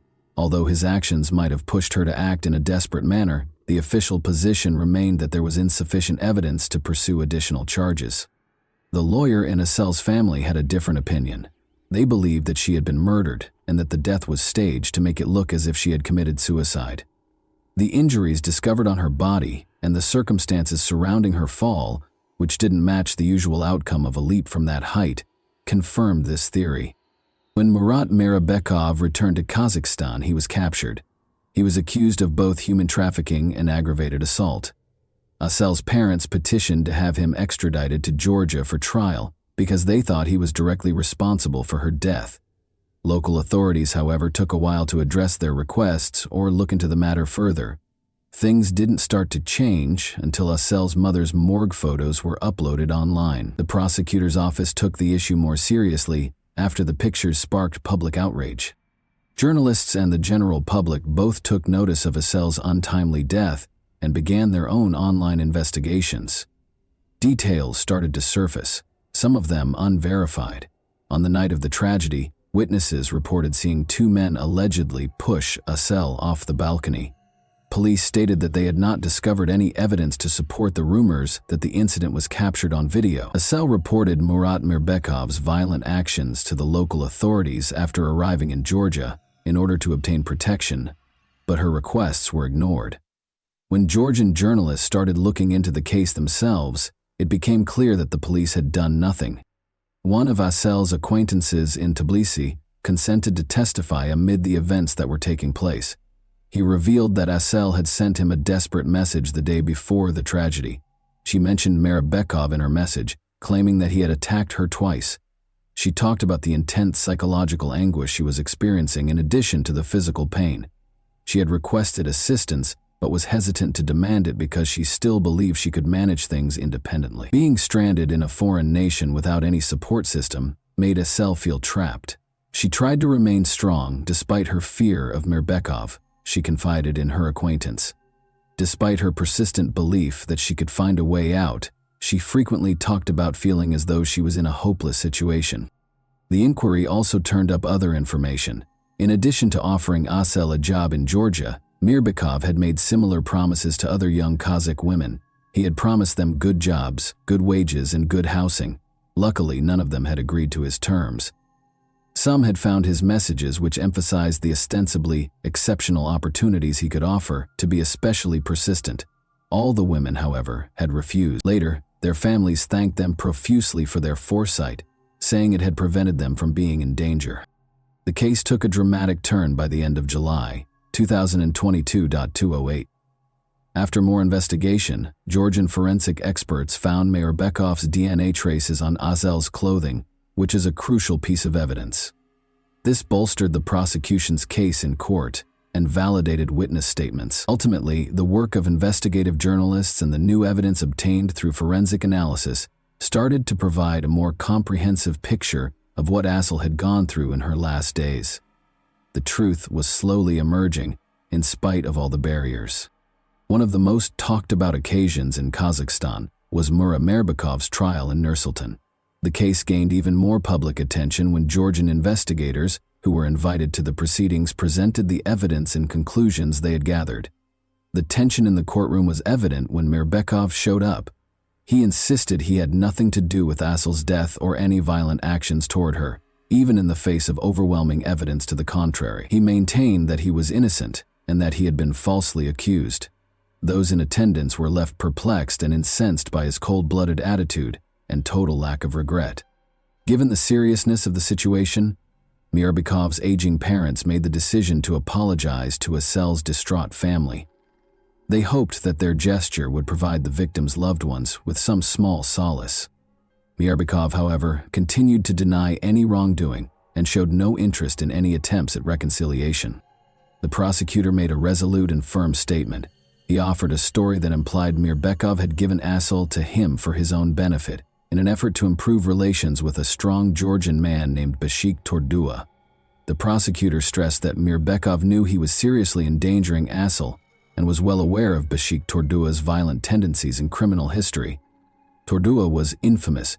He was so feared by the locals that they avoided him at all costs. According to the prosecutor, Asel was under constant pressure, and her desperate attempts to flee an intolerable circumstance resulted in the horrific events that ultimately led to her tragic demise. She had been pushed to the limit, feeling hopeless and in great distress, with no way out. Mirbekov was already a father of two, and his wife was expecting their third child. It was disclosed during the trial. Having a family should have deterred him from committing crimes, the court suggested, taking these circumstances into account as mitigating factors. Witness statements and the evidence, however, made it abundantly evident that he was involved in grave crimes in spite of these specifics. It became clear that his role as a father and his obligations to his family had not prevented him from acting cruelly. The court's final decision was rendered on August 2, 2022. Mirbekov was convicted of both acts of aggression and human trafficking. He received a 15-year sentence in a maximum security facility. The court also mandated that Mirbekov compensate Asel's parents for the emotional harm they had suffered by giving them 5 million tenge, or about $10,500. Although no monetary settlement could ever fully compensate her family for the loss of their daughter, this sum served as a symbolic recognition of the anguish and suffering they had to endure. Asel's family was not happy with the outcome, even after the verdict and the compensation. They were convinced that Asel had been the victim of a premeditated crime and that the case was far from over. Her loved ones were certain that she had been killed on purpose, in addition to being severely abused and exploited. The court proceedings did not allay the family's concerns or offer genuine closure. Even after the trial was over and a guilty verdict and compensation were given, they persisted in believing that Asel's case merited more research and that the whole truth had not yet been revealed. And that wraps up today's chilling story. If you enjoyed this video, don't forget to like and subscribe so you never miss a new upload. Also, let me know in the comments what part of this story shocked you the most. Thank you for watching, and I'll see you in the next video.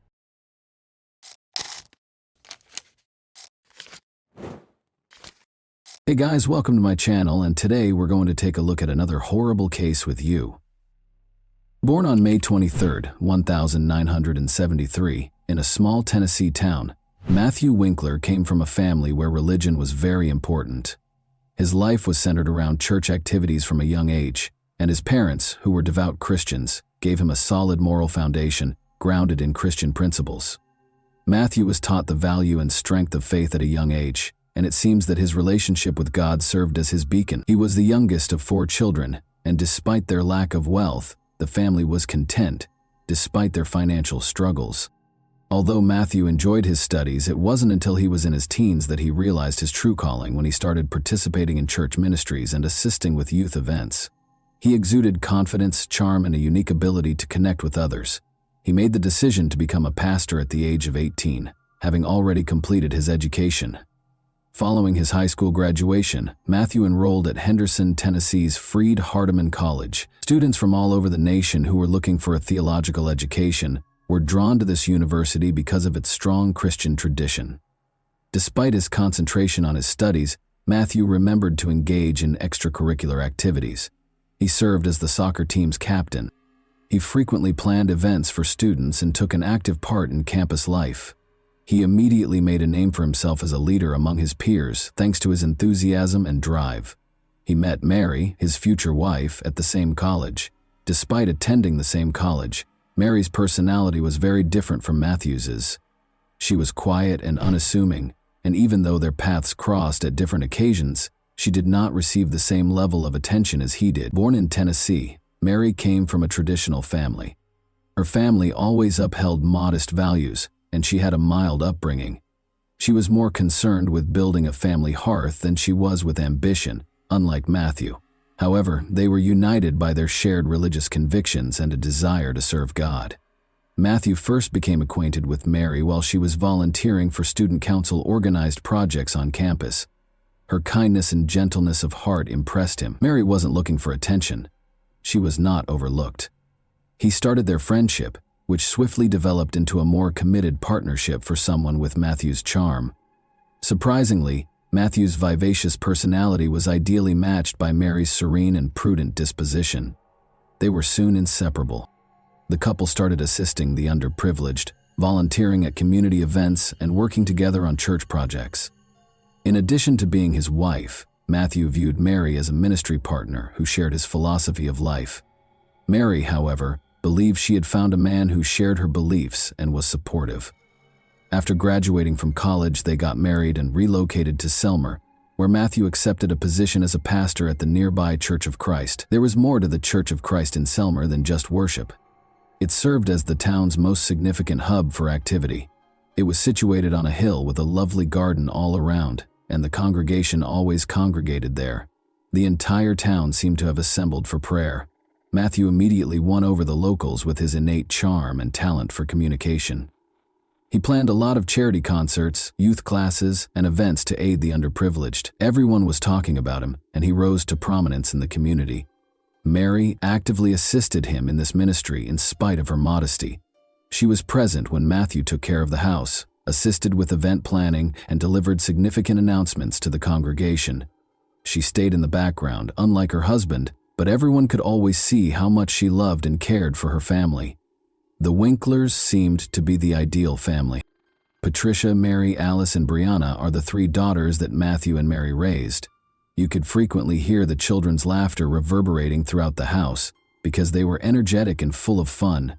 The sisters were close and, even though they were young, already exhibited the same Christian values as their parents, but there was a very bad life going on behind the closed doors of their home. The tension between Matthew and Mary was occasionally apparent to those who knew the family a little better. Although some claimed that Matthew was an overly strict man, the rumors never spread beyond a small circle. Matthew was a man of strong character. In a small town, people hardly ever talked about such things openly, but their children, who were always happy and gregarious, showed no signs of trouble for most of them. The Winklers were still a role model. It started out as a typical spring morning on March 22, as the Christ Church congregation started to assemble for services. The town was just starting to awaken. The air was filled with the aroma of freshly cut grass and coffee poured into thermoses that residents frequently brought to meetings. But soon after, the unsettling news that Pastor Matthew had failed to arrive at church broke the stillness of that morning. He never skipped Sunday services, so this was out of the ordinary. After unsuccessful attempts to contact him, a number of parishioners visited his home to check on him. They saw that the door was unlocked and the windows were draped as they got closer to the house. Given how strict the Winkler family had always been about security, this seemed strange. They knew something had gone wrong as soon as they were inside. It was too quiet in the house. A distressing call was placed to emergency number 91 at 9 a.m. Matthew Winkler was the pastor of the Church of Christ, where James Barker, the caller, was a parishioner. Barker stated that because Matthew had not shown up for the morning service, he and a few other churchgoers who were worried about the pastor had made the decision to pay him a visit at his house. A few minutes after the call, Barker found Matthew's body in his bedroom, and police officers quickly arrived on the scene. In order to avoid interfering with the investigation, Barker and other parishioners had already left the house. The house appeared to be in good condition upon first inspection, but the atmosphere was strange. The only evidence of violence or damage in the house was the fight in the bedroom. There was no sign of the family's presence, as if they had just left the house. The police officers were astounded by the house's unremarkable appearance as soon as they entered it. There was an incomplete breakfast in the kitchen, toys on the floor, and cups of leftover coffee on the table in the living room. However, the initially seemingly normal atmosphere did not match what the police officers soon learned when they entered the bedroom. They saw Matthew Winkler's body right away. He was on the bed, face down, in pajamas that showed obvious signs of abuse. Death had finally caught up with him, as was later revealed. The pastor had a noticeable large wound on his back a few hours prior, which was clearly caused by a gunshot, but the gun itself was not present in the room. The police observed that the gunshot shell casing was on the ground as they placed Matthew's body down. This immediately suggested the presence of a firearm, but none was found. There was evidence of a struggle in the bedroom. The nightstand had been knocked over, and books and personal items were all over the floor. As though someone had attempted to hide or flee, the sheet was partially hanging off the bed, and the bedding was wrinkled. This implied that at the time of the crime, the victim and the offender were engaged in combat. A few crucial details were also noted by forensic investigators who arrived soon after the police. The family had gotten up early that day and was getting ready for their morning duties, as evidenced by the empty bottles of shampoo and shower gel in the bathroom. But there were concerns about Matthew's own death in the bedroom and his absence from the church service. The shoe tracks that did not match Matthew's shoes, however, were the most interesting discovery. Someone was in the room when the crime was committed, as evidenced by prints found on the carpet near the bed. The pastor's shoes were not the same size as these footprints. This suggested a potential offender who might have been both directly involved in the incident and a witness to the murder. On one of the night tables, police also discovered a partial palm print that they later determined belonged to Mary Winkler. Her whereabouts were unknown at the time of the murder, but the print provided unmistakable proof that she was present at the scene, making this fact contentious. A child's note was left on the kitchen refrigerator by the family's eldest daughter. The paper said, "Daddy, you are loved." In the midst of the tragedy, the message was especially poignant and made investigators wonder about the motivations behind the crime. After examining the house and documenting important evidence, police started questioning.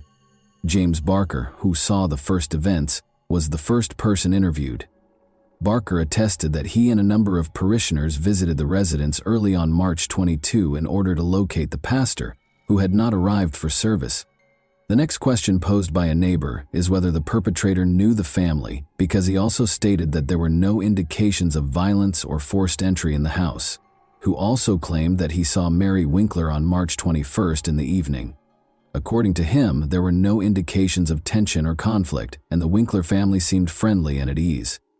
The Winkler family was described by numerous witnesses as calm and amiable, so this turned out to be a crucial point. Soon after, the police started interrogating the church employees, who also attested to the absence of any indications of disputes or questionable activities, but it soon became apparent that nobody had any clue as to where Mary and the kids might have gone.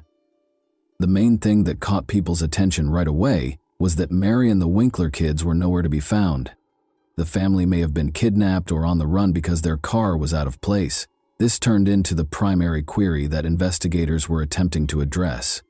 Following the discovery of Matthew's body, a massive search was launched for the Winkler's vehicle, and hotels and gas stations were inspected for possible routes Mary might have taken. When police learned that the Nissan Quest minivan had vanished, they immediately began a manhunt for it. Every patrol team within a few hundred kilometers was told to keep an eye out for vehicles that fit the description. Investigators also asked for surveillance footage from gas stations and major highways. Because Selmer is a small town, there were few options for escape routes, which gave police hope that the missing men would be found soon. The car was seen on a surveillance camera at a gas station in northern Alabama, roughly 200 kilometers from the crime scene, a few hours after the search started. 3 kids were in the backseat of the car, and the driver was a woman, according to the video. Although her motivations were still unknown, this discovery was the first concrete indication that Mary had left the state with the kids. Police started looking through Mary's cell phone's messages and calls while they searched for the car. Cellular carrier's information indicated that her phone was in operation in the Jackson, Alabama area. During the time that the car was spotted, Mary made a number of brief phone calls, none of which were to friends or family. This demonstrated her prudence and desire to avoid leaving an overt trace. Calls made the day before the murder were also examined by investigators. One significant discovery was that Mary had spoken with the bank where the family had a loan about their financial troubles. Based on this information, police theorized that strange financial relationships might have been the driving force behind the crime. Examining Mary's financial activity was another crucial area of attention. The family booked accommodations at a small Jackson motel using their credit card. Police were able to further focus their search as a result, and on March 23, 2006, just over 24 hours after Matthew Winkler's body was found, they went straight to the address that was provided. Mary Winkler and her 3 kids were discovered by police in a motel in Jackson. A tiny room with 2 beds was occupied by the family. Mary opened the door almost instantly when the officers knocked. She didn't appear panicked, but she did look exhausted. She later discovered that she had purchased the toys her 3 daughters were playing with on the way in. There was no opposition to Mary's arrest. After giving him a hug, the woman calmly climbed into the police car. The investigators were taken aback by her actions. She didn't try to escape or defend herself. She merely said, "I knew you would find us." This was a crucial detail because it showed that she was aware that she was going to be arrested. The kids were treated by psychologists at a nearby social assistance center. They looked healthy at first glance, but they were confused and didn't know what was going on. Patricia, the oldest daughter, informed center employees that her mother had asked them to be obedient while they were on a brief vacation. Investigators also spoke with people who knew the Winklers, including Mary. While neighbors characterized the family as amiable and successful, others noted that Mary had recently appeared to be depressed. According to one of her friends, she hardly ever interacted with people outside of her family and church. According to Matthew's church colleagues, he was a strict man, particularly when it came to family matters. This was inconsistent with the public portrayal of their happy marriage. The Winklers had substantial debts, according to officials at the bank where the family's loan was arranged, and a member of the congregation remembered that Mary had appeared distracted and depressed the day before. The bank sent a letter requesting repayment shortly before the tragedy. The family may have become tense as a result of this. The testimony of witnesses and the evidence collected suggested that the couple's relationship was not as perfect as it seemed. According to Mary, Matthew was emotionally harsh and frequently chastised her, but at the time following Mary's wink, there was no proof of physical abuse. Was taken into custody by police at a motel in Jackson Township. Investigators sought to ascertain her involvement in her husband's murder, and she consented to an interview. Despite appearing exhausted and depressed, the woman maintained her composure. She maintained that what happened was an accident, but her confession became the main focus of the case. Mary made it clear right away during her initial interrogation that she had no intention of concealing her role in the incidents. "It was an accident, but I did it." Her voice trembled as she told investigators about Matthew's death, but she responded to inquiries promptly and clearly. Although she acknowledged that she had picked up a shotgun the night of the murder, she maintained that she had no plans to kill her husband. Mary said it was a tense night. She claimed that she and Matthew had argued about money issues that had been accumulating for months. She claimed that Matthew had accused her of mishandling their finances and of keeping bank correspondence about their debt hidden from him. Mary remembered him telling her that I had ruined everything. Following her husband's remarks that evening, Mary disclosed that she felt depressed and humiliated. According to her, Matthew was frequently severe and insisted on complete order in the home. However, his criticism had gotten especially harsh in the last few months. He allegedly discussed that evening how her behavior had put the family in danger of going bankrupt. Following that altercation, Mary acknowledged that she felt confined.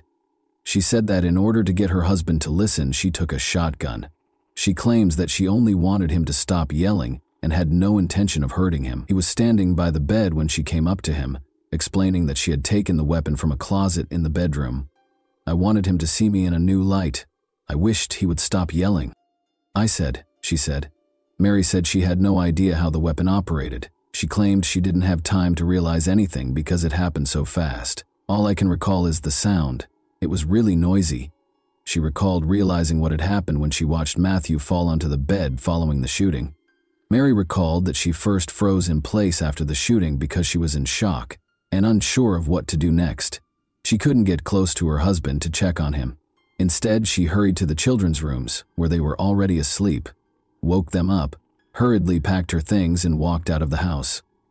Mary claimed she was in total shock and was worried that no one would comprehend her when investigators questioned her about why she didn't call the police or an ambulance. With no specific objective in mind, she simply wanted to get as far away as she could, so she climbed into the family minivan and drove off, taking her kids with her. According to her, Mary denied that she was attempting to conceal or get away with it. She claims that she chose to simply leave because she was unsure of what to do. She added that protecting her kids was her first priority. Mary's confession raised a lot of questions, but also provided investigators with a foundation for prosecution.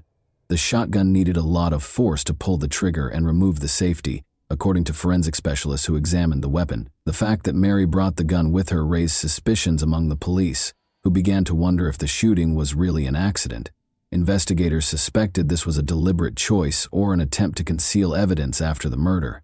Despite being emotional, Mary's own confession did not rule out a premeditated crime.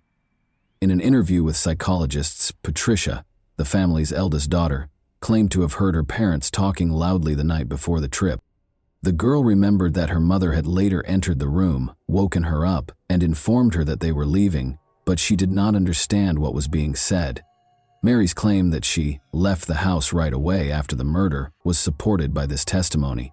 To prevent traumatizing the children, the investigation used their testimony with caution. They did, however, support the idea that Mary acted emotionally, even though her actions following the shooting continued to be unpredictable. Investigators concluded that Mary's confession contained enough evidence to bring charges of second-degree murder. Her acknowledgement that she fired the shot herself, the fingerprints found at the scene, and the fact that the gun was found in the car's trunk were the primary contributing factors. After conducting interviews and compiling evidence, investigators also explained her attempts to escape to another state and her escape with her children, which they viewed as avoidance behavior. Prosecutors intended to present the case in a way that would demonstrate Mary's actions went beyond chance, so she was moved to the county jail to await trial. What was ahead was a trial that would spark extensive public outrage and become a national conversation point, not just in Tennessee. The trial had a national impact. In the spring of 2007, Mary Winkler's trial got underway in the Tennessee District Court. The case immediately sparked widespread public interest. Journalists from across the nation attended the hearings, in addition to Selmer residents. On the one hand, Mary was portrayed by the prosecution as a cold-blooded killer. The defense, however, contended that Mary suffered from years of emotional suppression and domestic abuse, which ultimately caused the tragic result. From the outset of the trial, the prosecution adopted a tough posture. Using evidence from forensic experts, prosecutors contended that Mary Winkler killed her husband voluntarily. They presented evidence that Mary's behavior the night of the murder was motivated and purposeful. The necessity of removing the safety and purposefully pulling the trigger on the weapon that fired the shot was one of the main points of contention. According to experts, the shotgun was operational and difficult to fire, so this was not an accident. Prosecutors also emphasized Mary's actions following the murder, including her running from the scene, disappearing with her kids, and trying to escape to another state, all of which suggested that she knew what she had done. In order to demonstrate that Mary's actions were intentional, the prosecution presented surveillance footage of her filling up her car and using a bank card as proof. Prosecutors contended that she fled in an effort to escape accountability rather than phoning the police or an ambulance. According to the prosecution, the couple's relationship tensions stemming from financial difficulties were the driving force behind the crime. The family's significant debts were disclosed by the bank in court documents. The prosecution claims that Mary concealed letters from creditors, which sparked a dispute the night of the murder. Prosecutors tried to show that the woman's decision to divorce her husband was ultimately prompted by this circumstance because they felt he controlled her and put psychological pressure on her. Mary's choice to hide the weapon in the car trunk following the murder caught the attention of the prosecution. Prosecutors emphasized throughout the trial that a person who unintentionally fired a shot would not have taken such actions, and that this was not only an attempt to conceal evidence, but also another sign that her actions were conscious. In contrast, Mary's defense centered on her emotional state and the aspects of her family life that might have contributed to the tragedy. Mary acted rashly under intense stress and fear, according to the defense lawyers. They attempted to demonstrate that the flight was the product of shock and panic, and that the shooting was an accident. The assertion that Mary had been experiencing emotional and psychological distress served as the primary defense. She told the court for years that her husband dominated every part of her life, frequently criticized her, and made decisions for the whole family. Mary's lawyers claimed that these situations made her feel scared and powerless, which ultimately caused her to lose it during her testimony. Mary stated that she took the shotgun that evening to persuade her husband to listen to her and cease the abuse, not to murder him. She maintained that the shooting was unintentional. Mary could have acted under the influence of stress and emotional distress, according to a psychologist the defense brought to the trial.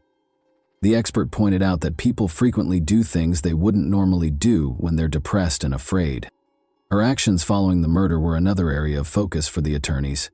They maintained that she did not intentionally try to hide the crime when she fled. Mary's instinctive defense was to leave the scene of the tragedy with her children because she was afraid that no one would understand her. Mary appeared depressed long before the tragedy, according to defense witnesses, some of whom were close friends of Mary. They recalled that she seldom expressed her emotions, but occasionally brought up the fact that her husband could be too strict. These testimonies enhanced the overall picture of the family's relationship, even though they were insufficient to prove abuse. The jury deliberated for several hours before rendering a decision. Mary Winkler's manslaughter conviction was upheld. Although her behavior following the shooting suggested responsibility for what transpired, the court believed there was not enough evidence to consider her actions fully conscious. Due to a scheduling conflict with one of the attorneys on June 8, 2007, the sentencing phase was postponed from its original start date of May 18, 2007. A judge in Tennessee sent a yeas on the manslaughter charge. Mary Winkler received a sentence of 210 days in prison. According to her record, she had already completed 5 months of that time, and the judge permitted her to spend up to 60 days in a Tennessee mental health facility. And that wraps up today's chilling story. If you enjoyed this video, don't forget to like and subscribe so you never miss a new upload. Also, let me know in the comments what part of this story shocked you the most. Thank you for watching, and I'll see you in the next video.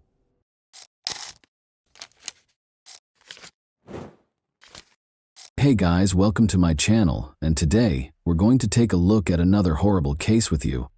After opening in 1954, the Fontainebleau Hotel quickly gained popularity among Miami's elite. Benjamin Novak founded it and oversaw the property until 1977. Bernice Novak, his wife, was a prominent figure in Miami's social life. In 1956, Bernice, a former fashion model in New York, and Benjamin welcomed their only son, Ben Novak Jr. Ben carried on his famous family's legacy while growing up in the glitz and glamour of this iconic American hotel, making use of his connections and power. Ben's life wasn't without its difficulties, even though his parents were famous and socialized with celebrities. He missed out on deep friendships with peers and frequently felt alone as a child because he was surrounded by adults.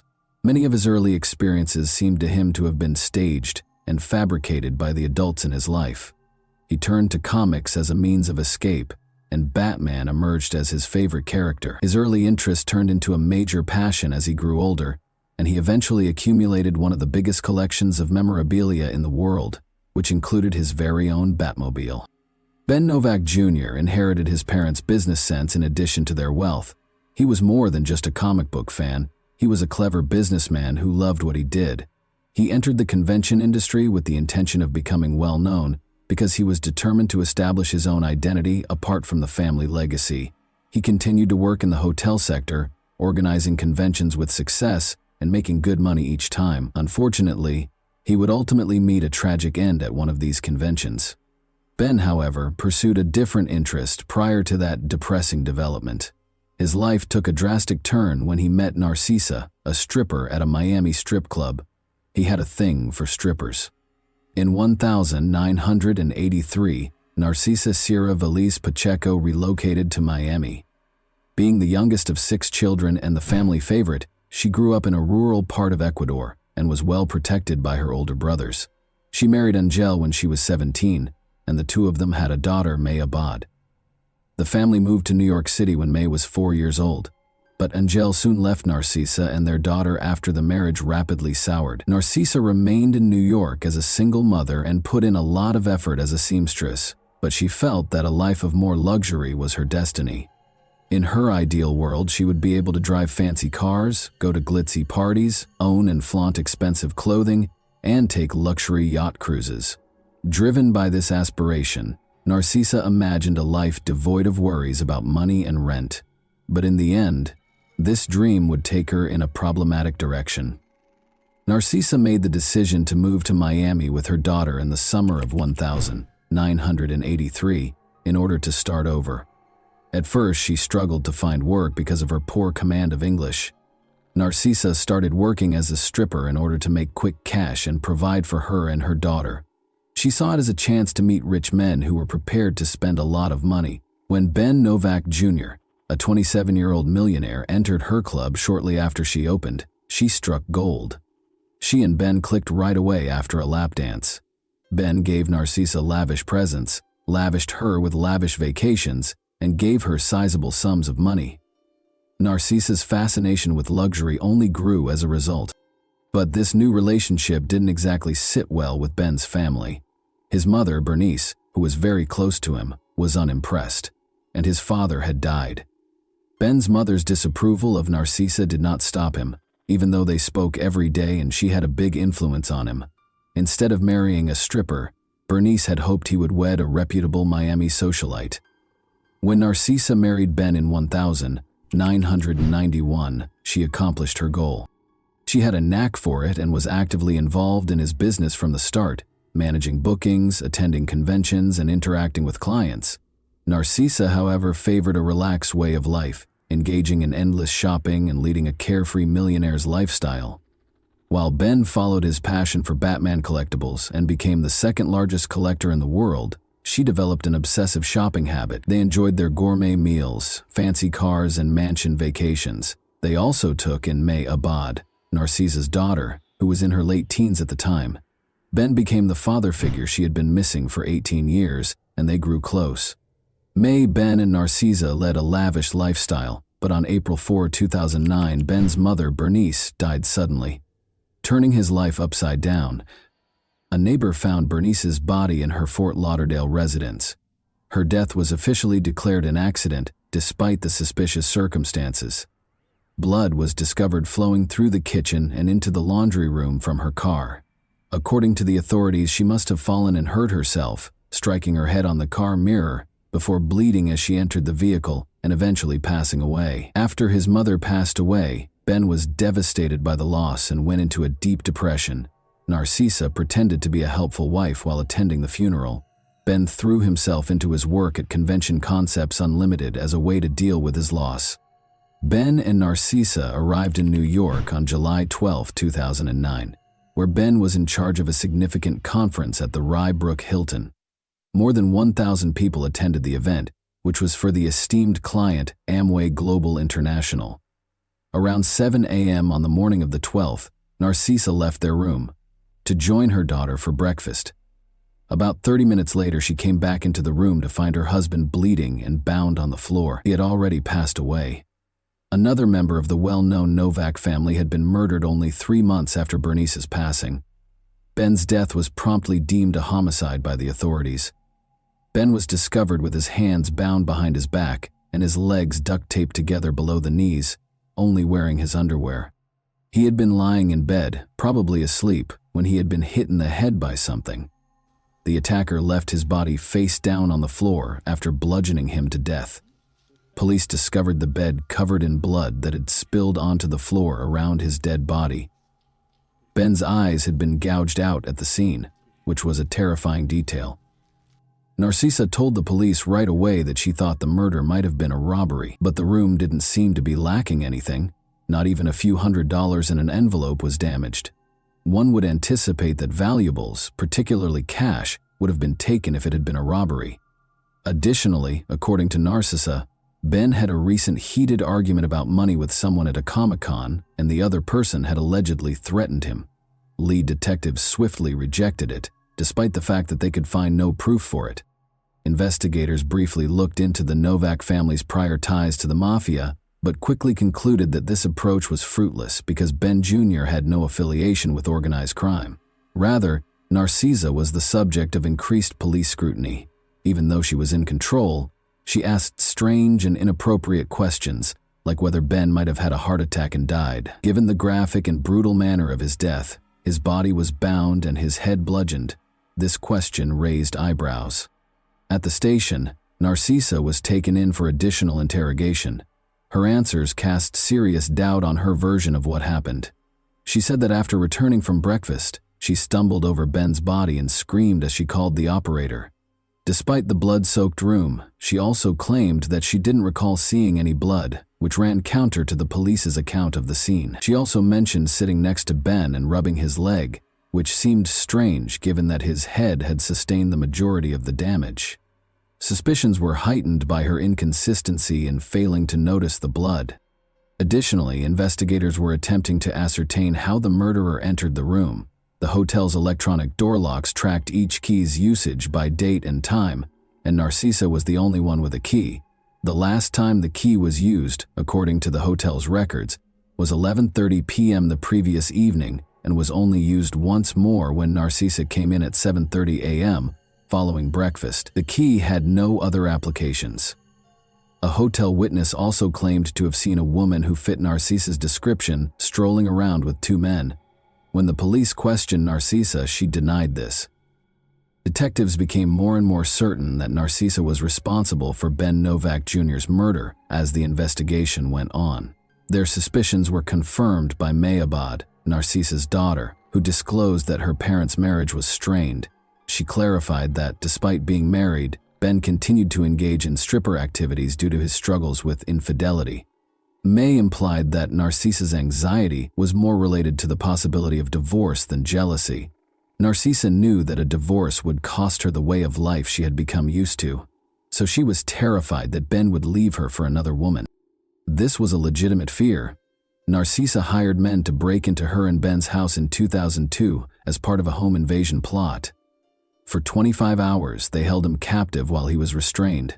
According to her daughter, Narcisa had a history of using drastic methods to keep Ben from leaving her and would go to great lengths to get what she wanted. Ben called the police to report the incident, but he later dropped the charges and the case was categorized as a domestic dispute instead. Detectives still did not have enough evidence to charge Narcisa, even with the growing suspicions and evidence against her. After questioning, they chose to send Narcisa and her daughter back to their hotel. May begged her mother to tell the truth during this time. In response, Narcisa reminded her daughter of their relationship but gave no other details. Police were called to the Novak residence for a reported domestic disturbance 3 days after Ben was killed. May Abad clarified that she immediately went to the house to look for evidence against her mother after returning from New York. Narcisa found her while she was looking through documents and used a crowbar to attack her, accusing her of betraying her country. According to Narcisa, she grabbed the crowbar in self-defense after May started the fight and attempted to start a fire. The Fort Lauderdale home of Novak was searched by police. They confiscated 5 rolls of duct tape, documents, computers, bills, and security tapes. May, worried that her mother might inherit her stepfather's estate, hired a lawyer to freeze the estate as the investigation surrounding Narcisa Novak became more intense. She also got in touch with the detectives in New York a few months later to offer more proof. Narcisa knew that Ben was having a serious affair with Rebecca Bliss, a porn star, in 2008. May claims that Ben's declarations that he intended to leave Narcisa caused her mother to become extremely alarmed. May thought that Narcisa's murderous intent was motivated by the possibility of divorce. Narcisa did not like the prenuptial agreement, which stated that she would only get $60,000 and give up any claim to Ben's millions in the event of a divorce. Ben's will left his mother the majority of his assets, so even if he died, Narcisa would still lose out. But there was uncertainty about Narcisa's possible inheritance, because his mother had only passed away 3 months prior. The police also questioned Cristobal Veliz, Narcisa's brother. He claimed that Narcisa's daughter May Abad was the murder's mastermind. Cristobal implied that there was a cover-up behind May's tardiness in disclosing Ben's affair with Rebecca Bliss. Narcisa told the FBI that she had found explicit love letters from Ben to his stepdaughter May, which further complicated things. According to Cristobal Veliz, he could demonstrate that May Abad had framed her mother and hired a hitman, Alejandro Garcia, to kill Ben. Garcia was taken into custody for an unrelated offense in November 2009. He was questioned about the Novak murder while he was in detention. When Garcia realized how serious his situation was, he made a deal and admitted to killing Ben Novak Jr. He asserted, however, that Cristobal Veliz, not May Abad, had employed him. According to Garcia, Veliz paid him $5,000 to commit the murder. Police were unable to locate any receipts from Cristobal's residence to verify the transaction, but surveillance footage showed Garcia retrieving a payment receipt from Cristobal. Garcia decided to cooperate further because he was already facing prison time, and he disclosed a shocking fact. This was not the first murder he had committed under Cristobal Veliz's supervision. Alejandro Garcia was hired in April 2009 to murder Bernice Novak as she went into her garage. Garcia viciously struck her face after attacking her with a monkey wrench. It was discovered that in order to inherit Ben Novak's wealth, Narcisa Novak had planned the murders of Bernice and Ben with the assistance of her brother, Cristobal Veliz. To take over the estate, Narcisa had to get rid of Bernice. Alejandro Garcia testified during the trial that Bernice was supposed to be beaten severely and struck in the teeth. While Ben was asleep on the morning of July 12, 2009, Narcisa opened her husband's hotel room to Garcia and Joel Gonzalez. They started attacking Ben after she led them to his bedside. Narcisa told one of the men to gouge out Ben's eyes and gave Garcia a pillow to muffle Ben's screams. Garcia's testimony aligned with the police-discovered evidence. A rumpled photo of Narcisa's daughter May Abad was discovered in Garcia's pocket upon his arrest, indicating that she was also a target. Cristobal and Narcisa had also plotted May's murder. Police questioned why Ben's burial was delayed after his body was kept at the Westchester County morgue for 2 months. The investigation found that Narcisa was preoccupied with rifling through Ben's Batman collection, embezzling funds from his business accounts, and swaying bank tellers to gain access to his safe deposit box instead of attending his funeral. Narcisa and Cristobal were taken into custody for the killings on July 8, 2010. They were officially charged with the murder of Bernice Novak. Their trial started on April 23, 2012, a year later. Despite his decision to testify in his own defense, Cristobal gave a terrible performance. During cross-examination, he contradicted himself several times. Both Narcisa and Cristobal maintained their denials of involvement, even after video footage showed Garcia and Gonzalez monitoring the hotel, and phone records showed a 2-year correspondence between the two that implied premeditation. Ben had been preparing to leave Narcisa, according to Rebecca Bliss, his mistress, who testified. Rebecca disclosed that Ben was willing to improve their relationship after expressing discontent with his marriage. Every day he assured her of his commitment to her and declared his love for her. Rebecca had previously been confronted by Narcisa regarding the affair, and she had turned down her offer of money to leave Ben. At one point, Narcisa even pretended to be Rebecca, which led to Rebecca's apartment losing power. Furthermore, Rebecca said that 6 months prior to Ben's actual passing, Narcisa had lied to her condo management by claiming that he was dead and therefore unable to pay rent. Narcisa threatened that no one else would have Ben if she couldn't, according to Rebecca. In an attempt to receive lighter sentences, Narcisa and Cristobal both tried to place the blame on the other during the trial. Cristobal was the main mastermind behind the killings, according to Narcisa's lawyer, who argued for a reduced sentence of 27 years. Cristobal continued to blame his niece May Abad as the main conspirator in the meantime. Narcisa was found guilty on 12 of the 13 charges against her, while Cristobal was found guilty on 14 of the 15 charges, even though detectives had thoroughly investigated and rejected these claims. Narcisa's conviction resulted in her losing all claim to the inheritance she had hoped to inherit. The 2 sons of May Abad will now inherit Ben's estate. Evidence provided by the prosecution showed that Narcisa had paid her brother to employ 2 hitmen. According to the murderer's testimony, Cristobal had enlisted their help and given them instructions from Narcisa on how to carry out the assaults. Binding Ben and gouging out his eyes were among the instructions. When the murderers reached the hotel early on July 12, Narcisa let them into her husband's room, led them to Ben, who was asleep, and gave him a pillow to stop him from screaming. Ben was severely beaten with dumbbells until he passed out, leaving him for dead. According to Garcia's testimony, the initial intention was not to kill Ben and Bernice, but rather to cause them severe injuries. Both Narcisa and Cristobal were found guilty at the end of the trial of murder, conspiracy to commit murder, stalking, domestic abuse, money laundering, and witness tampering. When the guilty verdict was read, Narcisa gave up her right to appear in court.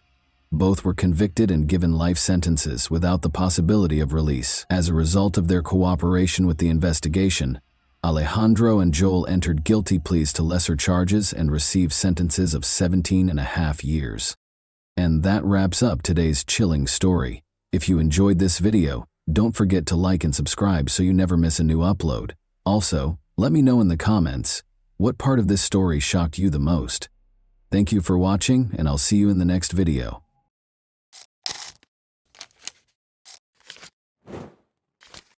Hey guys, welcome to my channel, and today we're going to take a look at another horrible case with you. Even if the opposite of goodness might occasionally have irreversible effects, people nonetheless carry out nice deeds without waiting for gratitude in return. In our tale, a selfless deed committed years before led to death as well as a radical transformation in the lives of all the heroes.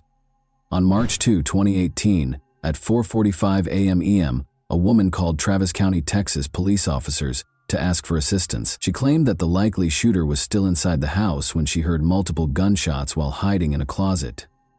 The dispatcher instructed the woman to wait for police officers who were en route to the house and not to come out of hiding during the phone call. Police had already roped off the residents a few minutes later, and the woman in the closet was identified as Corey Shaughnessy, a local. The woman was in a really depressing state. In the kitchen, Corey was terrified and unable to comprehend what had occurred. Her husband, Theodore Shaughnessy, was lying close to the table in a pool of his own blood. Take a seat back because we are working together to investigate another unfortunate case today. Born on February 7, 1963, Theodore Shaughnessy was the youngest member of a large family. Shaughnessy, who grew up in Arizona, close to Phoenix, has a deep passion for fast vehicles and all things related to them. He literally fantasized of sports cars as a teenager. Growing up, Theodore was a fearless man who believed that the greatest way to be happy and enjoy life was to get some adrenaline. Still, he was a good son, a good friend, and a nice upbeat man. Ted met Corey Garman in a nearby arcade when he was 20 years old. The young men clicked right away because they had many interests, such as a passion for books and jewelry. They were married in 1989 when their sympathy swiftly evolved into deep love. Following their marriage, the Shaughnesseys relocated to Austin, Texas, where they established Gallery Jewelers, the family business, and soon settled in. Together, the Shaughnessy family created a high-level business. Corey, who worked as an appraiser for Ted, the family business, was passionate about diamonds and fine art. However, he was the store's public face. People were drawn to him and energized by his energy because he had a gift for connecting with them. He was highly gregarious and active, since he became the company's lifeblood wherever he went. This trait was very beneficial to his business, since it allowed him to communicate with clients and partners in a common language and work out the best terms for everyone. The family fortune was eventually believed to exceed $8 million, 0 cents, due to the business's considerable success. Yet Theodore never wavered in his generosity or consideration for others. He frequently donated to charitable foundations and purchased food for the less fortunate. The couple bought a lovely new house close to their store as the family business grew. The pair seemed to be the ideal match and complemented one another. In fact, everything appeared to be nearly ideal, except for the fact that the couple was childless. Ted and Corey made the decision to grow their family in tandem with the jewelry business. They took a 16-month-old boy from a Ukrainian orphanage in 2000, making a decision that would change their lives. It was simply love, unconditional and immediate. Nicholas was the name of the young boy with the gray eyes. The Shaughnessy family's lives was finally completed by this long-awaited event, as they now had all they needed for complete happiness. Nicholas was an energetic and well-behaved child growing up. Like his father Ted, who frequently took the youngster to the racetrack, he had a deep affinity for both vehicles and animals. Around addition to riding sports cars and going karting together, the father and son frequently just walked around the park together. Nicholas developed an interest in car disassembly throughout his high school years and even started a small business. The young man recruited pals and used his parents' money to purchase the required equipment. Nicholas met Jackie Edison at the same time. They were attracted to each other right away when they first met the young people, but they disliked the young woman after meeting Nicholas's parents. She didn't seem like the right fit for Corey. However, nobody stopped youngsters from dating in order to stay in touch with Nicholas. Jackie eventually gained their approval and began spending so much time at the Shaughnessy home that they allowed her to move in. Jackie left his parents in August 2017 to begin a new life in College Station. His parents provided financial assistance for him as a day trader while she was in school. Every weekend, the young guy traveled the 2 hours to Austin to see his parents, whom he was quite connected to and tried not to distance himself from. Nothing in his life appeared to be a sign of trouble, and everything seemed to be going smoothly. Ted and Corey were awakened by their dog's persistent barking at 4:30 a.m. on March 2, 2018. Since the animals frequently responded aggressively to tiny creatures that would inadvertently come onto the family home's yard, this was typically a common occurrence. Ted made the decision to investigate, but Corey believed there was nothing to be concerned about and that the dogs will stop barking in a short while. He proceeded to inspect the house after arming himself with his .40 caliber handgun. Corey quickly fell back asleep after resting her head on the pillow. However, she heard a gunshot in the kitchen a few seconds later, followed by several more rounds. Fearful, Corey reached for her revolver, which was normally by the bed, and left the bedroom to assist her husband. However, as she was leaving, she noticed that her favorite dog Bart had been shot at the doorway. A dark, ominous figure suddenly materialized in it. Fearing that he would be discovered and killed, Corey shot randomly, directing all 6 bullets toward the door, unloading the revolver and hiding in a closet. Fortunately, Corey managed to reach for her cell phone and notify emergency authorities that someone had broken into the residence. She claimed to have heard groans coming from the room and to have shot one of the assailants. The terrified woman repeated to the operator that she heard someone groaning, but she wanted to make sure because she didn't know who was making the noises. She was calmed down by the dispatcher, who advised her to wait for the police and not leave the shelter. She was notified that the cops had reached the residence 15 minutes later. Eventually, the groans subsided and the house fell into a funeral silence. After exiting the closet, Corey made his way to the front door. She noticed her spouse in a pool of blood as she passed the kitchen. Shells littered the area around him, and he appeared to be lifeless. She was so terrified that she went to the door and opened it, but nobody was there. It just so happened that the officers were in the incorrect house. The officers on her neighbor's doorway were attempting to determine which side of the street the gunfire were coming from because of the peculiar precinct arrangement of this neighborhood. After settling down, they hurried to the Shaughnessy residence. A trembling Corey, her life utterly destroyed, was waiting for them on the doorstep. She had no idea what had transpired. After entering, the police officers made every effort to soothe the woman. Corey reported the attack to her son over the phone. She went for Austin right away with Jackie, and they got to her parents' house at about 8 in the morning. Theodore Shaughnessy, 55, was shot many times in the head, back, and thigh, and died as a result. Friends, family, and acquaintances were appalled by what had occurred. Nobody had any idea that they could have homicidal adversaries who could be shot at close range in such a heartless manner in the middle of the night in their own house. In order to assist Corey and help with the inquiry, Nick and Jackie remained in the house with her after the tragedy. The crime scene was inspected by law enforcement. The discovery of 2 distinct kinds of shell casings in the .40 and .38 caliber indicates that 2 distinct firearms were used in the shooting. Although there were no indications of forced entry, the offenders must have entered through the far bedroom's open window, which caught attention when the safety netting was taken down.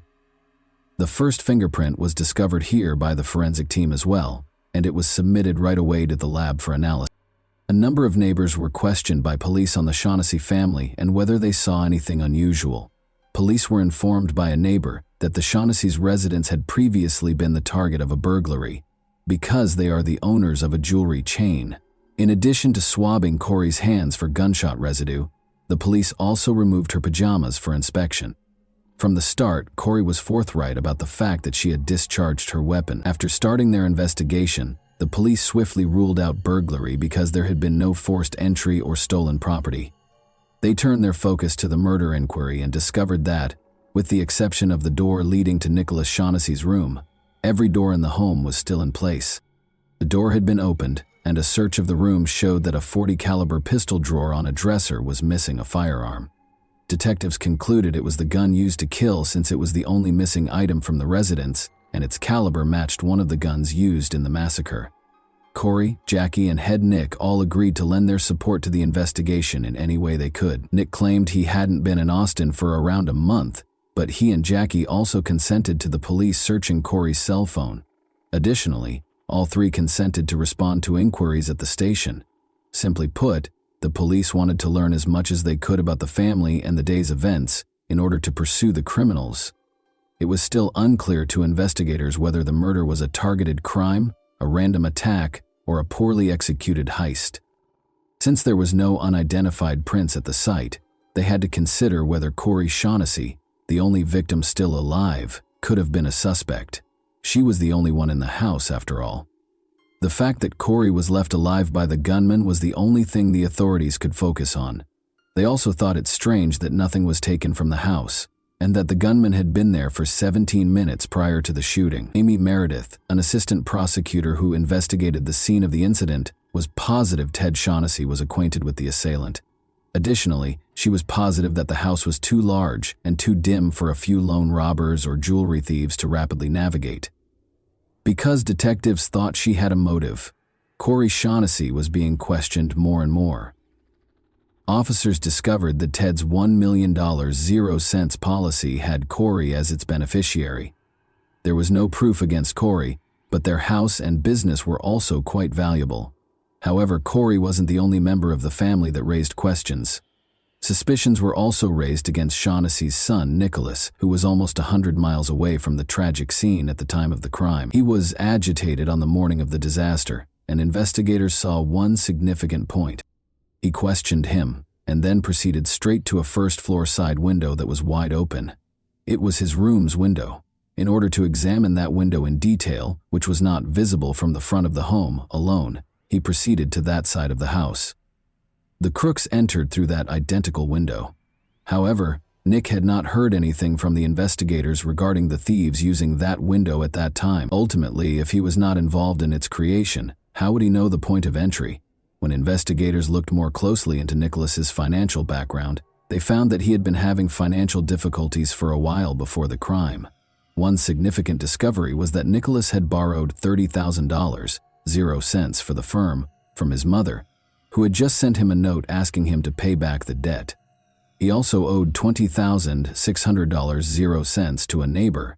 One possible reason to conduct the crime was these financial pressures, but when it was revealed that Nicholas was the only recipient of a $2 million 0 cents insurance claim in the event that his parents did not die, the probe took a more significant turn.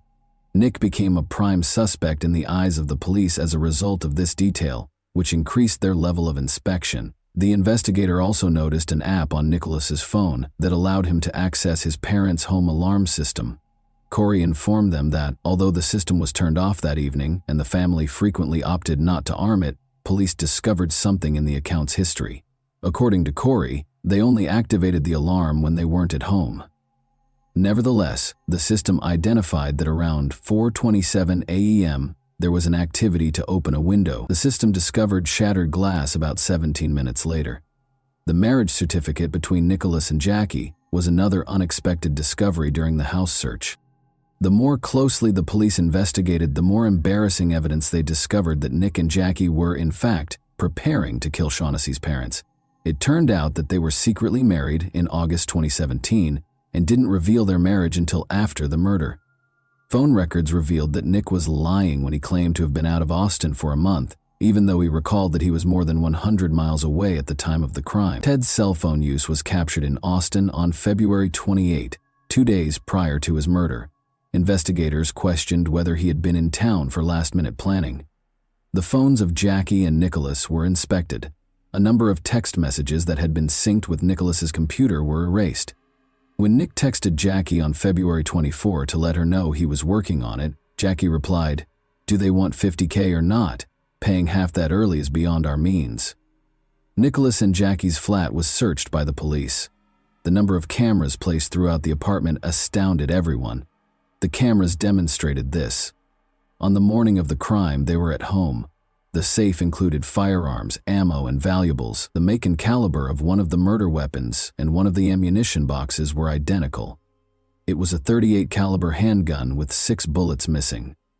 Nick requested that Jackie take money out of the account. In other letters, Jackie had taken out $1,000 from the bank a few days prior to the crime, so if this occurs, she will have cash on hand. Officials believed it was no accident. Investigators got in touch with Nick's high school friend Spencer Patterson, who officiated Nick and Jackie's wedding during the course of the inquiry. Even though it was quite challenging to get in touch with him, the information that was gathered was crucial in establishing Nicholas' guilt. It turned out that the fingerprint from Nicholas's bedroom window was a dead end. The window belonged to the individual who installed it, but when Nicholas lived there, authorities discovered that he had used it to enter and exit the property covertly. Spencer, his best friend, was also aware of it. Police interviewed Spencer. Additionally, he was aware of Ted and Corey's home safe location. Spencer's house, vehicle, and cell phone were searched by police. Police discovered a .38 caliber handgun in the vehicle. Although it wasn't one of the murder weapons, it was sent for forensic analysis. Additionally, Spencer was at home on the morning of the incident, according to his cell phone. Although Spencer was not considered a suspect, he did contribute to the suspicions against Nicholas that was disclosed by Spencer just prior to the crime. After Ted and Corey left, Nick mentioned obtaining $8 million, 0 cents. Spencer attempted to hire Nicholas Shaughnessy to murder the family and take all of their belongings. The disguise was unnecessary because they would all perish, according to their communication. Nicholas Shaughnessy and Jackie Edison were arrested by police on May 29, 2018, for criminal solicitation, Nick wrote. Corey was incredulous. By that time, her son was working in the jewelry store in his father's place, and the widow thought the authorities were attempting to frame him. Corey continued to think it was an error. She stated that she required concrete evidence of their involvement. Jackie was freed on bail 2 weeks after the arrest. After the catastrophe, Corey found her son the best lawyer she could find. "You could have told me that aliens landed in the front yard, and I would have believed that instead of believing that Nicholas and Jackie were planning to kill us," Corey Shaughnessy stated in an interview. Corey has been Nick's companion for months. She genuinely thought that either there was something odd with illegal substances, or perhaps the children were involved in something in College Station where Nicholas owed someone money. Or perhaps he misrepresented his parents' jewelry-making profession. The mom was prepared to accept anything other than her son's murderous plot. However, the authorities were positive that the attack was carried out by Nick and Jackie. There was still the difficult chore of identifying Ted Shaughnessy's shooter. After all, the investigation has come to a standstill, and the traces and evidence have run their course. Detective James Moore made the decision to watch the security footage from Nick and Jackie's porch, which had been taken just 2 days prior to the attack, 4 months after the crime. This was the last straw for a mother who had been fighting for months to believe in her son.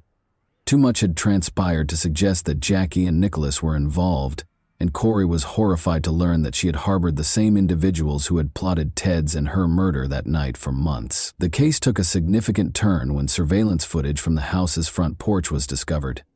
Nick Shaughnessy can be seen greeting 2 men at the front entrance in the video, which was taken just 2 days before to the incident. Anderson is printed on a green t-shirt that one of them is sporting. To find the individual on the tape, detectives hurried to the Anderson Window Company. Although he wasn't home that day, his wife swiftly attracted their attention by answering the door. His name was Cameron Vosmek. She claimed that her husband had been approached to kill someone for money a few months prior by a man named Johnny Leon, but Cameron had refused. Vosmek was not considered a suspect by the police. During his subsequent interrogation, Johnny Leon acknowledged that Nick had attempted to hire him for $100,000, 0 cents, but that he had turned him down. After being taken into custody, he disclosed that he had driven to Austin with Nicholas just days prior to the incident. He claimed that they had stopped in front of Shaughnessy's residence. After walking to the residence, Nicholas returned and stated he was unable to enter. After that night, Johnny said he had nothing to do with the incident, but his cell phone indicated that he was in Austin the morning of the crime. Johnny provided the second shooter's cell phone number, but not his name. Arian Smith was a man he had communicated with. Smith asserted that his girlfriend could give him an alibi and that he was with her. According to his lover, Arian abandoned her in a motel room early on the morning of the crime. She called him multiple times after he departed in her car, but the boyfriend did not pick up. After the crime, Arian's girlfriend informed authorities that he had been carrying a .40 caliber handgun for a few days. The firearm was found in Smith's family. Arian Smith was taken into custody. Additionally, police found that both guys had prior arrests. Actually, they had previously been arrested together for illegal narcotic trafficking. Capital murder charges were brought against Nick Shaughnessy and the two suspected murderers. The new district attorney, Jose Garza, took over as assistant district attorney in the spring of 2021 after Amy Meredith resigned. His office offered the criminals a chance to avoid a potential death sentence by entering a guilty plea to a lesser charge of murder and serving 35 years with the possibility of parole. Smith and Leon concurred. Corey offered to accept the plea deal in a letter to Nicholas. A 35-year sentence with the possibility of parole in April 2021 would be imposed. In exchange, Nicholas agreed to be released on his 36th birthday. Nicholas Shaughnessy entered a guilty plea and received a sentence of 35 years in prison during a hearing in April 2021. After completing 20 years of his sentence, he will be eligible for parole. Johnny Leon and Arian Smith received sentences of 35 years in prison, with the chance of release. Arian Smith reported to the police that he heard gunshots coming from the bedroom and a woman sobbing after they had shot Ted. Smith claimed that he pleaded with Leon to leave the house and not kill Corey. They departed in order to avoid being shot from prison. Nicholas wrote his mother letters. After 2 years in prison, Corey was finally permitted to see her kid. The .40 caliber revolver belonged to Ted, so even though Corey knew a lot about the case of Nicholas and Jackie, she was still unsure of who had used it. Nicholas admitted to giving Arian Smith his father's gun in a private conversation. Corey was finally able to accept that Nicholas was actually connected to the case when this was revealed. Nicholas and Jackie's desire to have us killed was unthinkable to my husband, me, our family, or any of our friends. Jackie made an effort to minimize her role in the crime's planning. She said she had no knowledge of it. According to the deleted text messages, she acknowledged that she had visited Austin multiple times with Nicholas, but she claimed that she had never taken Nicholas's claims of massacring her parents seriously, which is how the police knew she was lying. In March, while Nicholas was incarcerated, Jackie filed for his divorce. Jackie was charged with conspiracy to commit a criminal in June of 2022. Jackie entered a guilty plea to attempted conspiracy to commit a criminal in 2023. She was given a suspended sentence, which allowed her to enter a guilty plea and be placed on probation. She was incarcerated for 120 days. She will spend 10 years on probation. She will have to spend 2 days in jail on the anniversary of Ted Shaughnessy's murder every year for 10 years. Nicholas was interviewed while incarcerated. He claimed he aspired to become wealthy and win Jackie over. With their adoptive son Nicholas, Ted Shaughnessy, a licensed jeweler, and his wife Corey Shaughnessy, a trained gemologist appraiser, could have led a successful life. Ted, who established Gallery Jewelers in Austin in 1995 and saw success, establishing the family as a respected name in the town, was killed by his son Nick, who sought to ruin his parents' happy existence by placing a $1.00 sign on their lives. The victim's kid is currently still being held at the Clemens unit in Brazoria, Texas. At the aforementioned state's LeBlanc facility in Beaumont, Arian Smith is completing his sentence. Johnny Leon is still detained in New Boston, Texas, at the Barry B. Telford unit. This is a tale of remarkable change that society discovered too late. Kindness can sometimes come at too great a cost, turning the seemingly close person into an executioner. Ironically, the eager Shaughnesses went to great lengths to welcome a felon home. It is terrible that they were unable to teach their kid the basic reality of life, that money is the resource that can be replenished the easiest, but time is not. They were too consumed by their love for the child. Nicholas expressed his heartfelt apologies to his mother in a prison interview. Is it feasible, though, to take an apology that never should have been given? Corey Shaughnessy has gone through an incredible emotional journey over the years of the investigation, coming to the realization that her own son hired hitmen to kill her and her husband for financial gain. She still loves her son, the same 8-year-old boy who hugs her affectionately in pictures and races cars with his father, but the life that Corey and Ted attempted to build around him is gone forever. Presently residing in a different location under a false identity, Corey Shaughnessy makes an effort to regain faith in those around her every day. Indeed, a terrifying concept haunts us throughout our story. Many people are far from what they seem at first glance. You lived in your own house with the 2 individuals who attempted to murder you? And that wraps up today's chilling story. If you enjoyed this video, don't forget to like and subscribe so you never miss a new upload. Also, let me know in the comments, what part of this story shocked you the most? Thank you for watching, and I'll see you in the next video.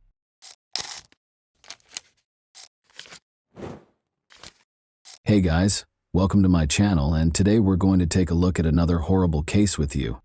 Lori Eisenberg called the Idaho authorities in February 2018 with a distressing message. She said she was sailing on Lake Coeur d'Alene with her husband, Larry Eisenberg, when he suddenly fell into the water. But after the body was recovered, a medical examination revealed a different picture, which made authorities believe that a more intricate and nuanced story was involved. Born in 1950, Larry Eisenberg earned a degree in forestry from the College of Idaho. He worked in forest cultivation, maintenance, and harvesting. He started working in the woodworking industry after completing his college education. He spent his entire life striving for success because he enjoyed working hard. In 1974, Larry married his first wife, with whom he had 2 children. But after the kids grew up, the couple got divorced. He soon met Lori Barnes, who was born in 1953. Lori's life used to be extremely impoverished. On occasion, her family even had to stay the night on farms that were deserted. She got married in 1973 at the age of 19, and the couple divorced in 1996, but they had 6 daughters together. She moved out after the divorce and became a single mother to her daughters. Many were drawn to Lori because of her amazing laugh and smile, and she was very good with people. Larry has consistently stated that he loves his wife more than anything else since they were married in 2004. Their neighbors and friends said their 17-year marriage was perfect. In northern Idaho, they led a contented life. Lori was the executive director of the North Idaho Housing Coalition at the time, which remodeled homes for impoverished families to buy or rent. Larry was retired but still involved in a number of community activities, and she was a well-respected member of the community.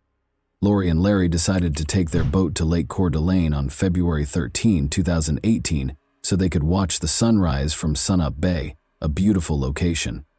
Given that Lake Coeur d'Alene is generally regarded as having serene waters, what happened that day was nearly unthinkable. But soon after they set sail, Lori looked very upset and used Larry's phone to dial 911. She reported her husband's drowning to the authorities. Lori described her desperate search for Larry in the water and her need for immediate help. At 11 a.m., officers reached the closest shoreline and sent a rescue boat to retrieve Lori so that she could receive medical care. Sheriff deputies asked the woman for any information regarding Larry's last known location when they arrived at the scene. Lori claimed she couldn't find her cell phone and didn't call emergency services until 2 hours after Larry went overboard. Additionally, Lori stated that she had to manually start the engine again because the ignition key had broken shortly before the incident. She then disclosed that after searching the neighborhood for Larry, she chose not to drive the boat back to shore out of concern that she would lose the trail. She eventually located Larry's cell phone and dialed 911 after taking out a blanket to stay warm. But after she finished speaking, the cell phone fell out of her grasp and into the lake. The officer observed that the woman's emotion appeared to be very real during this exchange. They all believed it to be an accident. Lori was assisted by medical staff in waiting for an ambulance so she could be monitored further. Officers towed the Eisenbergs' boat to a speedboat nearby so they could inspect it. Detectives noticed blood spatter in multiple locations as soon as they got on the boat, most likely from Lori's nosebleed. Officers discovered a switch and cord on the floor, despite Lori's assertion that the ignition key broke prior to Larry falling into the water. Because the switch and cord would have needed to be connected to the ignition switch in order for the engine to start later, investigators thought this was strange. Furthermore, the ignition key was obviously bent, indicating that there may have been a struggle of some kind.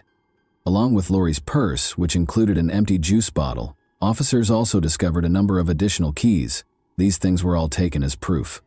Lori's cell phone was discovered by a deputy sheriff during an examination of the vehicle the Eisenbergs used to tow the boat.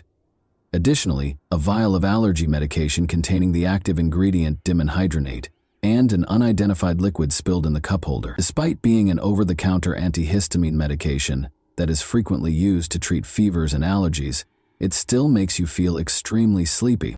Unfortunately, a thorough search was necessary because Lori did not provide precise information regarding their most recent location. As a result, it was determined to use a group of divers equipped with sonar. In an attempt to find Larry, search and rescue helicopters were also involved in the search, but to no avail. Detectives were still unable to locate Larry, so 5 days later, on February 18, they called Lori Eisenberg and asked her to go on the lake with the sonar diving team.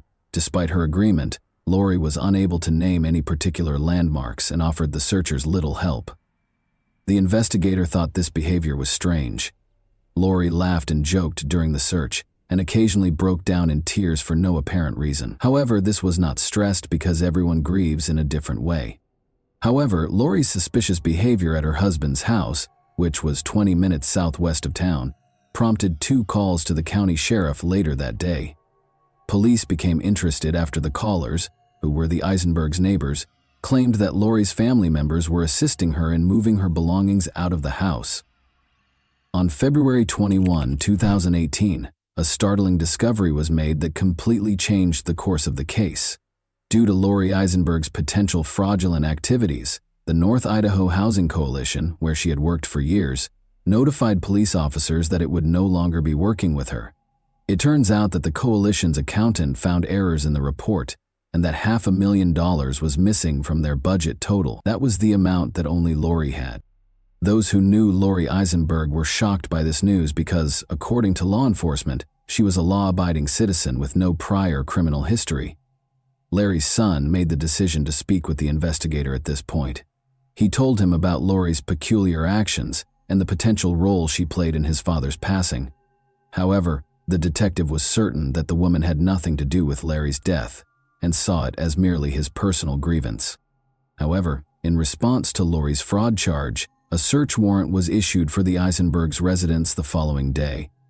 Several pieces of evidence were found during the search, including red stains on the floor outside the house, paper towels that appeared to have dried blood on them, black latex gloves, and a Ziploc bag that contained an unidentified white powder. Lori was immediately briefed on the evidence by the investigating detective. She countered that she was unaware of the brown stains in the backyard and that the blood they discovered on the gloves and towels was her own. The red marks on the concrete were later identified by forensic analysis as paint drips that had stained the boards. Lori was arrested on 40 counts of forgery on February 27th. Since the coalition was partially financed by taxpayers, the nearly $500,000 she was accused of stealing would escalate into a far more serious offense. On the following day, one of Lori's daughters posted her $75,000 bail. About 3 miles from the location where Lori claimed Larry fell overboard, Larry's body was discovered floating face down, close to the shore on March 1, 16 days after the tragic event. An autopsy the following day verified that the body belonged to Larry Eisenberg.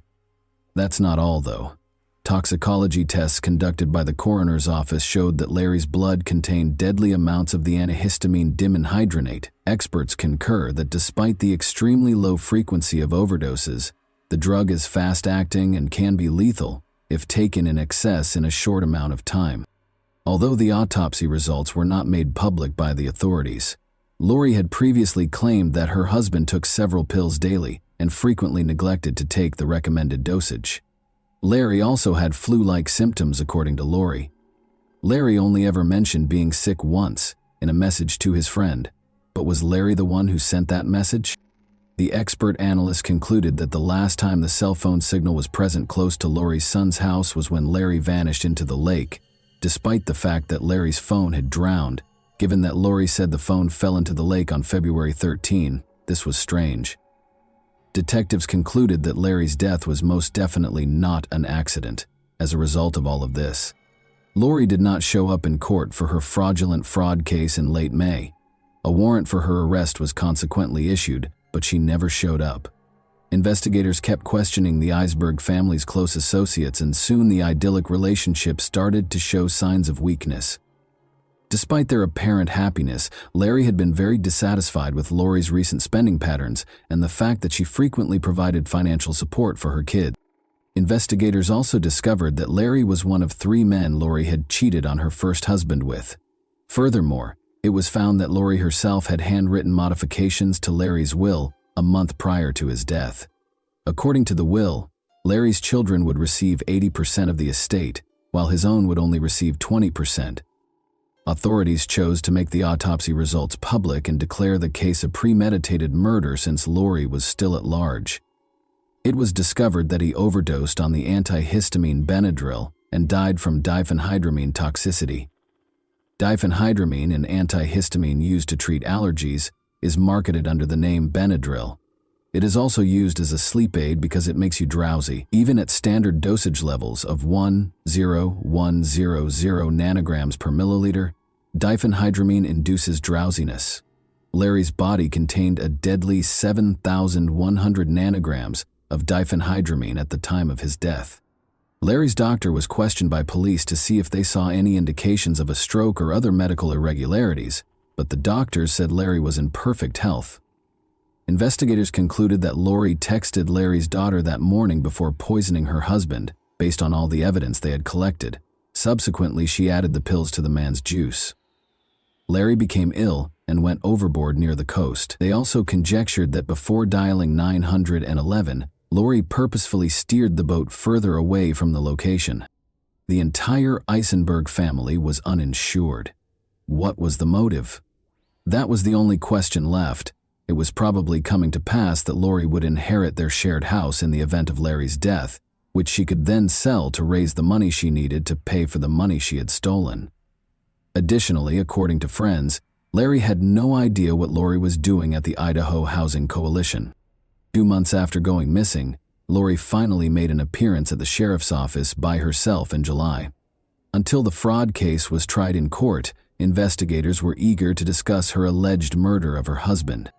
Eisenberg consented to enter a guilty plea to 3 counts of wire fraud and 1 count of federal program theft in November 2018. She also consented to make restitution of about $580,000. Eisenberg was found guilty of embezzling over $500,000 and given a 5-year prison sentence.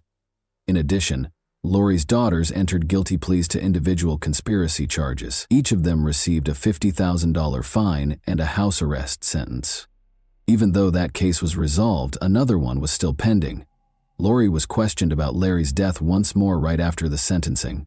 Detectives questioned her directly about whether or not she had killed her husband during that interrogation. Lori behaved apprehensively throughout this interrogation. Her foot started tapping, which is a sign of tension and anxiety. After that, she was informed of the autopsy's findings. The detectives persisted in pressing her with additional compromising evidence, even though she denied any involvement in her husband's death. She eventually demanded an attorney and refused to answer any more questions.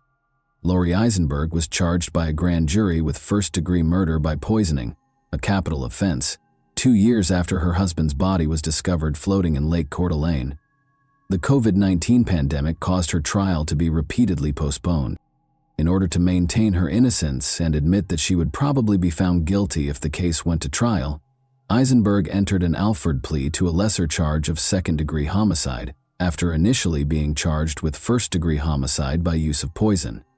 She entered a guilty plea to the lesser charge of second-degree murder in February 2021. Larry's daughter, Jessica McPherson, said she thought the plea agreement, which spared Eisenberg from acknowledging guilt, was a betrayal of her father's family. "The manner in which I lost my father," Lori Eisenberg, has left a hole in my soul that I will never be able to fill. And for 3 years, that hole has just continued to get deeper and deeper at the web of lies, deceit, and manipulation that have continued to expand, Jessica McPherson said. Larry's son, Dean Eisenberg, stated, "It is impossible for me and those who are deeply impacted by the loss of such a great man and wonderful father to find closure." In an unforgettable way, he referred to his father as his best friend. "Even those who hated him loved him in a way," he stated. As her stepson talked about the man she confessed to poisoning, Lori Eisenberg wiped her eyes with a tissue. He spoke of a decent, industrious man who cherished his family, especially his wife. "I can only hope she did what she did to save him the embarrassment of finding out what his soulmate had done behind his back," said Dean Eisenberg. Lori's daughter, Amber Barnes, claimed that her mother controlled the household. "Larry dedicated his life to Lori. He loved her, he trusted her, and she killed him," Barnes stated. The pain felt by everyone who lamented Larry's passing was exacerbated by Lori's plea to Alfred. "She deserves to be held accountable for her actions and be seen for who she really is," Amber Barnes stated. She saw Lori Eisenberg as a father figure and a great-grandfather who would give her children bear hugs and stroke their hair while telling them he loved them. "Our family lost 2 people that day on the lake. We lost Larry, the grandpa we loved, and we lost Lori, the mother and grandma that we loved, trusted, and thought that we knew. Lori shattered our lives when she took Larry's life. But it didn't stop there," Amber Barnes stated. Before the judge sentenced Lori Eisenberg, she spoke to the court for over 45 minutes. She claimed that she started stealing from the coalition because she was having financial difficulties with her daughters, one of whom she had expelled from her house when she was 15. She claimed that she felt unable to express to her husband her desire to support her daughters financially. She emphasizes that they lacked health and dental insurance. "I saw my precious little grandchildren suffering because their mothers were not able to have a double-income family and not able to provide what they needed," she said. "So what do they do when the kids get sick and have to go to the doctor?" According to her, "I got to the point where I was torn between adhering to the life and Larry's standards of life and being able to do what I thought I had to do. And so I came up with the most stupid, shameful plan ever, and that was to steal money from my employer." Eisenberg killed her husband, according to the prosecution, to avoid the additional humiliation of losing half of her assets in a divorce. Eisenberg, however, told the court that her husband wasn't supposed to consume the poisoned drink that killed him.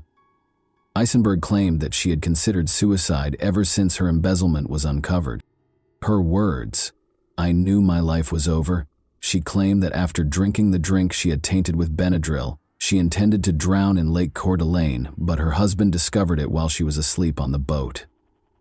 "I had 2 options, death or life in prison. I never wanted to get away with anything. I know Larry would still be alive if it weren't for me," she replied. According to the judge, he was convinced that Eisenberg's account of what happened in court was accurate, at least the version she had chosen. "Your truth doesn't hold up in the light of all the evidence," he responded. Eisenberg was given a life sentence with 30 years fixed and credit for time served, according to the judge's ruling. Following the delivery of the sentence, Larry Eisenberg's family silently embraced it. And that wraps up today's chilling story. If you enjoyed this video, don't forget to like and subscribe so you never miss a new upload. Also, let me know in the comments what part of this story shocked you the most. Thank you for watching, and I'll see you in the next video.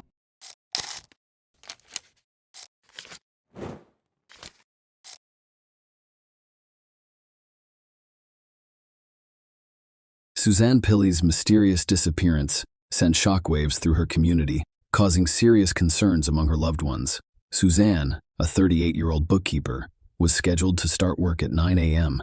that fateful Tuesday morning at Infrastructure Management on Thistle Street, Edinburgh, Scotland. However, as the morning progressed and Suzanne failed to appear at her desk, her coworkers became increasingly concerned. It was completely out of character for her to arrive late or leave work without notice. Concerned about her unexplained absence, Suzanne's coworkers decided to contact her parents, Robert and Sylvia Pilley. Suzanne had last communicated with her parents at 8:30 a.m. when she texted them to say she was on her way to work. Given this text message, her parents became very concerned about her well-being when she did not arrive at work as expected.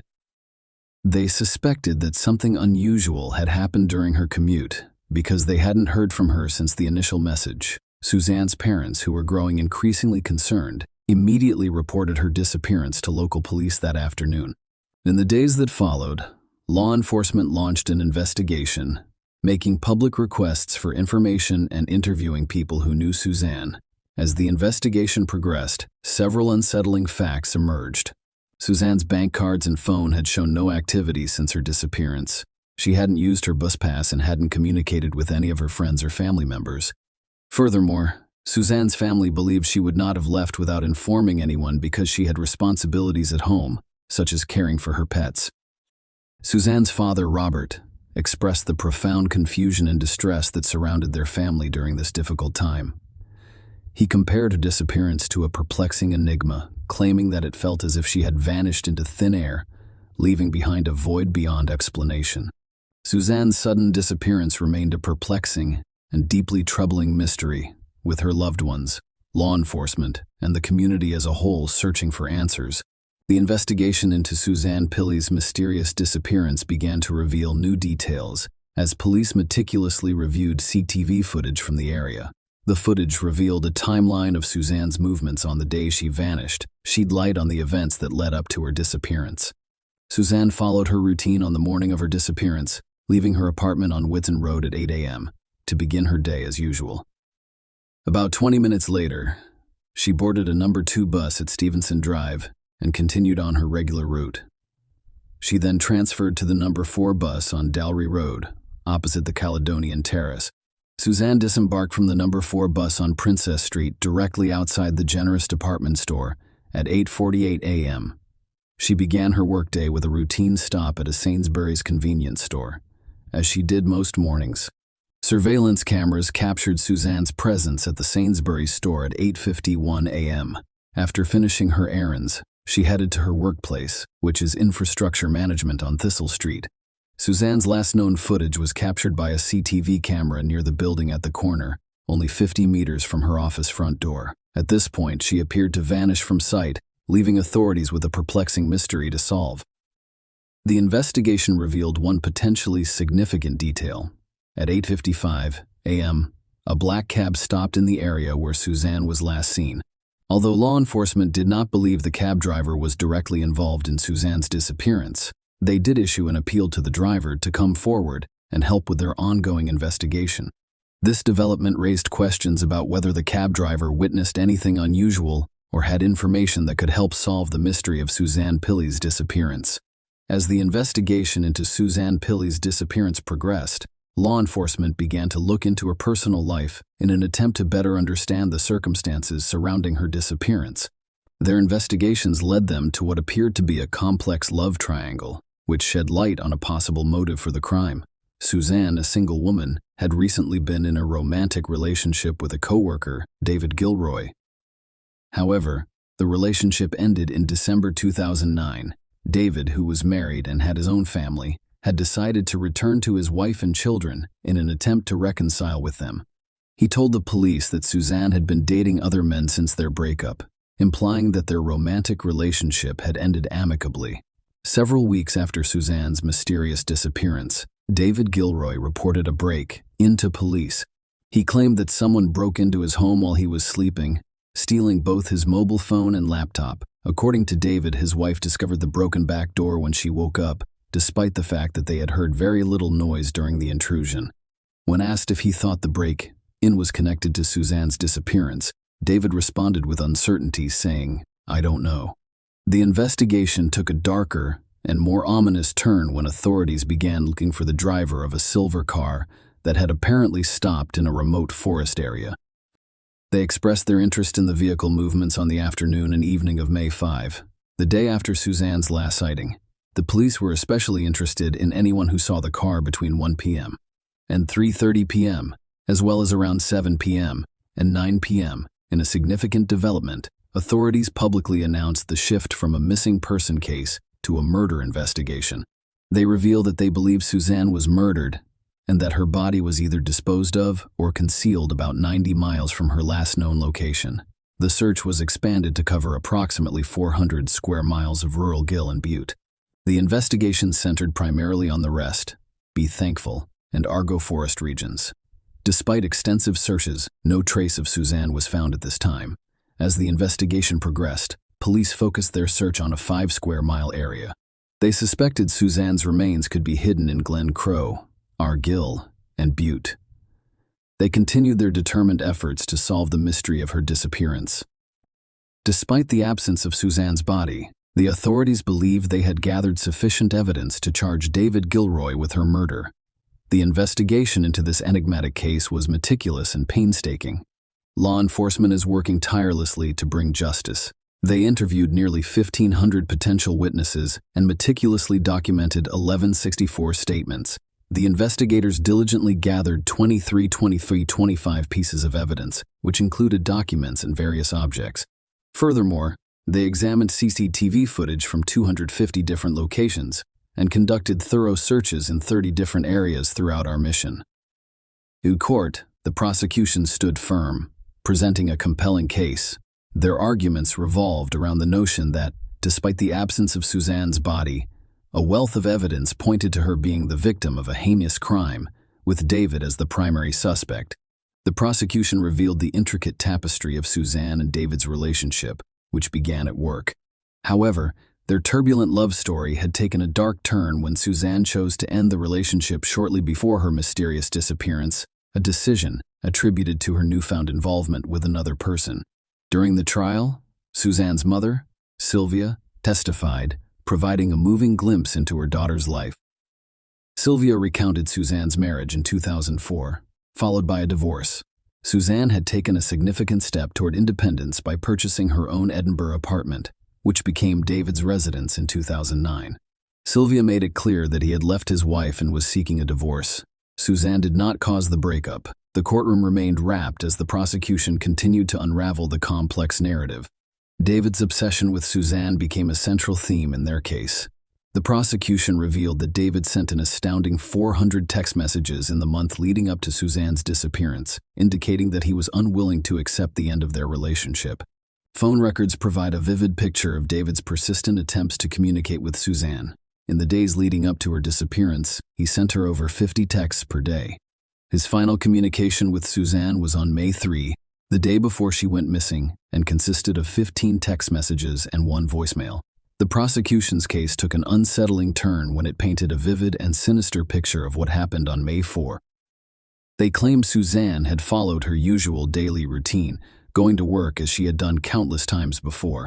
In a chilling scenario, the prosecution claimed that David waited for Suzanne to arrive at the office building and strangled her almost immediately, possibly luring her into the basement. According to their version of events, he then hid Suzanne's lifeless body in the basement of the office building, adding to the mystery surrounding her disappearance. David then went back home to retrieve his silver Vauxhall Vectra. That would quickly become an important piece of the puzzle in this haunting case. The prosecution claimed that Suzanne's lifeless remains were hidden in the car's trunk, away from prying eyes. As the courtroom listened intently, the prosecution painted a disturbing picture of David's immediate actions following the alleged crime. He bought air fresheners, most likely in an attempt to mask any odors associated with his unpleasant activities. Furthermore, he made numerous visits to the basement and garage areas of the infrastructure management offices, despite having no legitimate reason to be there. Following these ominous activities, David went about his day seemingly unaffected, attending a school presentation with his wife and sharing a meal at Victoria and Leith Walk, while immersed in the gripping courtroom drama surrounding Suzanne's disappearance and presumed murder. New details emerged that sent chills down the spines of everyone who followed the case. The night of May 4 was pivotal in the prosecution's narrative. David Gilroy had ostensibly made an appointment to visit a school the next day, May 5, in Logelfed, Argill and Butte. The school in question was a client of his employer, but there appeared to be no legitimate reason for his attendance on that particular day. His interaction with a school cleaner who provided him with beanbags and cable ties added to his suspicions. This seemingly insignificant event would quickly become the focus of the investigation. The prosecution's case gained traction as they meticulously recreated David's journey to Orgill. They examined CCTV footage and his mobile phone records, revealing several-hour gaps on both legs of his journey from Lochs Gilfhead to Inverarray. The journey took an incredible 2 hours longer each way than it should have. The prosecution claimed that the discrepancy concealed a sinister secret. Suzanne's body was hidden somewhere in that area. David was intimately familiar with this region. I've previously gone on walking holidays there with Suzanne. When investigators examined David's car, they made chilling discoveries. Vegetative matter was discovered on the vehicle, and 3 fractured coil springs suggested that it had been driven off-road. Things become even more complicated.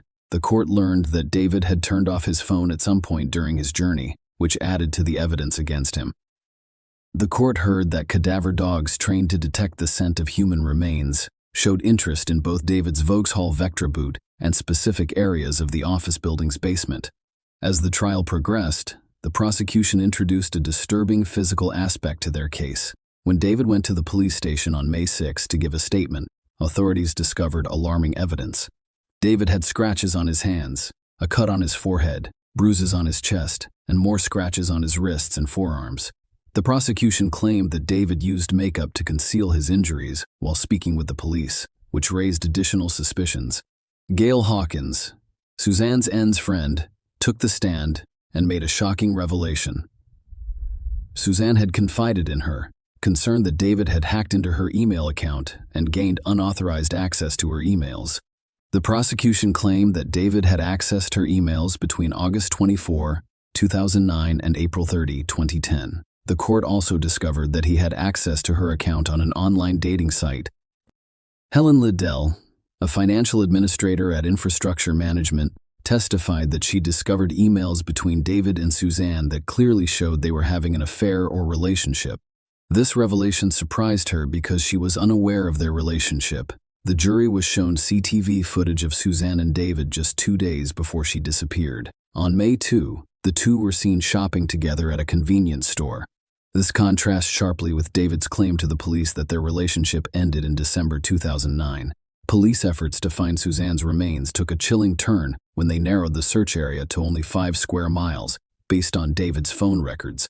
These records showed that his phone had pinged off phone masts in the remote Glen Crow area on May 5, the day Suzanne went missing. Glen Crow, located in the Kerry Alps on the Cowell Peninsula in Argyll and Bute, boasted rugged mountains and a landscape riddled with formidable obstacles, including boulders, making the search for evidence particularly difficult. The defense responded with a concise case, claiming that there was insufficient evidence against their client and that the prosecution's case was based solely on circumstantial evidence. Suzanne's body had not been found, forcing the prosecution to speculate on her fate and cause of death. There were no witnesses to the alleged crime, no confession, and no DNA or blood evidence to connect David to the crime. The prosecution presented only circumstantial evidence, which left room for doubt. David declined to testify, but the defense summoned some of his co-workers to give testimony. They stated that nothing out of the ordinary occurred at the office on May 4. After 2.5 days of deliberation, the jury reached a split decision. The court accepted a majority verdict, and David was convicted of murder. He received a life sentence and was required to serve at least 18 years. David Gilroy maintains his innocence. On April 27, 2012, he filed notice of intent to appeal his conviction. However, on December 20, 2012, the Court of Criminal Appeal in Edinburgh dismissed the appeal. In June 2017, the Scottish Criminal Cases Review Commission concluded its investigation of the case. Share your opinion with us in the comments and subscribe to the channel for more.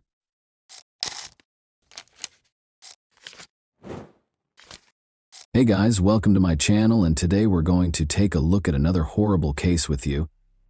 When 16-year-old Carol Hutto got a phone call at 7:45 p.m. on December 13, 1976, it made her happy and excited.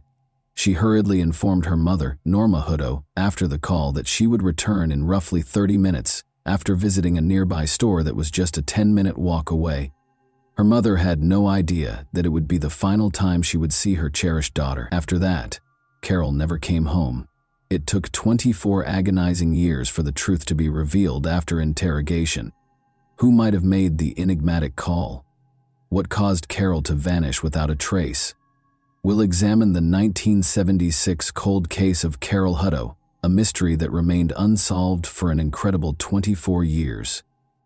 Carol vanished from Largo, Florida, a vibrant city renowned for its sunny weather and welcoming community. With a population of more than 82,000, this city in Pinellas County offers a combination of urban conveniences and stunning natural surroundings. Largo offers a wealth of enjoyable activities and a rich history. Both local residents and visitors find it to be a welcoming environment. However, a crime that occurred here in 1976 altered everything. Let's go back in time to February 6, 1960, when Edward and Norma Hutto welcomed a lovely little girl into the world in the small Florida town of Largo. Carol Dean Hutto was her given name. Everyone in the family lavished her with love and care because she was the youngest. Carol was adored by her classmates at Largo High School, where she grew up, thanks to her kind and compassionate disposition.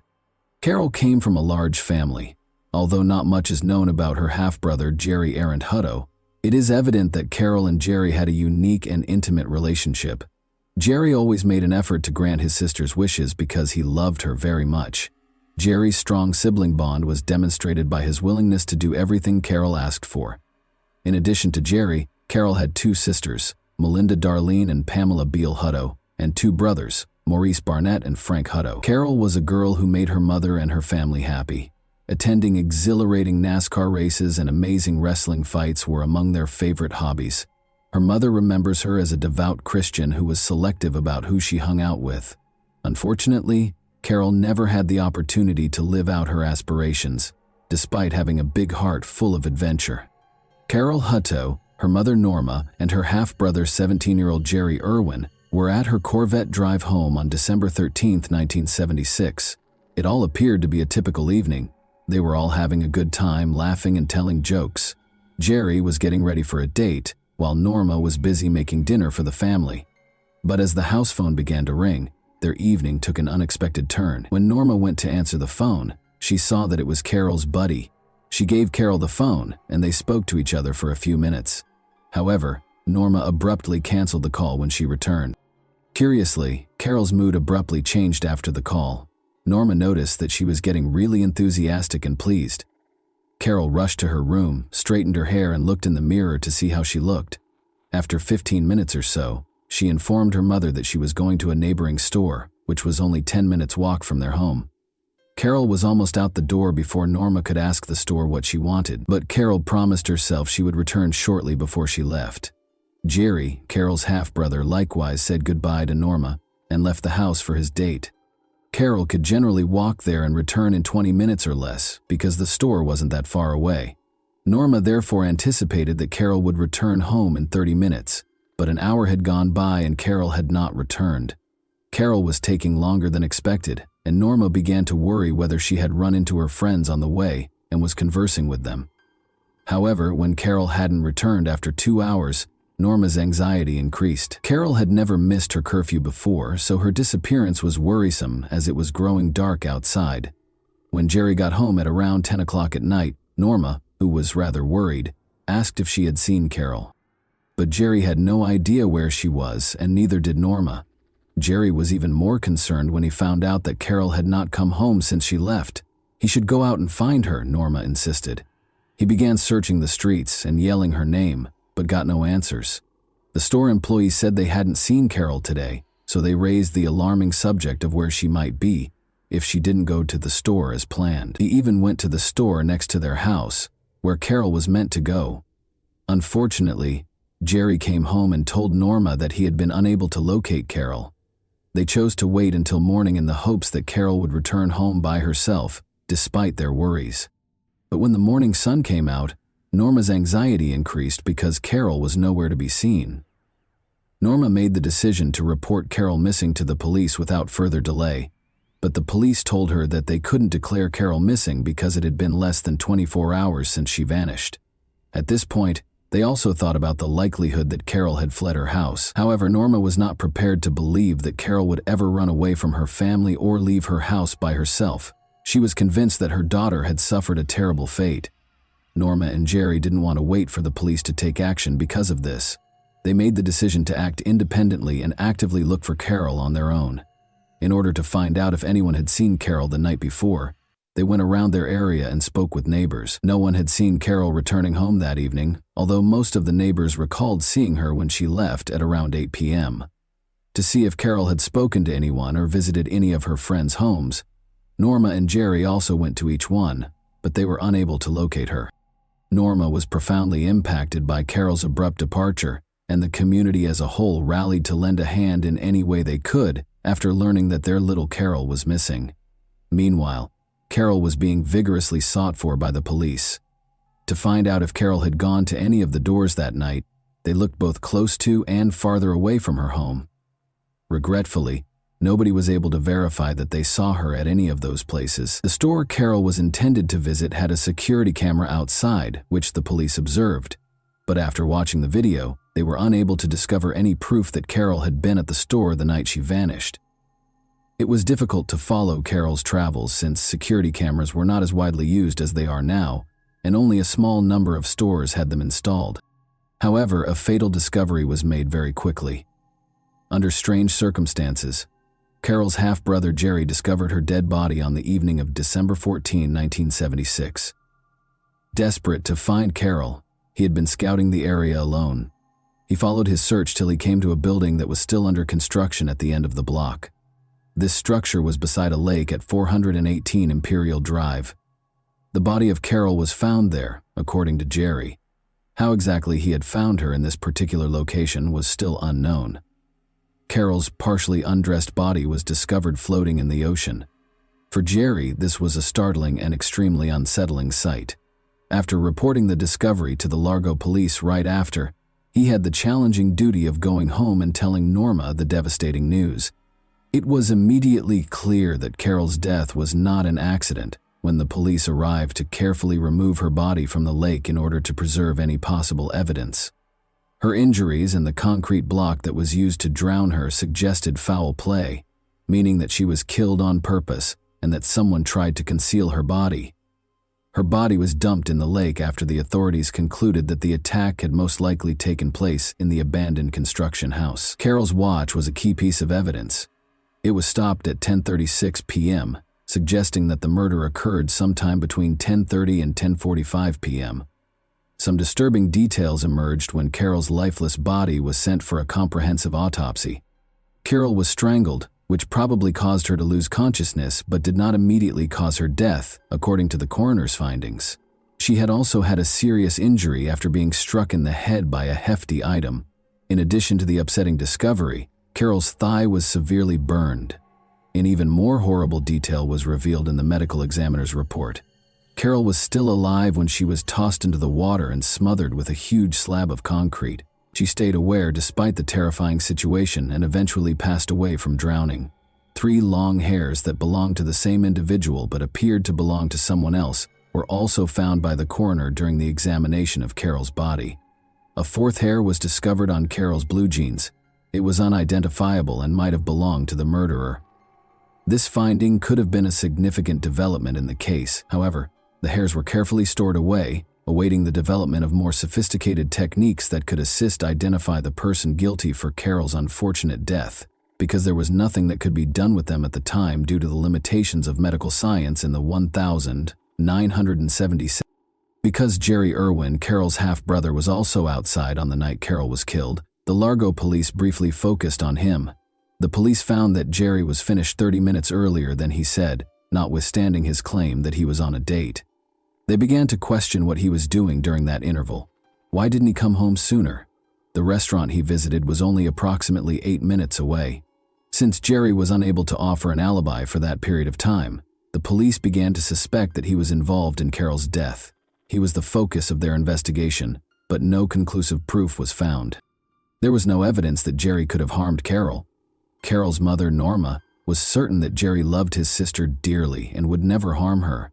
Even though they were suspicious at first, concentrating on Jerry didn't help them discover the truth. Jerry was eventually exonerated by the police, since they were unable to locate any additional evidence against him. The police worked hard over the next 18 months to follow up on every lead, but they were unable to uncover any information that would help them solve the case. Thus, the inquiry continued in circles.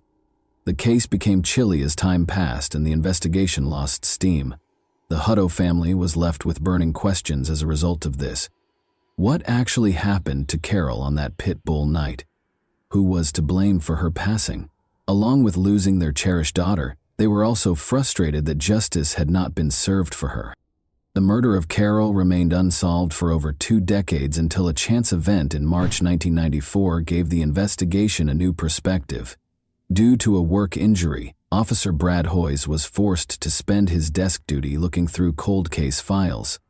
He discovered the disturbing circumstances of Carol Hutto's murder case while going over the lost files, which rekindled an old inquiry. Officer Brad felt that there were undiscovered aspects of the case that hadn't been fully examined in the first 1976 investigation. His instincts led him to take the risky step of reopening the investigation and retrieving the evidence box that had been stored for years. He found Carol's personal diary among the materials. In the hopes that the diary would have the missing parts required to solve the riddle of Carol's terrible demise, Officer Brad found promise in those pages. And it starts around a month before she passes away.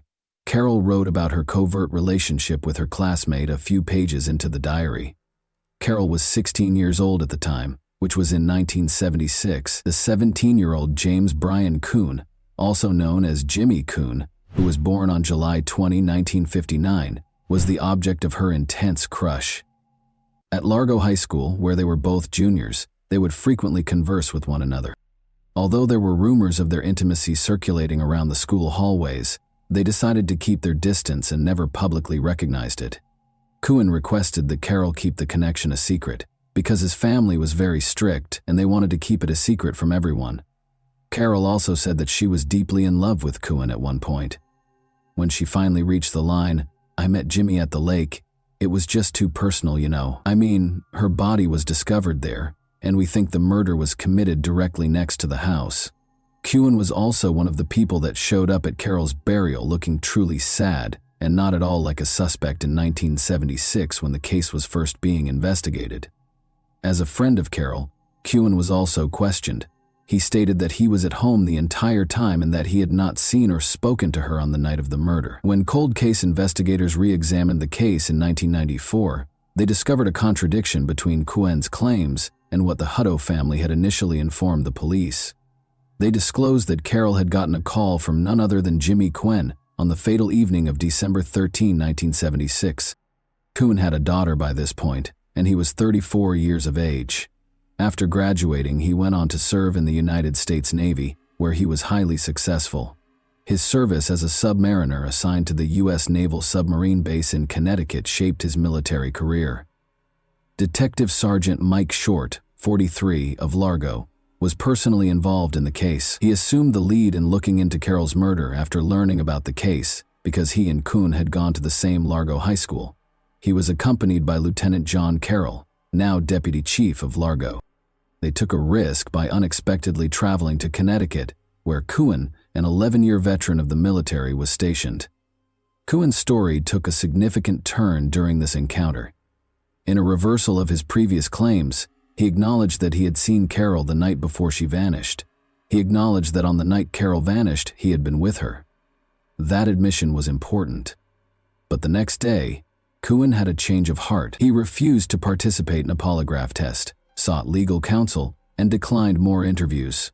The lack of sufficient evidence to conclusively establish that Kuhn was the murderer of Carol on the evening of December 13, 1976, presented a problem for the police and prosecution.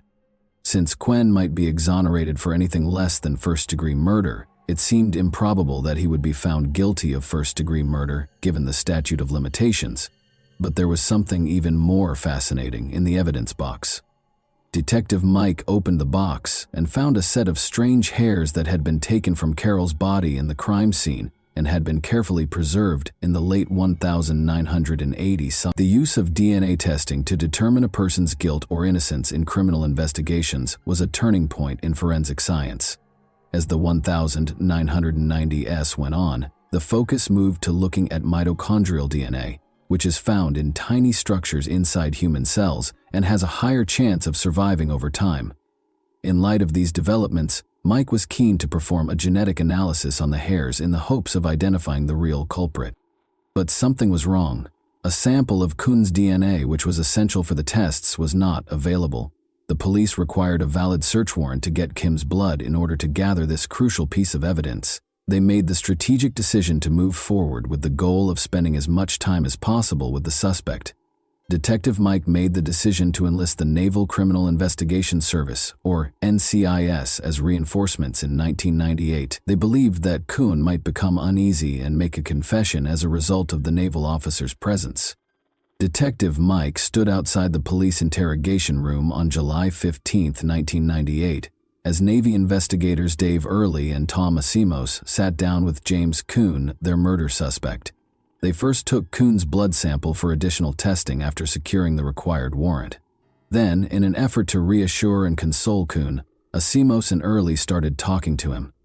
In order for him to open up and progressively disclose the truth, they wanted to establish trust. The NCIS officers were now certain that Kuhn was about to reveal what had transpired on the evening of December 13, 1976. Unexpectedly, they were able to bring Kuhn to tears as he brushed away his tears and eventually disclosed the tragic truth about how he killed his girlfriend, Carol Hutto. Despite the lack of concrete evidence, the seasoned cold case investigators weren't persuaded by Kuhn's honesty, despite the fact that he seemed distressed. Carol's injuries, especially to her head and neck, were not consistent with a straightforward mishap like tripping and falling. Rather, the nature of these injuries suggested strangling, forced trauma, and bleeding. Though he insisted it was an accident, Kuhn had admitted to being the cause of Carol's death. He accepted responsibility for her death, claiming that he did not assist her and that he tried to hide her body and the evidence. Kuhn was consequently arrested and held pending trial. But he gave a different account of what happened the night before his trial. In his other account, Kuhn first stated that despite his desire for physical contact, however, when Carol objected, the conversation changed course and turned into a physical altercation. Carol began to scream and retaliate by striking and scratching him. Kuhn hit her with a 2x4 piece of wood and even tightened his hold around her throat because he was afraid her cries would attract attention. Carol collapsed to the ground, senseless, as he finally released his hold. As a result of his uncertainty and terror, Kuhn decided to conceal her body in an effort to make it seem as though someone else had attacked her. He also burned her thigh in an attempt to cause confusion. Detectives reached the same conclusion in Kuhn's various renditions of events, regardless of the specifics. Carol was beaten, dragged to the water, and flung face down. To keep her body submerged, a concrete block was used as weight. It's interesting to note that Kuhn's second story seemed more credible and fit the evidence better. The circumstances surrounding Carol's unfortunate fate and the physical evidence seemed to support this version of events. On February 9, 2000, the day of the trial, the prosecution sought to convict Kuhn of first-degree murder. Although his attorneys admitted that he was partially responsible for the act, they maintained that manslaughter or perhaps third-degree murder would be a more appropriate punishment.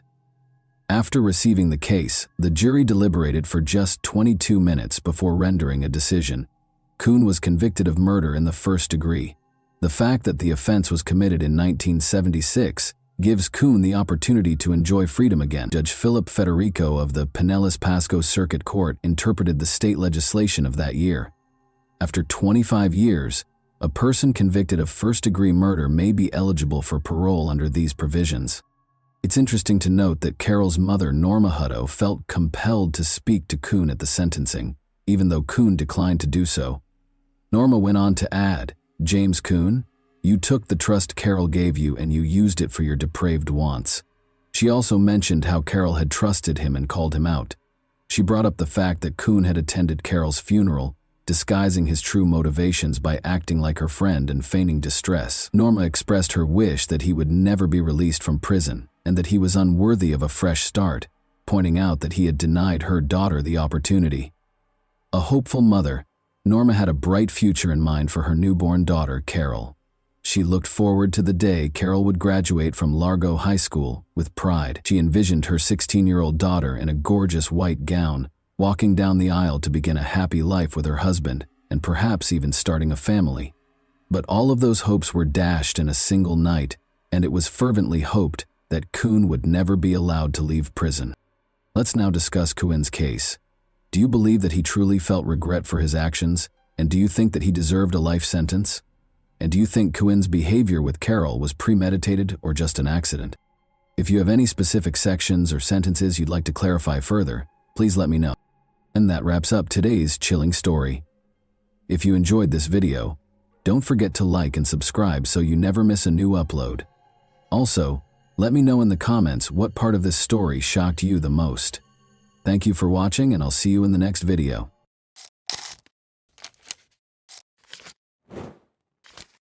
Hey guys, welcome to my channel, and today we're going to take a look at another horrible case with you. A person's life can be completely transformed by the emotion of love. It can be tender and loving, or it can be hurtful and disappointing. Almost everyone has times in their lives when they meet someone who becomes special to them, but occasionally these relationships don't work out as planned. In this tale, a man and a woman fell in love, but their relationship ended because of a well-publicized investigation. What transpired between them? For what reason were their parents against their relationship? This video will teach you the answers to these questions. I want to start by saying that this is one of the most unbelievable stories I have ever posted on my channel. Why do those who are meant to protect and serve act indifferently? And everyone will be shocked by this story's conclusion. We will therefore talk about what happened in Kemerovo, Russia, in 2020. The administrative hub of the Kemerovo Oblast is the sizable Russian city of Kemerovo. It is located in western Siberia's southern region. It is one of the biggest cities in Siberia, with a population of over 500,000.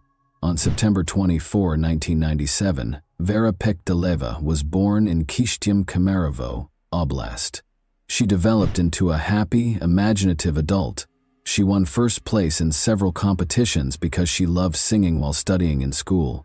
Despite their divorce while she was in school, Vera's parents, Oksana and Yevgeny, remained friendly. Vera got along well with her mother's new husband and her father's new wife.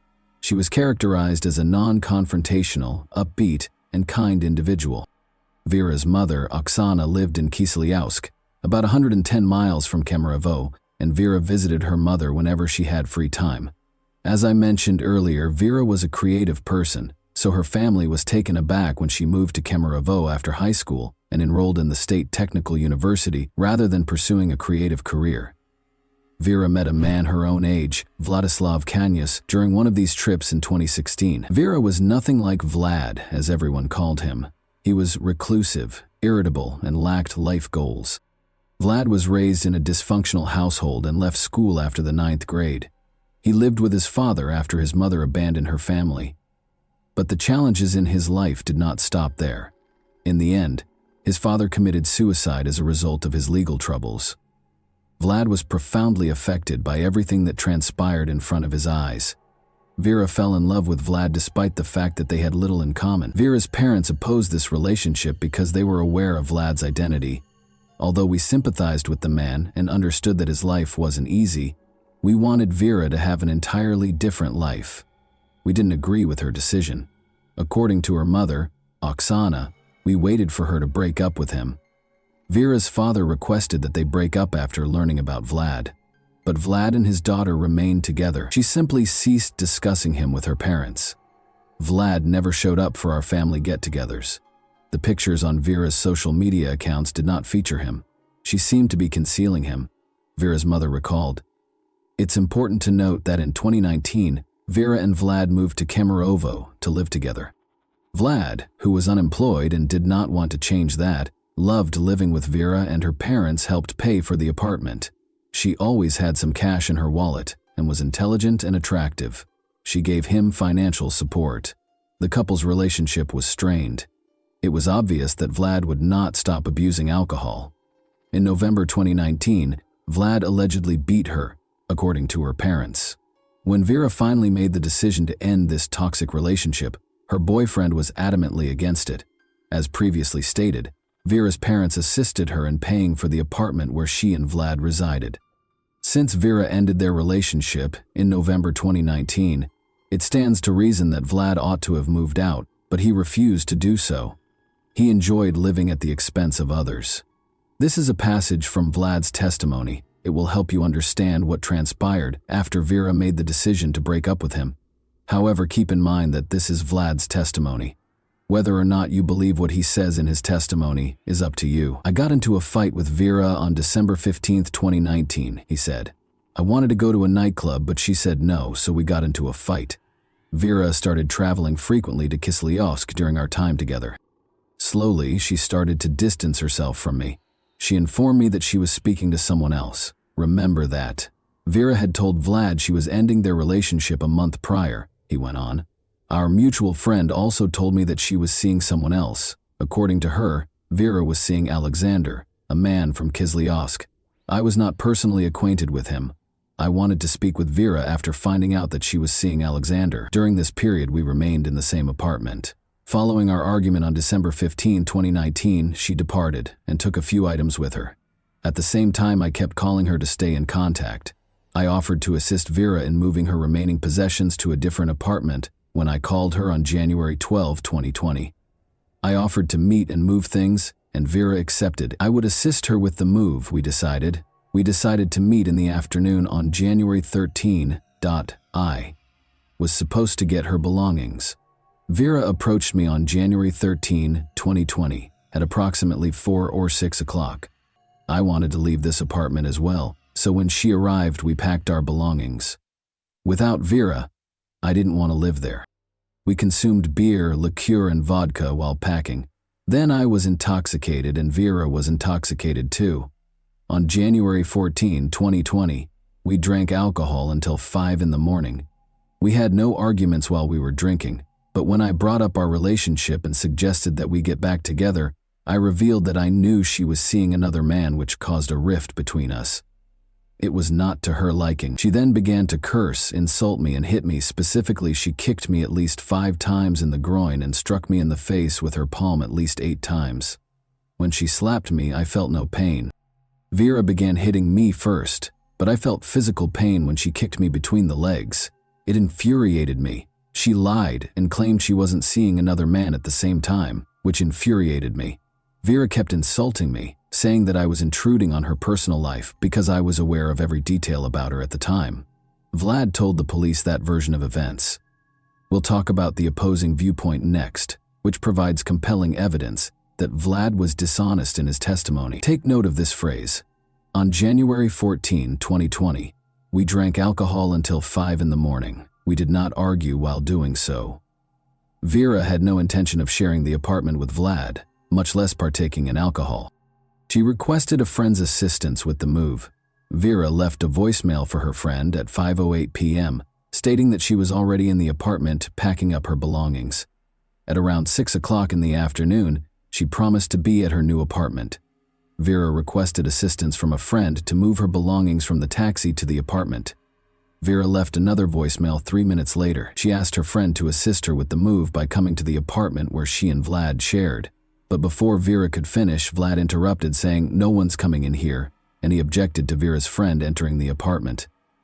4 minutes later, at 5:15 p.m., Vera asked her friend to come in a low voice, suggesting that things had gotten out of hand.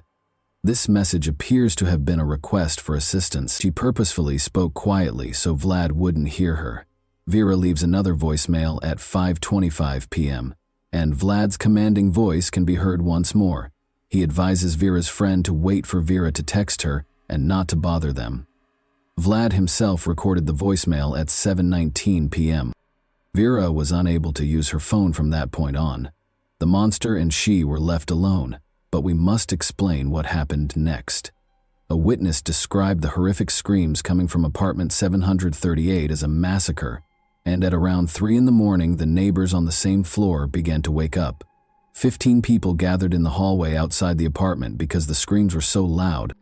Among them was Vlad's brother. Since his brother had previously threatened to kill Vera, he recalled Vlad's words and understood that they would have to smash down the door. Since the apartment's door was iron, the neighbors began searching for instruments to pry it open. People called the emergency service, and these calls eventually became part of a separate investigation, all the while hearing Vera's heartbreaking cries coming from the apartment. The police were still nowhere to be found 30 minutes later. During the 3.5 hours it lasted until 6:30 a.m., People called the police, but nobody arrived to help Vera. While Vera was fighting for her life, the witnesses called the emergency services 7 times, but no one answered. Vlad was the last person to speak to them from behind the door. "Forgive me, Vera," he said. "You have my undying love." Ultimately, the neighbors broke down the door using a crowbar they found in a nearby parking lot. Vlad was in the restroom by now, and Vera was already dead. He was inebriated. While Vera was suffering a terrible death at the hands of her ex-boyfriend, and the neighbors were futilely attempting to contact the police for assistance. Operators were drinking tea, laughing, and discussing life in 112, and they were quite upset about being bothered. It was only after Vera's death that the police showed up.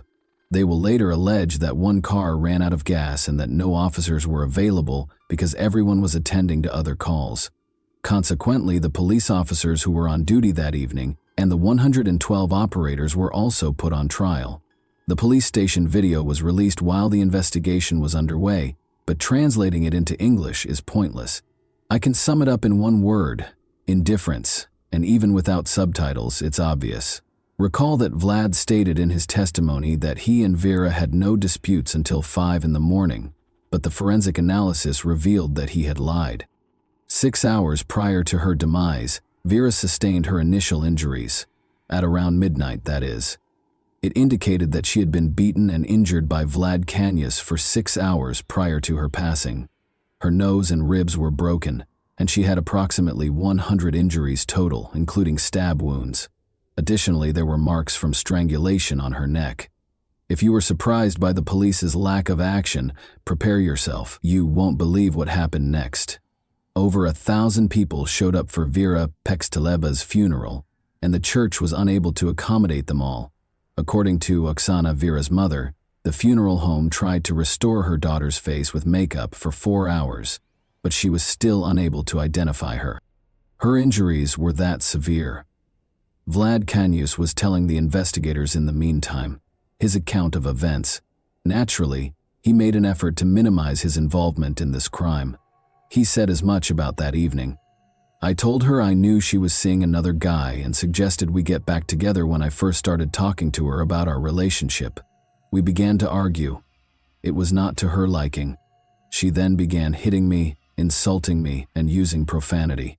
In particular, she struck me in the face with her palm at least 8 times and kicked me at least 5 times in the groin. When she slapped me, I felt no pain. Vera began hitting me first, but I felt physical pain when she kicked me between the legs. It infuriated me. She lied and claimed she wasn't seeing anyone else, which infuriated me. Vera also claimed that since I was well versed in her personal life, I was intruding on her privacy. She persisted in insulting me during this time. So I became enraged and struck her multiple times with my palms, roughly 4 times on the head, though the blows were not very strong. Vera fell to the ground and struck the closet when I struck her. On her stomach, she lay. She struck me back too. Specifically, she used her fists and palms to beat my head. It hurt. She didn't stop even after I told her to. She scratched my back, I recall. I then made the decision to grab her by the neck. On the floor, I noticed an iron. After grabbing this iron, I wrapped Vera's neck with the iron cord. Then I pulled the cord a little tighter around her neck. For 1.5 minutes or 2, I squeezed her neck. I didn't want to kill Vera at the time, and I was unaware that my actions could do so. I wanted to frighten Vera, so I was pulling the cord tighter around her neck. My goal was for her to faint. I hoped she would go to sleep. After I took the cord off her neck, she began coughing and wheezing for 15 minutes. When I took Vera's neck cord off, I placed her on her back. After she had been in the prone position, she was unconscious at the time. She wheezed and made noises at the same time. She seemed fine to me. I eventually began rousing Vera, but she was not responding. I then began to hear if her heart was pounding. I listened to her mouth and then her heart. Her heart wasn't beating. She was not breathing. I can't recall what came next. I recall that I eventually found myself in the restroom. I was holding a knife at the same time. I wanted to injure myself, so I brought a knife. I knew Vera was dead, and I didn't want to kill her, so I didn't want to live. After a while, my brother and a policeman entered the apartment through the open door. I was then instructed to put on my clothes. The police station is where I was taken. I apologize for my actions. I don't deny that Vera died as a result of what I did. I had no desire to murder her. I would like to express my regret to Vera's family. Vlad has a selective memory, as you have observed. He recalled strangling Vera, but he couldn't recall how he hurt her roughly 100 times. Vera was lying on her stomach on the floor during the interrogation, and it was unclear how she could have scratched his back and punched him in the face. It also became evident how Vlad's brother got to the crime scene. He lived in a different city, after all. This is what Vlad said to the police. I called my brother and informed him of the situation. My brother advised me to call an ambulance and perform cardiopulmonary resuscitation on Vera after I informed him that she was not breathing. I attempted to administer first aid to her. I attempted to massage her heart and perform CPR. He called his brother around midnight and threatened to kill Vera, according to information uncovered during the investigation. When questioned again about Vera's injuries during the second interrogation, he said, "It was probably me who caused those injuries to Vera. Although I didn't keep track of how many blows I delivered, the expert discovered some injuries on Vera's body that might have been my fault. I can't recall how many times I struck her, but I believe it was the same amount as the expert suggested. I acknowledge that I caused her every injury listed in the report. I desired quiet. I didn't consider how she was suffering. During our argument, she yelled at me and insulted me. When I struck her, I didn't like it. I didn't enjoy her yelling. I wished she would stop talking. At the time, I didn't consider her suffering." Additionally, Vlad Canius claimed that he and Vera were intimate by consent. Since it was impossible to prove the opposite, the charges pertaining to this were ultimately dropped that evening. Emergency service operators and police officers were charged with negligence. It's difficult to accept, but throughout the investigation, they continued to give ludicrous justifications for their actions, and no one suspended them from their jobs. For each of the 5 defendants, the prosecutors sought actual prison sentences, but the judge made a different decision. They were given suspended sentences ranging from 1.5 to 2 years. Additionally, the court mandated that each give the victims roughly $350. The police department also had to pay about $11,000 at the same time.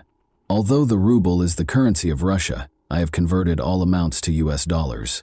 The indictment claims that the police officers had gasoline, and even if they didn't, they should have taken the proper action to address the situation.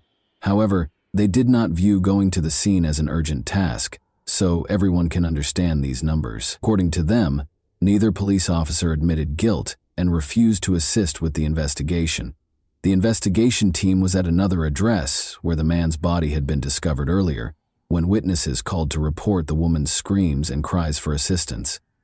Vera had no intention of staying in the apartment that night, so we'll probably never find out what actually transpired.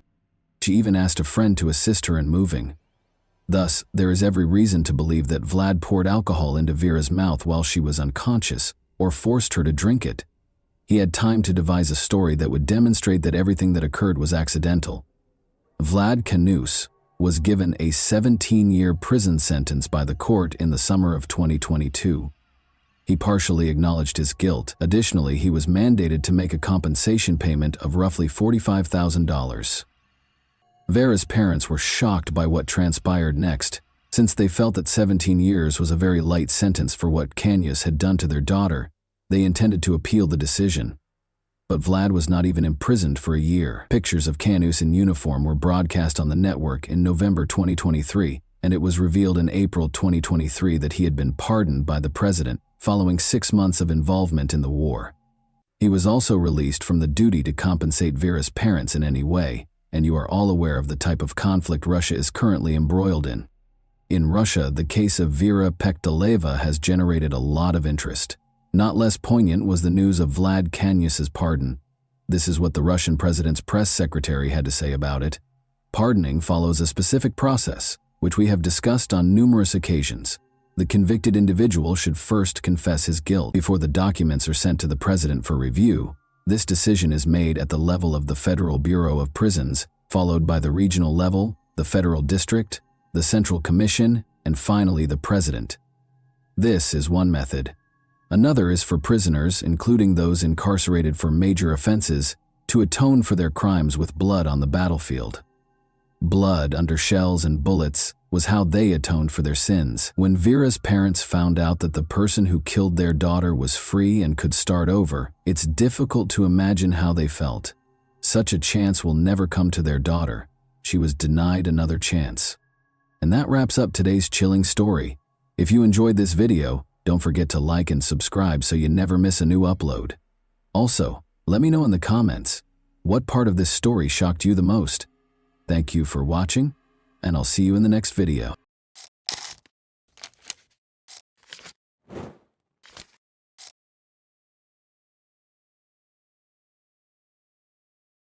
On a typical Sunday evening in Dallas, Texas, a young woman named Zoe Hastings went missing on her way to church class. Her disappearance prompted a disturbing investigation and trial. Zoe Hastings was born on November 21, 1996, to Jim and Cheryl Hastings. So she was an excellent big sister, spending a lot of time with her younger brother and sisters. Zoe Hastings' parents described her as someone who made it a daily goal to make others happy. She was extremely talented in the spring of 2014. Zoe Hastings graduated from Booker Washington High School for the Performing and Visual Arts. Her interests centered on visual arts and theater. While studying there, she dabbled in acting and costume design. He was also very proud of her work as a lifeguard at the pool. And by the end of the summer, she had been promoted to supervisor.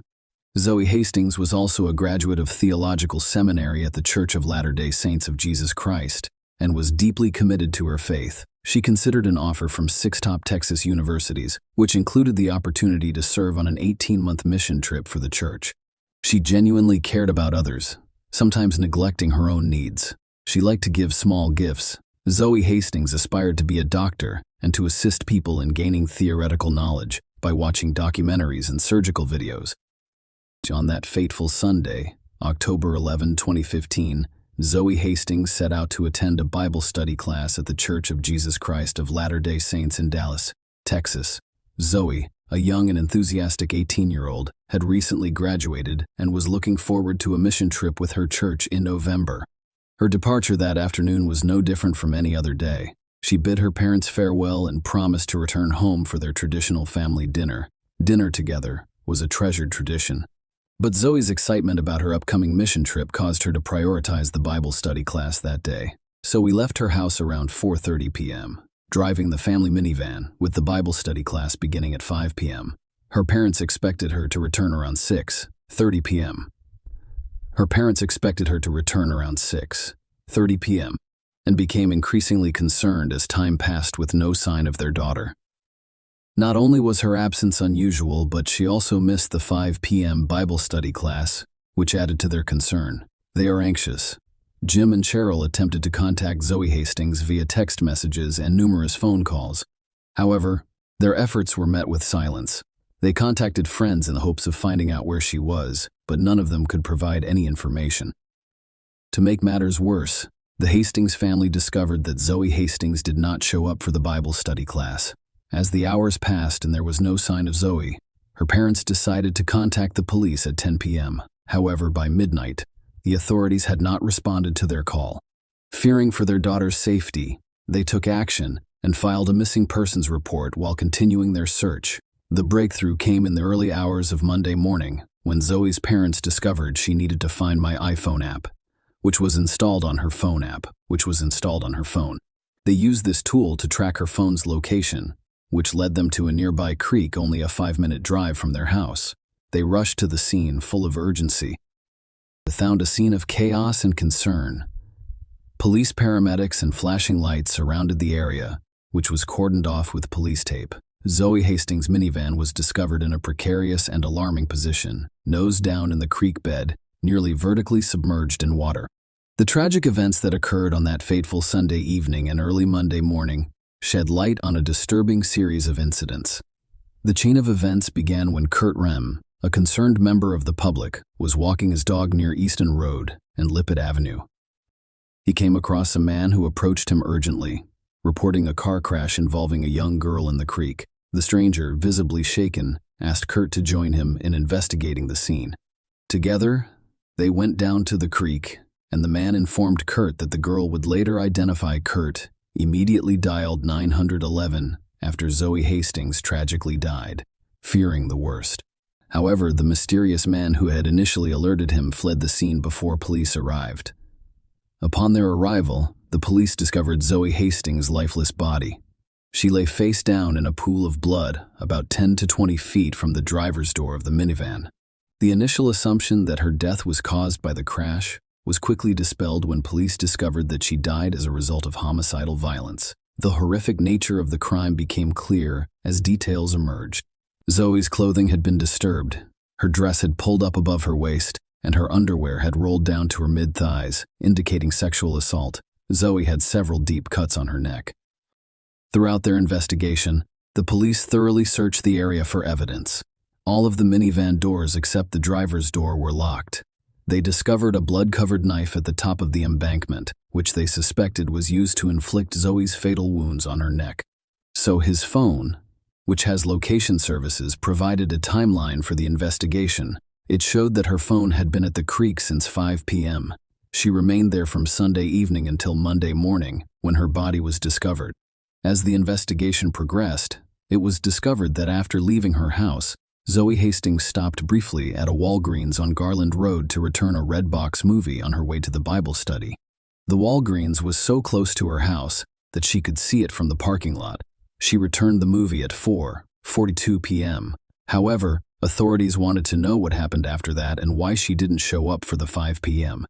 Bible study. As the investigation into Zoe Hastings' tragic death continued, two key witnesses came forward. The witnesses said they saw a woman near a minivan in the parking lot outside the Walgreens store.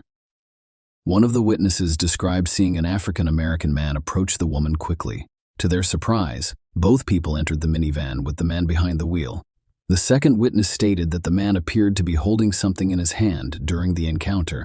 After exchanging words with the woman, they both quickly entered the minivan, which drove away from the scene. The discovery of DNA on the knife found in the creek sparked a breakthrough in the case. The DNA evidence was linked to a man whose genetic profile had already been recorded in the law enforcement database. This individual was identified as Antonio Cochran. Antonio vehemently denied being involved in Zoe's murder. Nonetheless, based on DNA evidence and witness statements, he was charged with capital murder. The charges were based on the belief that Zoe's murder occurred during a kidnapping or attempted kidnapping. The prevailing theory among law enforcement was that Zoe's abduction and subsequent murder were random, with no prior relationship between her and Antonio. When Antonio Coltrane's trial began, he pleaded not guilty. The prosecution's case centered on the theory that Zoe Hastings was kidnapped from the Walgreens parking lot while returning a Redbox movie just across the street from her house on that fateful Sunday afternoon. This theory was supported by the testimony of two key witnesses who appeared in court to give their versions of events. The first witness, Lester Lee Clark, identified himself as a tattoo artist who worked near the intersection of Garland Road and PV Road in East Dallas. He testified at around 4:45 p.m. As he approached the Walgreens, he noticed a woman, presumably Zoe, near the Redbox kiosk. She appeared to be returning or retrieving a movie as she entered her minivan. A short, heavy-set African-American male quickly approached her and grabbed the car door, sparking an animated but brief conversation between the two that lasted no more than 5 seconds. Lester stated that he couldn't hear what they were saying, but he did notice that the woman at the driver's side door had moved to the passenger side. The man got into the minivan and quickly drove away. The second witness, Gary Whitman, was homeless at the time and stated that he was across the street from the Walgreens around 4:04 p.m. On Sunday afternoon, he described a stout, heavy-set African-American man who stood about 5 feet, 8 or 9 inches tall, and walked aggressively but discreetly. He thought the man was trying not to draw attention to himself. Gary reported that the man approached the woman in a minivan in the Walgreens parking lot from behind as she attempted to enter it. He claimed that the man extended his arms to block her path and appeared to pull something from his pocket. Although he couldn't see the exact object, Gary saw both people get into the minivan, with the man taking the wheel and driving away. Gary's immediate response, according to the court, was to seek help because he did not have access to a phone. He approached an employee at a nearby convenience store and asked them to dial 911. The court heard testimony from several researchers who carried out the tests. Gloria John Dimmock, a mitochondrial DNA analyst, told the court that several hairs were discovered at the scene. While mitochondrial DNA does not provide a unique identifier, it can be used to exclude people. According to the analysis, the hair found on Zoe's left arm could belong to Antonio Cochran. There was more evidence against the defendant. Copeland's DNA was discovered on the handle of a knife, which had been covered in Zoe's blood.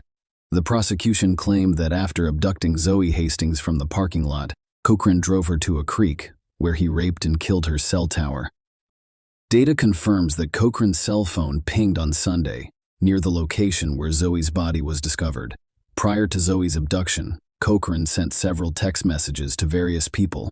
At 1:48 a.m., the first text message was sent to Gillis Pina Cochran's neighbor, Antonio, who stated that he intended to leave the house he and Gillis rented together. At 2 p.m., he messaged his ex-girlfriend, Angie Simon, informing her that Raina, who had been like a mother to him, had died the day before. He also messaged someone named Mimi at 2:25 p.m. and 3:19 p.m., telling her that he had been crying, drinking alcohol, and driving aimlessly around town. At 4:34 p.m., Antonio's cell phone communicated with a specific transceiver on a Dallas radio tower, which covered the Walgreens store. Antonio sent another text message from his smartphone. This time, it was addressed to Frank Torres, Gillis Pina's brother. "I really need you, brother. I'm not sure what's wrong with me, Frank. A lot has happened. I need you, brother." Antonio, according to the court, began working as a checker at a Fiesta Mart grocery store just 2 days before Zoe's murder. He was supposed to work the day after Zoe died, but he did not show up for his shift. The prosecutor also informed the judge that a detailed search history was conducted on Cocker's cell phone between October 13 and October 23. He searched for local and crime news 32 times, 5 of which were about Zoe's death. Prior to that, Antonio had shown little interest in crime stories, having only opened the news once in the previous month with a report on local gang crimes. The defense presented a compelling case, attempting to cast doubt on the prosecution's claim that Antonio Cochran was responsible for Zoe Hastings' murder.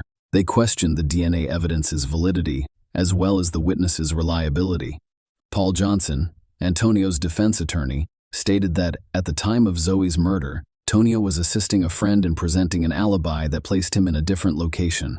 He challenged the testimony of 2 key witnesses who claimed to have witnessed Zoe's abduction.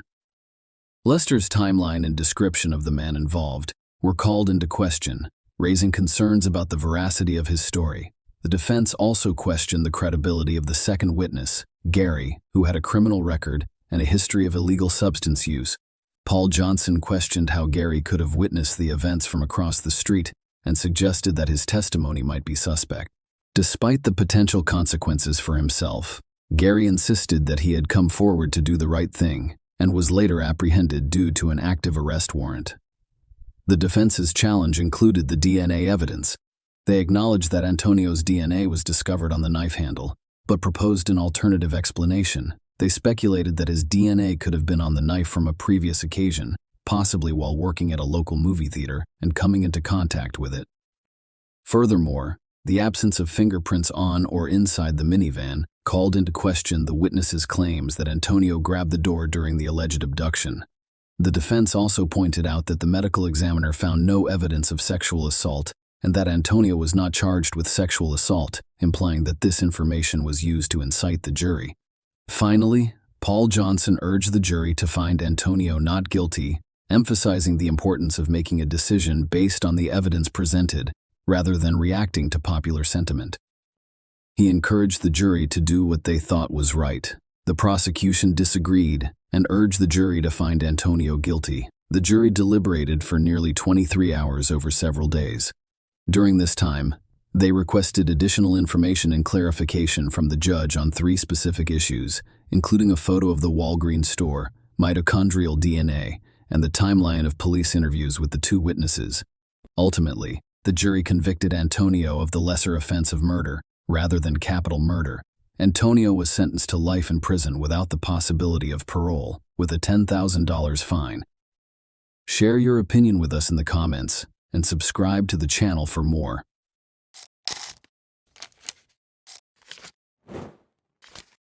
Hey guys, welcome to my channel, and today we're going to take a look at another horrible case with you. Have you ever pondered how a fatal occurrence could result from a single poor choice or harmless action? On one of the riskiest days of the year, picture a couple kayaking. It was meant to be simply another adventure, but the way it ended was so unexpected that I'm still having trouble understanding it. Where do you think the distinction between mistake and truth lies, people? How can a single word or deed alter everything? Will this story leave you wondering about every detail, or will you be able to form your own opinion? The most exciting portions are still to come, when everything comes crashing down in a flash. Stay tuned. Everything you do has the potential to backfire. In the hands of justice, a single remark uttered in a state of shock might turn into a weapon. An unforeseen series of events can permanently alter a person's life, as seen by Angelica's narrative. For outdoor pursuits, the Hudson Valley is a perfect location. Those seeking excitement are drawn to the breathtaking scenery and fast river. Although kayaking is a popular sport among adventurous people, the river may be cruel. Even seasoned athletes make blunders from time to time, but they are aware of this. For Vince Viafore and Angelica Graswald, the sea represented intimacy and freedom. Excited, they ventured out on the Hudson once more on that fatal evening of April 19, 2015. Both had years of experience and were accustomed to obstacles, but the Hudson was not on their side that day. Strong waves were created by the rising gusts, and they chose to continue forward even though their gut told them to turn around. Their destination was an island with a Scottish-style castle that always pulled them in, with its enigmatic and historic ambiance. They enjoyed the outdoors during the day, but things suddenly changed in the evening. Although the frigid seas and powerful waves were a warning, they were forced to return since it was simply too dangerous to spend the night on the island without any equipment. The situation took a terrible turn when water started to enter Vince's kayak. Vince was in the chilly water without a life jacket, and he was in danger. Angelica called the emergency services because she was so shocked. Desperately, she said that the current was drawing him farther away and that she was unable to get to him because of the strong waves. The scenario was made more difficult by the dispatcher's difficulty locating the pair. Every second mattered and time was running out. Rescuers arrived at the scene too late, but by the time they got there, Vince was already sinking beneath the wave. From the coast, Vince was nowhere to be seen, and the event's solemn atmosphere was only heightened by the sky's growing darkness. Let's take a closer look at Angelica at 35. Angelica was a woman who had big plans. She was interested in photography and thought it would be her career. Her true name, though, was Latvian-born Angelica Lips. After 2 marriages and 2 divorces, she continued to pursue a better life outside of her native country. Her goals were to establish a career, get a work visa, and reside in the United States. She was fortunate. She moved to the United States and got a work as a nanny. But when she met Vince at age 46, things really started to shift. Despite their different ages, Vince, who had gone through 2 divorces, was successful in the construction industry, and their relationship developed swiftly. Let's examine Vince in more detail now. Vince was a giving individual. He collected people, threw parties, and lived an active and vibrant life. He and Angelica first met at one of these events. She moved into his house in the little New York town of Poughkeepsie a few weeks later. Their relationship progressed quickly. Conversations about marriage and kids became commonplace. However, there were problems simmering beneath the surface, and they only got worse the day before the terrible incident on April 18, 2015. Vince and Angelica attended another party the day before the catastrophe. While Vince and his pals were enjoying themselves, Angelica left early, saying she wasn't feeling well. She appeared aloof and hardly engaged with people. The tension between them became apparent to Vince's friends, and it eventually turned into a small but noticeable argument. But there was nothing noteworthy that night. That evening, they parted ways and didn't get back together until the next morning. At that point, Vince revealed his kayaking ambitions. He was adamant that they reconcile and go out on the Hudson River to enjoy some time together. There, let's revisit that fateful day. Angelica accepted the plan in spite of the chilly weather and growing wind. For a photo shoot, the pair intended to go to Bannerman's Castle, which is situated on an island in the middle of the river. In the hopes of getting some amazing pictures, Angelica packed stylish attire for a variety of photographs. The wind was getting stronger, and it seemed to portend problems, but by noon they were at the water's edge, ready for another adventure. Around them, huge waves swelled, and every movement was stiffened by the cold. Even though Angelica could see that the weather was getting worse, they continued because of Vince's intransigence and love of adrenaline. Angelica would never forget what Vince said before they left. "This will be your life's journey." The meaning of those phrases would become hauntingly new. The trip to the castle proceeded without incident a few hours later. To set the tone, Angelica informed the cops that they had had a few beers together before leaving. Since they had to return, they both understood they had to maintain their sobriety. On the way back, however, everything changed. As the waves rose higher, Vince began to lag behind. He yelled that his kayak was absorbing water, and Angelica turned to see his boat sinking. The tidal tide pulled her toward the coast as she attempted to turn around. She contacted emergency services as soon as she landed, but Vince had already vanished into the chilly Hudson River. The night of April 19, 2015, marked the start of a search that continued into the following day and into the night. While a sonar-equipped boat fought fog and choppy waves, divers dove into the murky Hudson to find Vince's body. They searched the region with rescue helicopters, but to no avail. As they struggled to deal with the catastrophe, Vince's family was in a state of shock and panic. Even though they realized the chances were poor, his friends and family clung to the hope that he had somehow survived the icy water and powerful current. Ironically, Angelica seemed the most composed of all the worried individuals. As if nothing had happened, she kept updating her social media accounts with pictures and videos. Vince's family was really offended by this behavior because they thought it was improper and even suspicious. Her statements did not strike a chord with the distraught family members, despite her assertion that she was clinging to hope and waiting for her fiancé to arrive.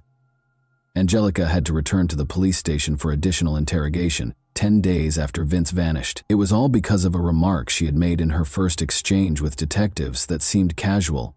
On the way back, she may have unintentionally taken the drain plug out of Vince's kayak, she said.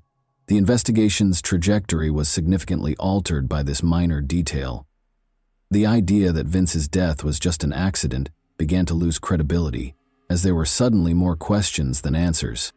Angelica also informed the cops that Vince's paddle was broken. It was challenging to row correctly since it had missing a locking ring. The detectives' suspicions were only heightened by this, and they began to think about the possibilities of foul play, a broken paddle, and a missing plug. Investigators were worried by these details. When taken together, these minor details led the authorities to believe that Angelica might have purposefully created the conditions for Vince to drown. However, why would she have done this? The whole picture felt lacking without the motive, which was still a mystery. Investigators began contacting those who knew both Vince and Angelica in an attempt to learn more about her potential motivations. Angelica had lived with Michael Coven for a number of years before the police got in touch with him. Although Michael acknowledged that he couldn't totally rule out such a scenario, he was astonished to hear of the accusations surrounding Angelica. He disclosed that there was a darker side to her cool-headed and collected exterior. At times, especially after drinking, Angelica would become combative and initiate disputes, which Vince, Michael claimed, quietly put up with. But only a few weeks prior to the catastrophe, Vince told a buddy that he was seriously considering getting married to her. He characterized her as aggressive and manipulative, particularly when she became unruly when being questioned. Although Angelica acknowledged that there were disagreements in the partnership, she insisted that they were only about their personal lives. The detectives were put on hold by her evasive remarks and imprecise wording. Fauci, an increasing amount of evidence suggested that Vince's death might have been a premeditated tragedy rather than an accident. The motivation proved to be more important than first thought. In addition to interpersonal problems and resentment, Angelica had a particular financial incentive. She was the principal beneficiary of Vince's roughly $500,000 life insurance policy.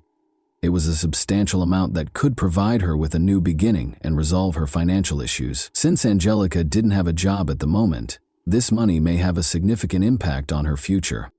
Due to these fresh disclosures, Angelica was no longer the heartbroken fiancé but rather the main suspect. She insisted on her innocence in spite of this.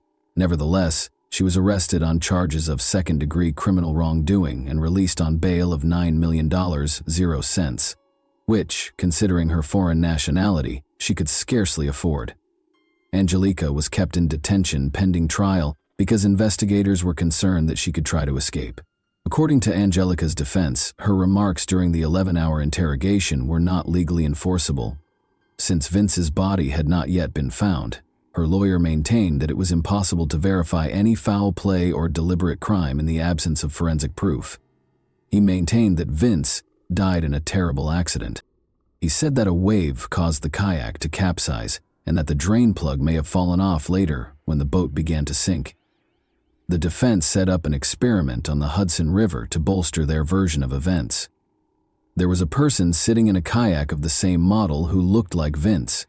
Even on a calm day, the tests showed that the ship was resting very low in the water, only a few inches over the surface. This proved that even if the plug hadn't been loosened, big waves could readily fill the kayak with water.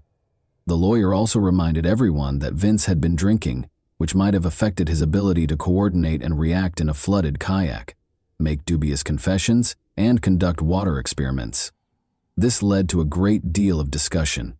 Even though Vince's body had not been found, the inquiry was moving forward. The drain stopper, a tiny hole little larger than a fingertip, was the primary source of conflict.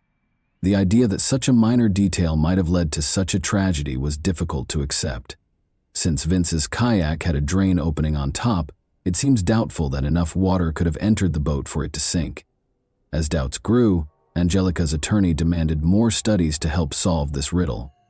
A precise simulation was carried out using the same kind of kayak, a mannequin that had the same size and weight as Vince, and circumstances that were very similar to those of that fateful day.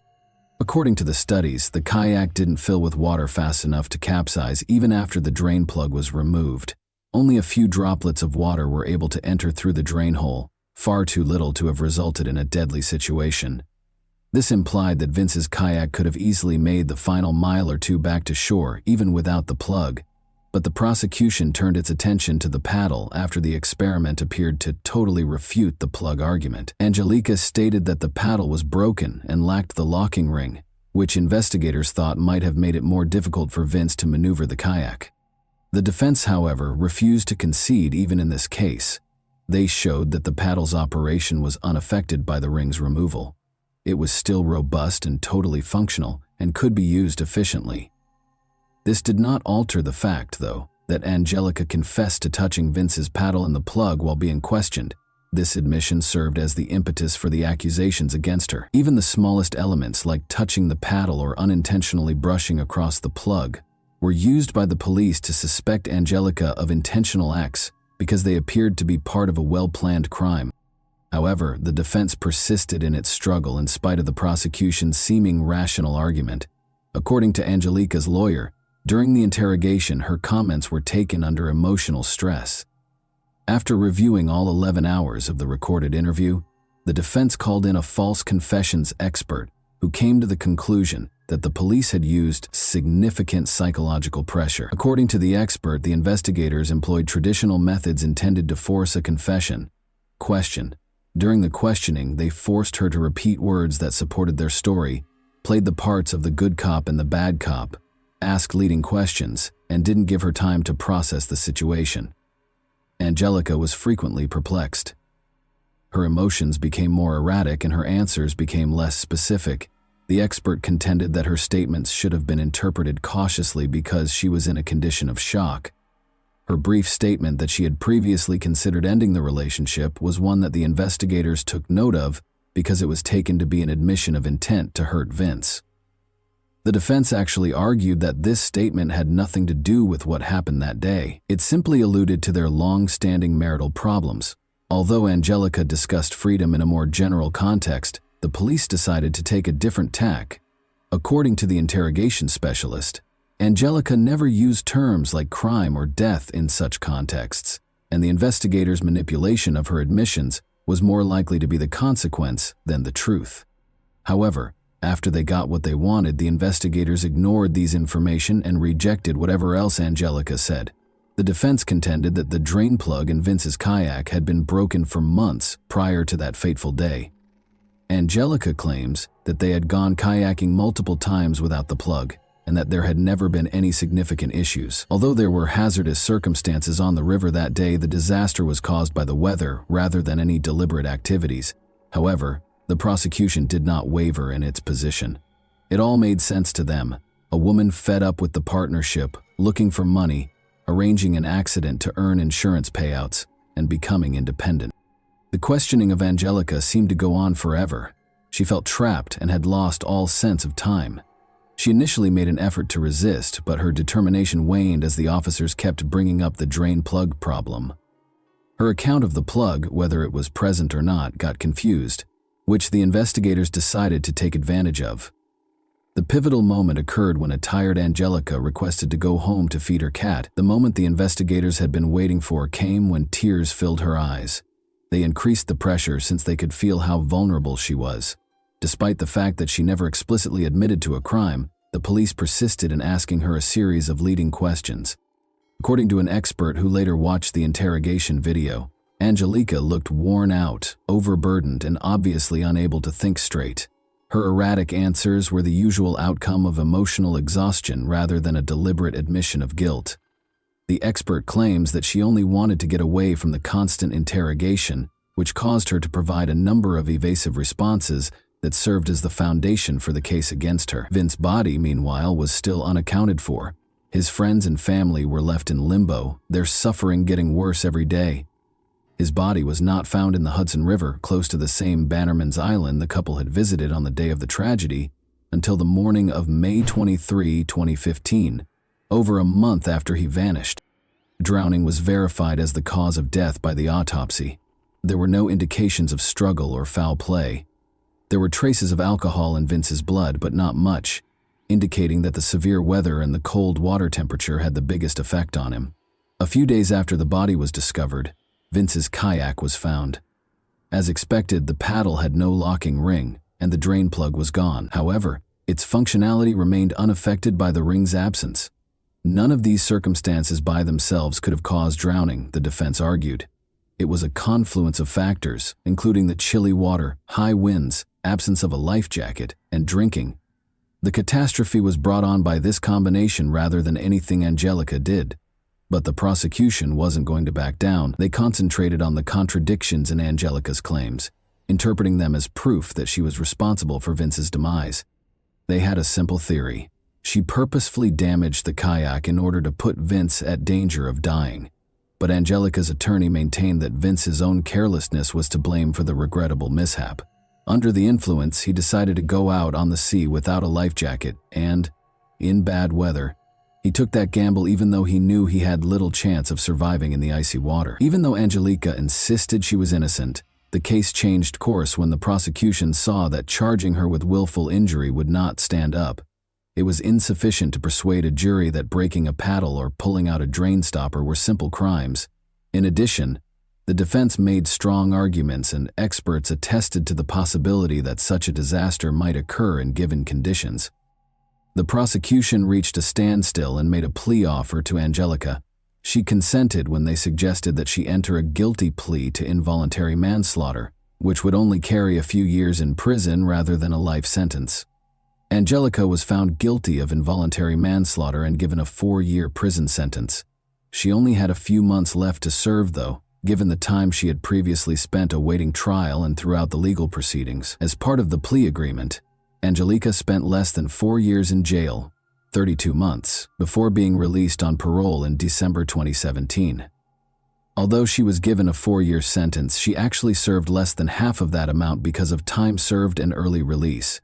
Therefore, the parole system permitted her to become released earlier in late 2017, even though her term was legally 4 years. Tensions persisted, even after she was freed.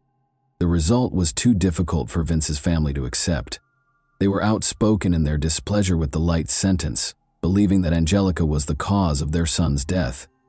However, Angelica insisted that the truth was known only to her and to God.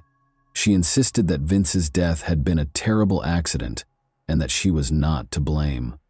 She encountered fresh difficulties after being freed. She had trouble finding work and faced deportation.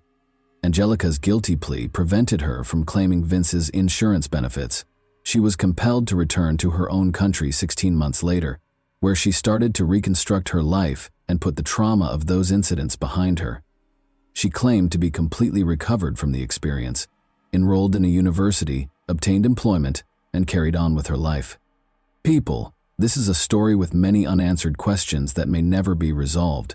A complicated and intense picture is painted by Vince's passing, Angelica's actions, and the contradictory testimony.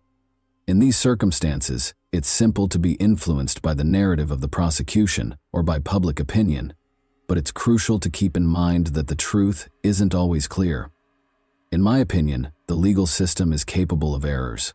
Particularly in situations such as these, false confessions can result from coercion, psychological weariness, and interrogation techniques.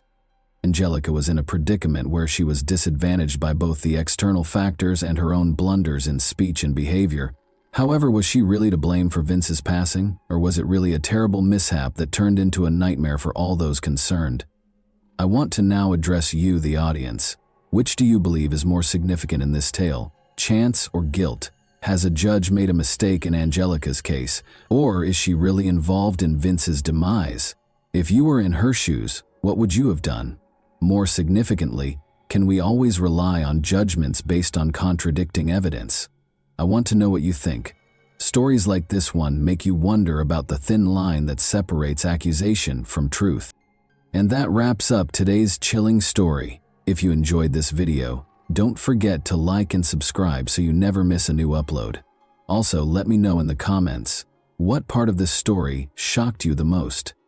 Thank you for watching, and I'll see you in the next video.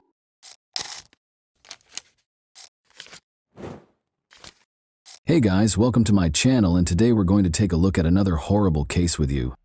Investigators' work is a true art that calls for in-depth knowledge, intuition, and frequently extraordinary perseverance.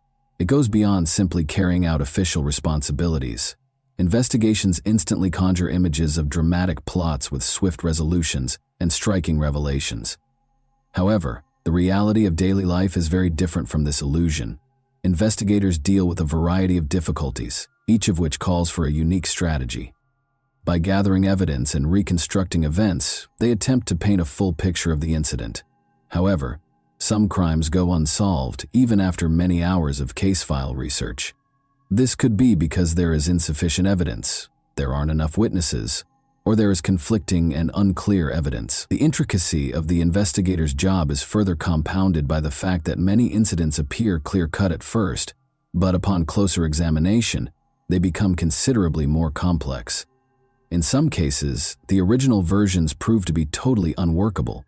For instance, a crime that seemed to be motivated by jealousy may actually be the consequence of a series of events.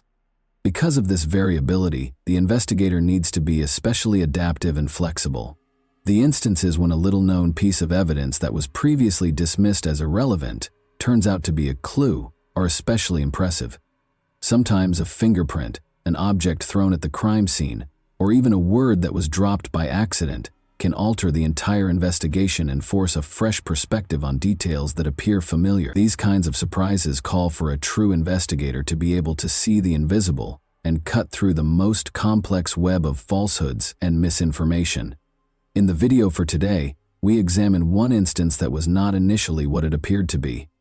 This story, which was set in Canada, caught the public's attention right away because of its peculiar plot.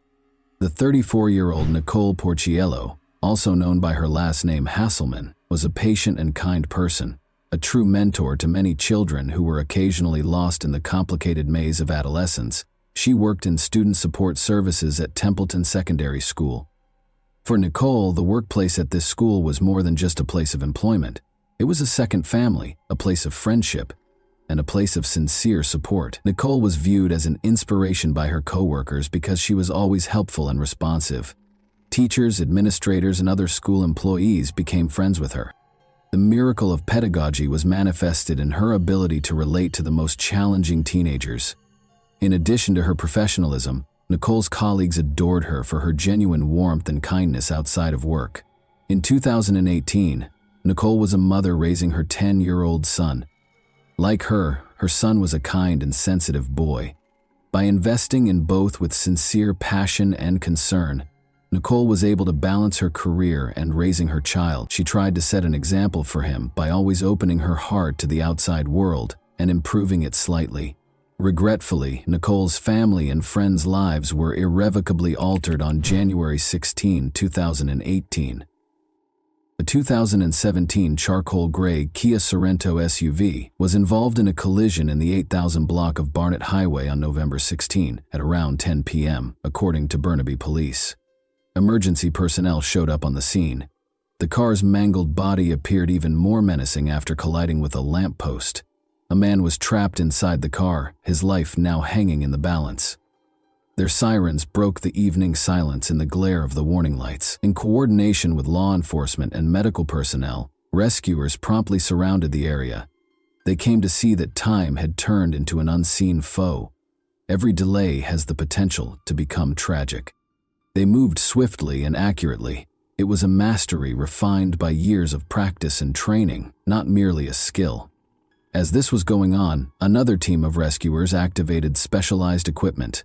Hydraulic cutters seized the metal and violently tore it apart with a menacing crack, but the operators stayed composed and focused. It was astounding how much hope and faith in the team's professionalism could be sparked by this procedure, which at first glance seemed frightening and noisy. There was no movement from the man in the car. Physicians fumbled around him, prepared to give him medical care. After several minutes of arduous labor, the rescuer's commander finally signaled that the victim could be pulled out of the steel embrace. The man was then carefully removed from the damaged car and placed in the compassionate care of the medics. Emergency services functioned as a well-oiled machine, with each component fulfilling its essential function.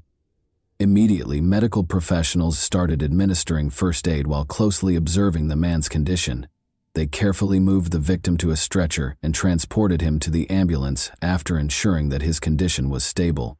Preparations for the man's transfer to the closest hospital, where he can obtain more specialized care, have already begun. Jan Popel was the victim. As soon as he was brought to the hospital, the medical staff performed a thorough examination and diagnostics to rule out any potential hidden injuries. Thankfully, no severe injuries were discovered, although they did note a few bruises and a minor concussion. Jan's life was not in danger, and the patient's condition was stable. After receiving the required medical attention, the man was monitored for a while to make sure he fully recovered. According to reports, Jan, a real estate agent, battled an addiction to illegal substances. With romance, intense affection, and mutual understanding, John and Nicole's relationship got off to the typical start of great love. Together, they discussed ideas, made plans, and dreamed about the future. Arguments seemed to avoid them at first, and the pleasure of spending time together grew every day. But as time went on, Jan started exhibiting qualities that Nicole was unable to overlook.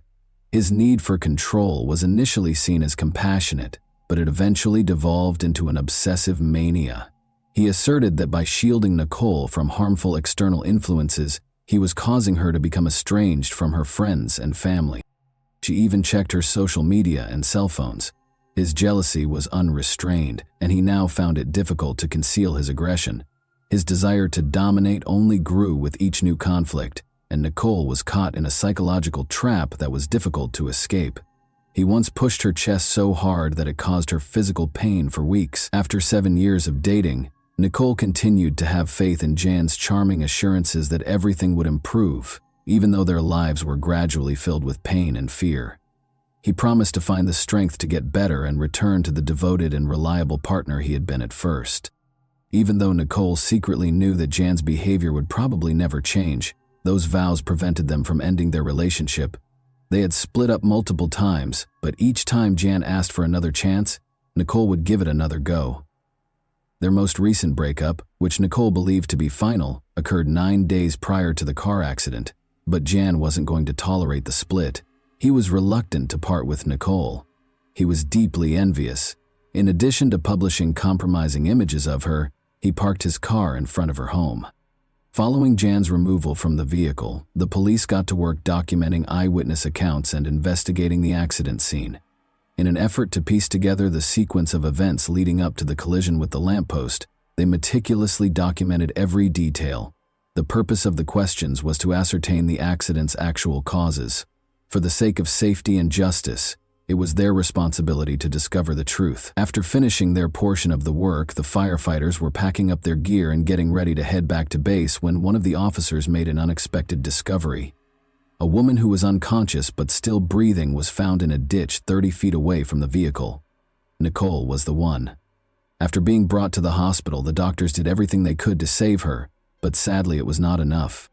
A few days later, police released a statement stating that the mother and 34-year-old educational assistant who died last week after an SUV crash in Burnaby had injuries suggestive of foul play. The woman had injuries that suggested foul play, but the man is expected to fully recover. Nicole was taken to a forensic laboratory a few hours after her death, where a skilled medical examiner with years of experience performed the autopsy on her body. Using professional tools, he carefully and methodically examined and repaired all of the wounds he saw covering her body. While some wounds were more superficial and might have been caused by a struggle, others were deeper and clearly directed with force. The examiner counted 47 stab wounds in total. 2 separate knives were used to inflict Nicole's wounds. In addition to documenting physical injuries, the expert searched for any marks that could provide insight into Nicole's death circumstances. Missing defensive wounds on the hands, for instance, might have suggested that the victim was immobilized or that the attack came suddenly. The expert understood that his conclusions were what would enable law enforcement to apprehend the offender and secure justice. All of the expert's observations and findings were combined into an official report after the autopsy was finished. In addition to being a document, this report served as a crucial link in the murder investigation's chain, giving the investigators the knowledge they needed to carry out their investigation. Following Nicole's passing, her friends, family, and co-workers were swept up in a sea of grief that struck them with an unanticipated and uncontrollable force. It seemed as though everything had stopped for everyone who knew Nicole, leaving behind only the memories of her smile, the happiness in her eyes, and unmet expectations for the future. Realizing that they would never again be able to embrace their cherished mother, daughter, and sister, hear her voice, or share the memories that were to be so many more, was an unbearable burden for the family.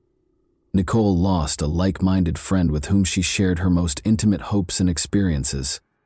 They were consumed by the thought of how hard she had worked to rebuild her life, start over, and pursue her happiness. Nicole's co-workers recognized the significant impact she had had on their lives and team.